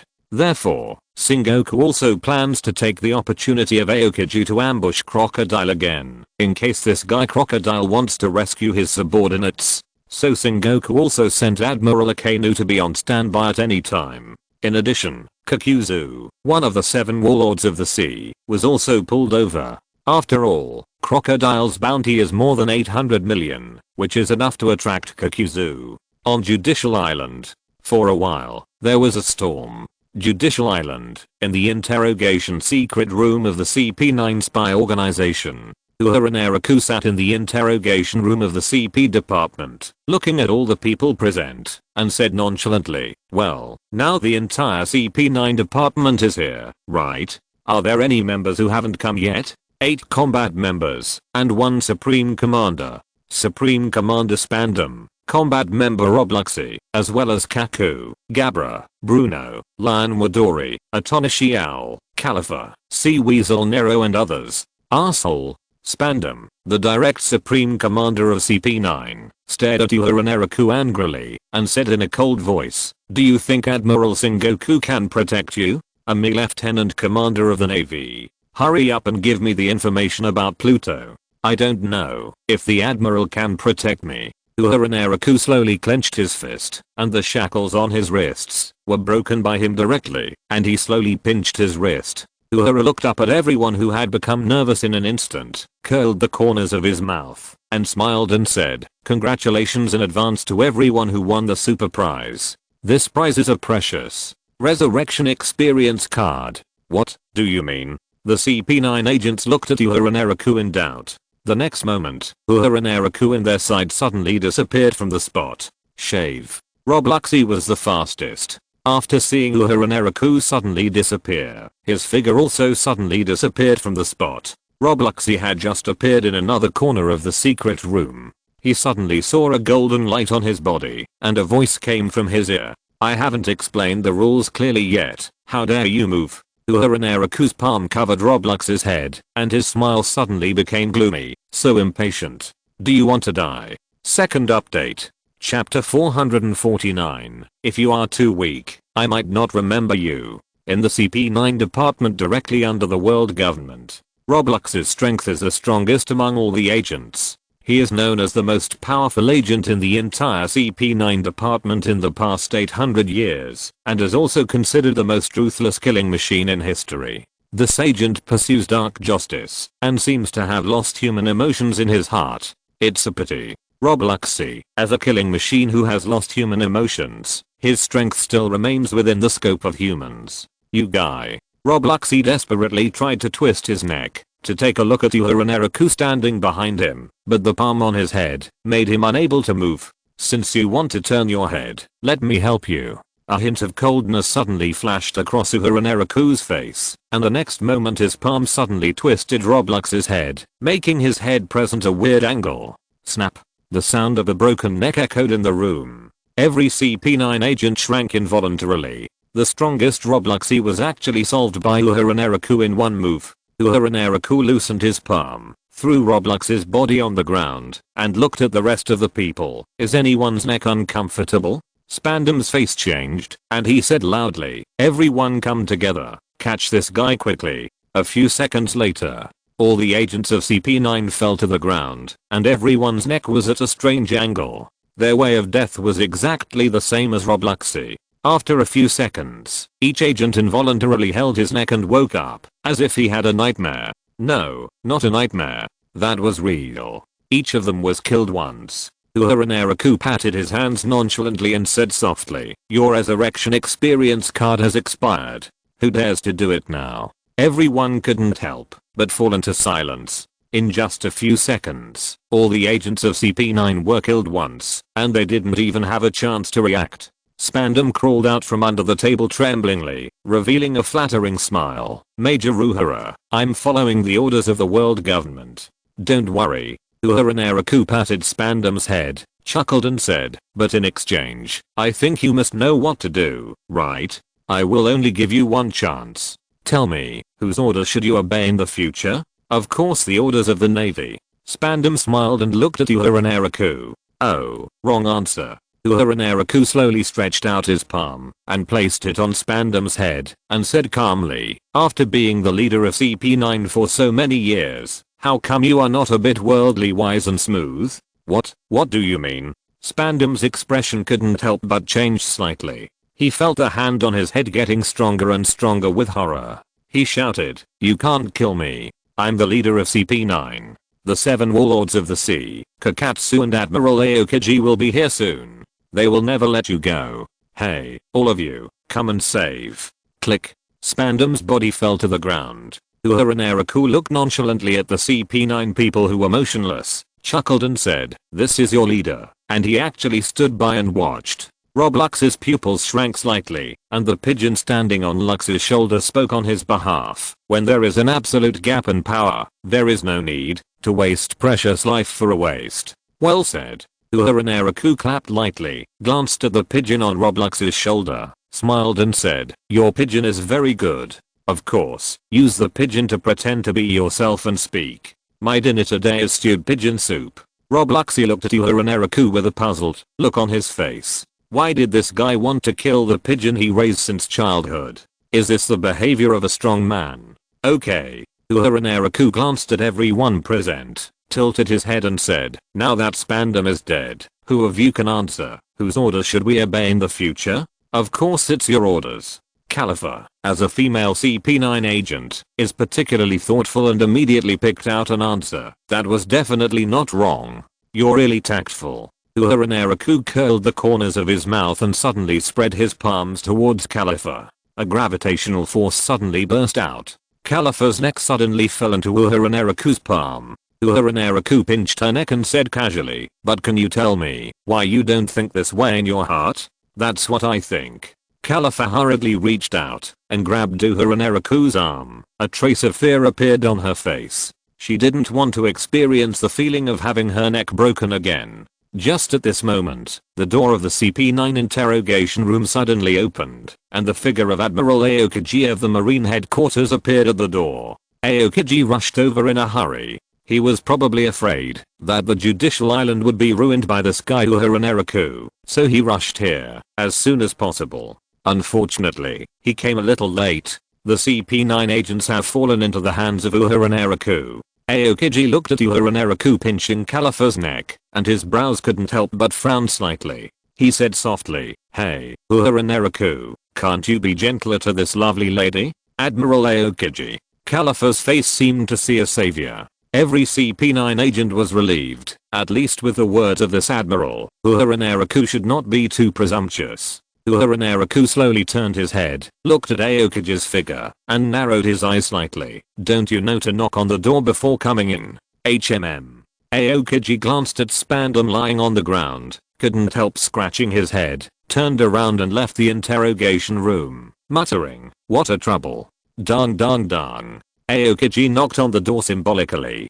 Don't come in. Uehara Naraku's words almost choked Aokiji to death. The Admiral of the Navy headquarters couldn't help but jump on his forehead and muttered, "Hey, if you want to do something, hurry up, Sakazuki will be here soon. I'll go find some beer. What do you want to drink? Orange juice." Naraku Uehara casually dismissed Admiral Aokiji, turned to look at the CP9 members in the room, smiled and loosened his hand. "I'm actually very easy to talk to." Naraku Uehara looked at everyone present, chuckled and continued, "You have 1 minute left to live. You can choose to resist, scream or surrender to prolong your life. Some of them may speed up. We are willing to surrender if you can save us." Rob Luxie looked at Uehara Naraku, stretched out his hand to cover his pigeon, and took the initiative to say, "Spandam is dead. His father Spandine was the former chief of CP9. That guy will never let our agents go easily." "Then it depends on how sincere you are."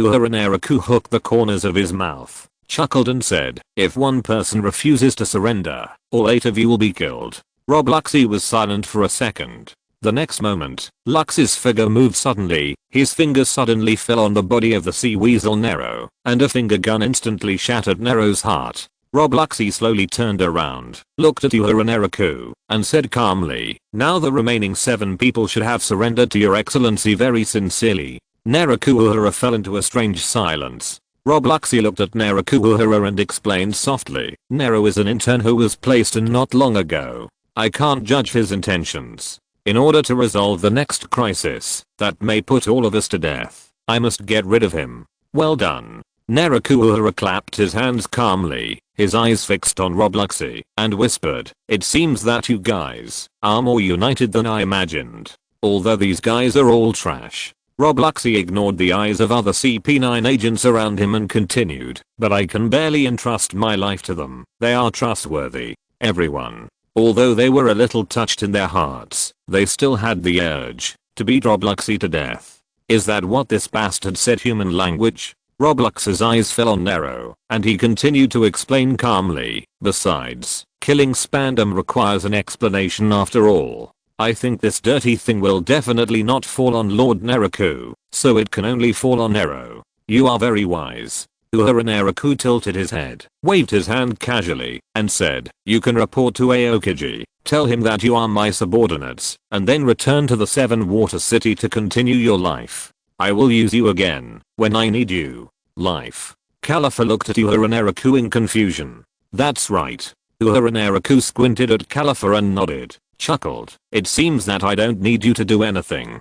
It's a rare vacation. As for collecting the tasks of Pluto, put them aside." Everyone looked at Uehara Naraku with complicated expressions. To be honest, the agents of CP9 have never had the concept of life other than missions. Isn't this boss who claims to make them loyal a little unreliable? Only Califa saw Uehara Naraku squinting at her. The woman subconsciously covered her chest and said with a smile, "Sir, this is sexual harassment." Bang! Califa was kicked away by Rob Luxie. Rob Luxie ignored the weird looks of others, slowly took off his hat, saluted to Uehara Naraku, and there was a hint of respect in his voice. "Yes, sir. Really smart." Uehara Naraku looked at Rob Luxie, the true captain of CP9, and said softly, "Then, in view of your decisiveness, I will forgive Califa's rude remarks." "Yes, Lord Naraku." Rob Luxie nodded, and led CP9 to leave here. Califa also stood up with the support of Kaku, and limped away with him. "By the way," Uehara Naraku suddenly stopped them and chuckled, "if the subordinates were too weak, I might not remember them, because I didn't need to use them. We've got it." Rob Luxie said calmly, "When we meet again next time, we will definitely make Lord Naraku think that we have value that can be used." After they stepped out of the door, Bruno looked at Rob Luxie and couldn't help asking, "Luxie, if he doesn't remember us, then we won't have to face such a terrible person like him again." Then, Rob Luxie's eyes gradually became sharper. "If there is a useless tool in your home, and someone steals it or dismantles it, will you care in the future? If they, CP9, have always been a useless tool, Uehara Naraku would definitely not care about their life or death. Only when they become a tool that is useful to Uehara Naraku and have value to be used, they are worth protecting." Just when Robloxy thought that the reason made sense, Bruno suddenly said, "Of course I care, even if that tool is really useless, it is also my property." Robloxy fell into deep thought. Is there something wrong with his metaphor, or is there something wrong with Bruno's brain? The third update. Chapter 450. I hope Crocodile is okay. Judicial Island. In Spandam's office. This office temporarily belongs to Uehara Naraku. Uehara Naraku, who was supposed to be interrogated, sat leisurely on the chair, slowly drinking the iced orange juice that Aokiji helped prepare, as if Judicial Island had become his territory. A group of CP9 agents stood in the office. Aokiji sat opposite Uehara Naraku, glanced at the CP9 agents standing in a row next to him, scratched his head and said, "With your strength, you don't need these guys from CP9, right?" This group of CP9 agents were ordered to report to him, which meant that he had to help deal with the next trouble of CP9. Aokiji hated trouble the most. The CP9 agents cast puzzled looks at Aokiji. If Uehara Naraku didn't need them, wouldn't he kill them to silence them? This Admiral of the Navy headquarters. Why is his personality a bit vicious? Uehara Naraku shook his head and said with a smile, "I just made a random move. What if it comes in handy in the future?" Regardless of anything else, at least he got his mission reward. Side quest. Kill Spandam. 1/1. Mission completed. Reward 30,000 life energy points, 30,000 armed haki points, 30,000 observation haki points. The reward for killing Spandam is really refreshing. Although Spandam is a scumbag, the reward for killing him is really generous. It would be great if I could get rewards for killing him a few more times. Side quest. Defeat all members of CP9. 8/7. Mission completed. Reward skill Navy 6 styles. Extreme. Navy 6 styles. Extreme. The original Navy 6 styles of shave, finger gun, storm kick, iron block, paper painting, and moonstep are all strengthened to the extreme and applied, freely extending a variety of strange abilities, enough to control any part of the body, to launch the Navy 6 styles. The reward for the Navy 6 styles is pretty good. After all, if Uehara Naraku were to do it properly, he could only rely on his strong body to imitate it. This is the real Marine 6 styles. It doesn't seem to be very useful, except that the storm kick and finger gun are a bit cool. Okay, you guys go back first. Uehara Naraku waved his hand to signal the CP9 agents to leave, then looked up at Aokiji and said softly, "When will Admiral Akainu come? I can't wait any longer." "Wait a little longer." Aokiji patted his forehead and said softly, "Sakazuki is a sensitive guy. He advocates absolute justice. Don't let him discover the evil in you." "What nonsense. I'm a kind person." Uehara Naraku continued slowly. "By the way, if Admiral Akainu arrives, does it mean that my Captain Crocodile will come to Judicial Island to save me? Well, how should I put it?" Aokiji rubbed his forehead and couldn't help but said, "According to the information provided to me by Robin, Crocodile is worried that the Judicial Island will be a trap set by the Navy. That guy has decided to give up on you." "Damn, is he still human?" Uehara Naraku's expression suddenly became a little embarrassed. He slowly clenched his fists and couldn't help cursing. How could Crocodile be like this? I once saved him. What an ungrateful villain. Crocodile is too much. This guy just abandoned his partner. He is destined not to be the Pirate King. Especially he abandoned a very powerful partner. Just want to be the Pirate King? Just want to enter the new world? Hey. Admiral Aokiji looked at the somewhat excited Uehara Naraku, couldn't help but support his forehead, looked at Uehara Naraku speechlessly, and muttered, "But it was you who forced Crocodile into this situation, wasn't it you?" Uehara Naraku fell silent strangely. It seems that what Aokiji said is not wrong.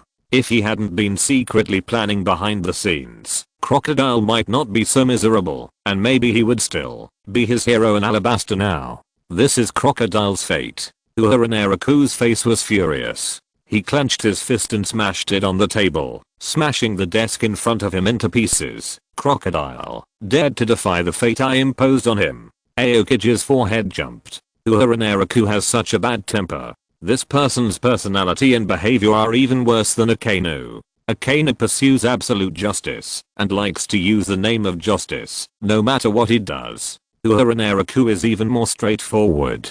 Directly in the name of fate. Since when? The word fate can also become a reason to control the fate of others. Sooner or later, I will send Crocodile to the underwater prison. Uehara Naraku raised his head and looked at Aokiji in front of him and said in a deep voice, "Hey, Aokiji, find a way to send me to the underwater prison in Pelton first. What are you going there for?" Aokiji's expression was a little weird. If this guy's put in the undersea prison, it is estimated that there will be a big mess in the prison. This request must not be granted. Aokiji looked at Uehara Naraku, scratched his forehead and said, "You are a major of the Navy headquarters directly under the Sword Force. You can't be sent to the undersea prison anyway. Marshal Sengoku specially asked me to protect you.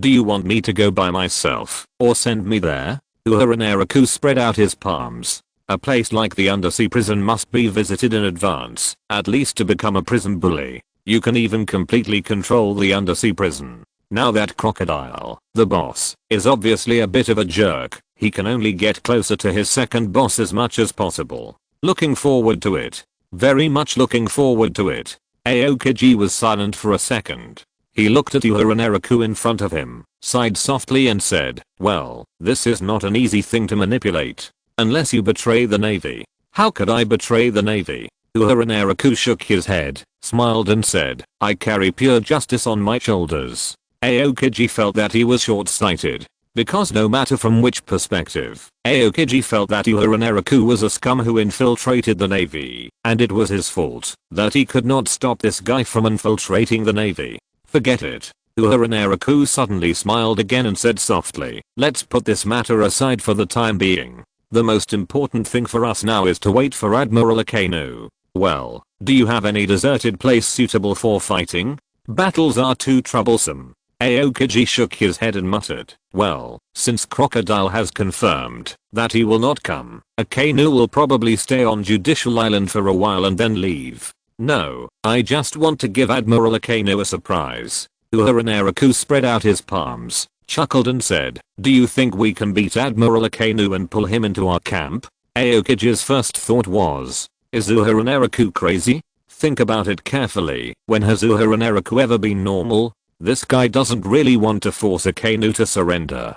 That's a general who upholds absolute justice. How could he obey his evil organization? Aokiji couldn't help but sigh. Only he, who upholds lazy justice, would not mind joining Uehara Naraku's camp with the purpose of persuading this guy to reduce the evil he has committed.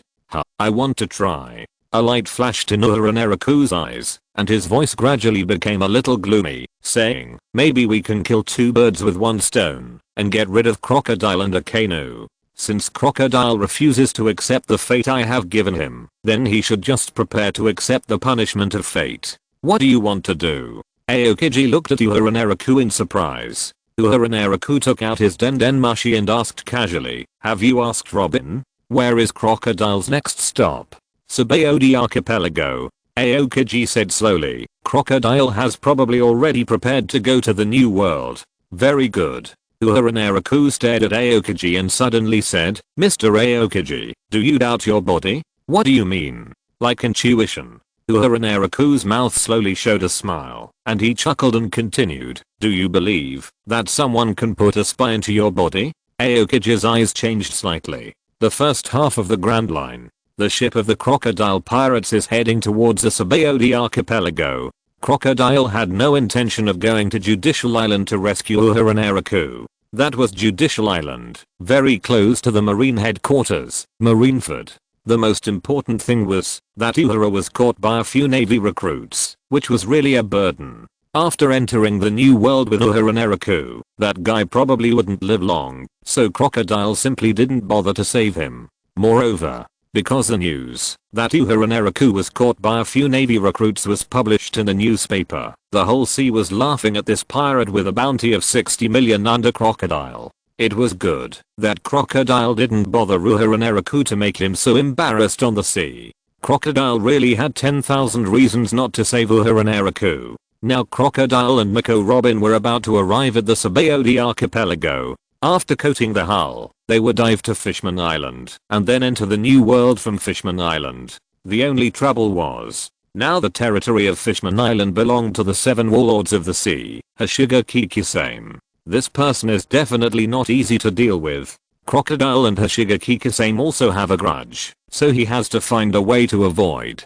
being discovered by Hashigaki Kisame. Crocodile held his cigar in his mouth and sighed quietly. Why did he have so many enemies now? Just when Crocodile wanted to rekindle his ambition, a voice sounded from his body. It was the one-tailed Shukaku in his body. Hey, Sand Crocodile Kid. The voice of the one-tailed Shukaku sounded a little anxious. Don't get close to the islands ahead.